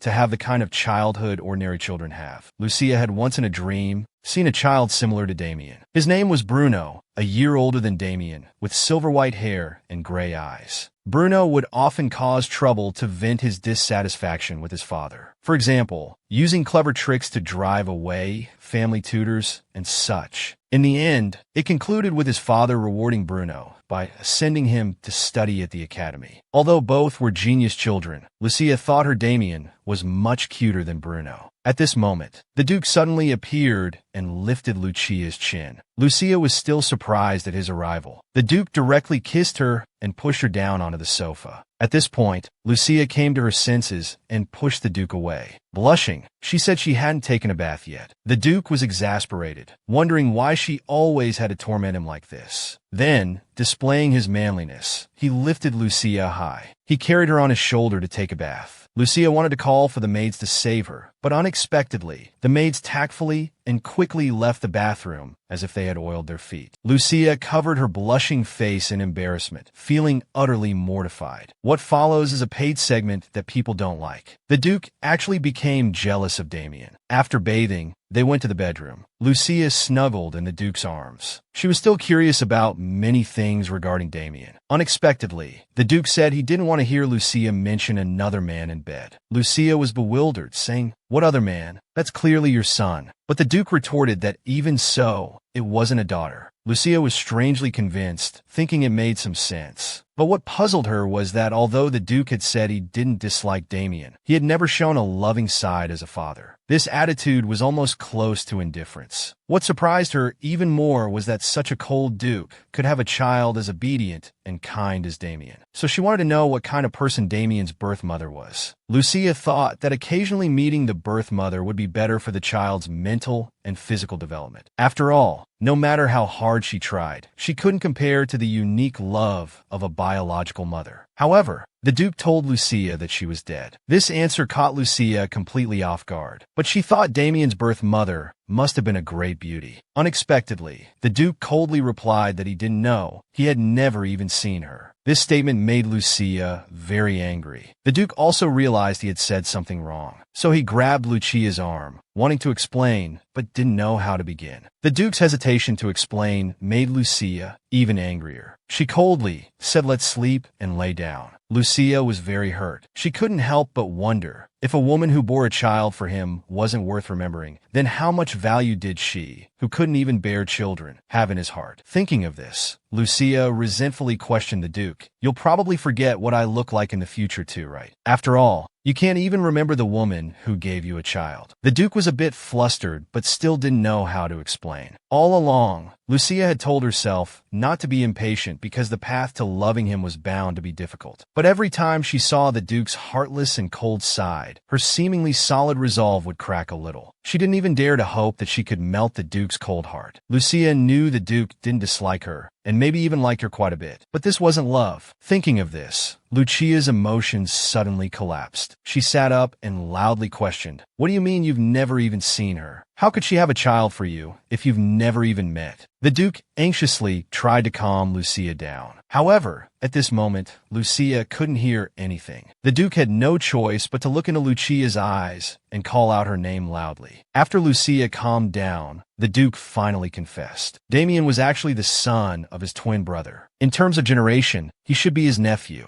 The Duke finally admitted to Lucia that Damien wasn't his biological son. Although Lucia was very shocked, she was more concerned about whether Damien himself knew. The Duke said that besides himself, and now you, no one knows about this. Lucia asked the Duke if he would tell Damien the truth when he grew up. The Duke planned not to tell him unless Damien asked. Lucia was a bit surprised. If they never told him, then she would have to keep this secret forever. But what puzzled Lucia was that if Damien wasn't an illegitimate child, he shouldn't be subject to various prejudices. Lucia thought about it again and realized it wasn't quite right. Compared to the title of a rebellious son, being an illegitimate child was better. Because in the story version Lucia had heard, the twin brother who was abandoned at birth killed his father for revenge. At this point, the Duke told Lucia that there was actually more to that story. That guy was forced into a corner and had no choice but to do such a thing. Of course, part of it was also the former Duke's own fault. Lucia was very surprised. She noticed that the Duke's way of referring to his twin brother was very natural, as if they had known each other for many years. Lucia wanted to know more about the Duke's relationship with his brother, but the Duke's eyes became distant. He only answered very briefly, not wanting to reveal more. The Duke clenched his fists. He explained to Lucia, "It's not that I don't want to tell you, but this is something I'd rather die than let anyone know." At this point, Lucia took the Duke's hand. She understood the Duke because she had secrets of her own. The many things she had experienced in her dreams, she planned to keep to herself for life. Lucia comforted the Duke,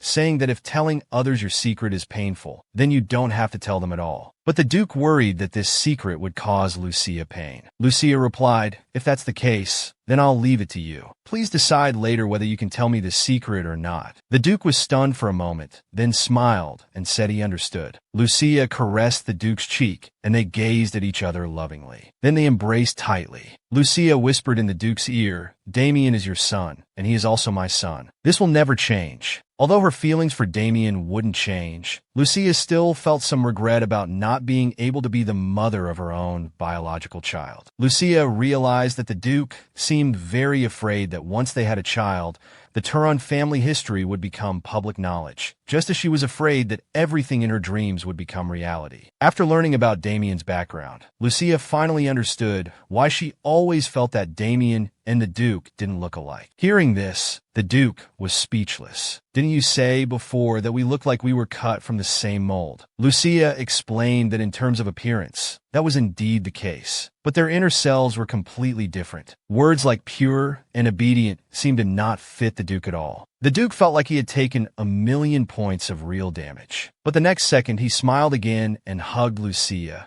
saying, "But I'm pure and obedient to you, aren't I?" Lucia blushed instantly at his flirtation. The next moment, she hugged the Duke's head and laughed happily. The Duke then took the opportunity to push Lucia down. Lucia was curious. "Since Damien looks so similar to you, your late older brother must have looked exactly like you, right?" The Duke complained, "That guy only looked decent on the outside. In reality, he was just a pushover." Lucia understood. It seemed Damien took after his father, which was why he was so pure and lovable. Lucia still wanted to know about Damien's father. Mentioning the name reminded the Duke of those painful memories. Lucia also noticed that the Duke seemed hesitant, so she said it was okay if he didn't want to say. But after a moment of hesitation, the Duke still told her that his brother was called Shio. Lucia covered her mouth in surprise. because she found that this name was incredibly similar to the Duke's. The Duke was confused, wondering how they were similar. Lucia repeated the names Shio and Shio. Then she said, if you say them quickly, aren't they the same? The Duke was shocked, because what Lucia just said and her expression were exactly the same as his deceased brother's. Lucia caressed the Duke's cheek. Does your name contain both your and your brother's names? The Duke hugged Lucia tightly, calling her name repeatedly. Lucia responded passionately. The Duke now understood that his heart no longer belonged to himself. Without Lucia, he might die. The next day, the Duke finally found an opportunity to take revenge on the Countess of Wells who had made Lucia cry. He smiled mischievously. Although Lucia had asked him not to intervene, the Duke had been holding a grudge about this matter. He had always hoped to catch the Wells family's weakness, and this time he wouldn't let them off easily. The Duke ordered his subordinate Elio to thoroughly investigate the past transaction details and tax payments of the involved merchant group. He specifically emphasized not to miss even a speck of dust. Although Elio didn't know exactly what had happened, he understood that the Wells merchant group had been completely targeted by his master. And the Duke was not only a grudge-holding person, but also had a long-lasting impact. Soon after, Lucia hosted another tea party. Katie also came specially to congratulate Lucia. Lucia was grateful that Katie always cared for her. Katie had heard from her father that Duke Turan had become famous for killing all the lords of the rebellious lands along with their families. The northern nobles were extremely terrified because of this. During this time, Duke Turan had also summoned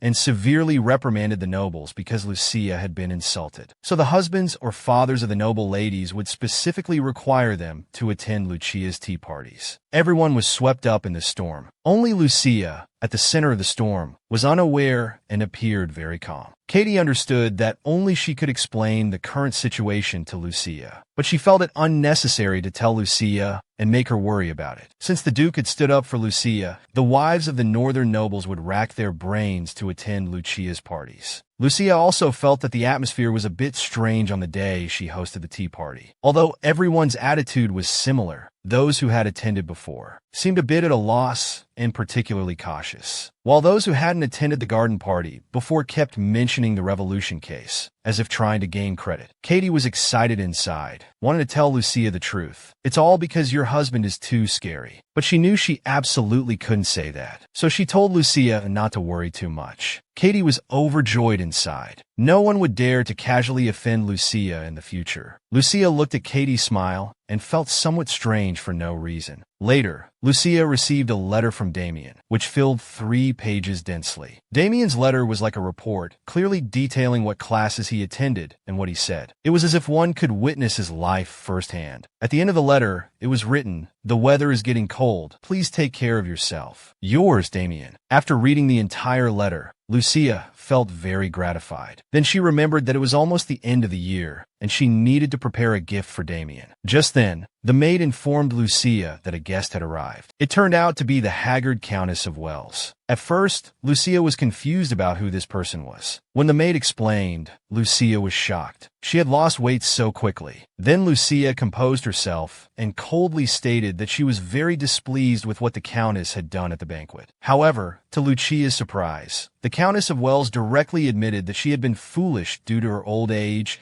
and pleaded for Lucia's magnanimity to forgive her. Lucia was somewhat astonished. She hadn't expected the Countess of Wells to admit her mistake so easily. This made her suspect that something wasn't right. However, since the Countess of Wells had already apologized, the kind-hearted Lucia didn't intend to pursue the matter further. So she accepted the apology and prepared to leave. At this moment, the Countess of Wells called out to Lucia. She had one more reluctant request for Lucia. Hearing this, Lucia felt a bit angry. How dare she still ask for a favor? How thick-skinned. It turned out she wanted to ask Lucia to appease the Duke's anger. She confided in Lucia about the difficulties their family's merchant group was facing, hoping the Duke would show mercy. That evening, Lucia brought up this matter to the Duke. However, the Duke believed that as a leader, it was reasonable to call for a cleanup of family conduct. Lucia thought it was too outrageous. She said, "There are now rumors that you severely punished the Wells Earls merchant group because of the garden party incident. You're supposed to be someone who clearly separates public and private matters." The Duke felt very embarrassed and could only sheepishly respond, "Of course. Soon after, following a thorough investigation, the Wells Earls Merchant Group was finally released without charges. However, the amount of levy remained unchanged. As a result, Duke Turun's identity as a wife-protecting maniac became a consensus in the northern social circles. Of course, all of this was within Katie's expectations.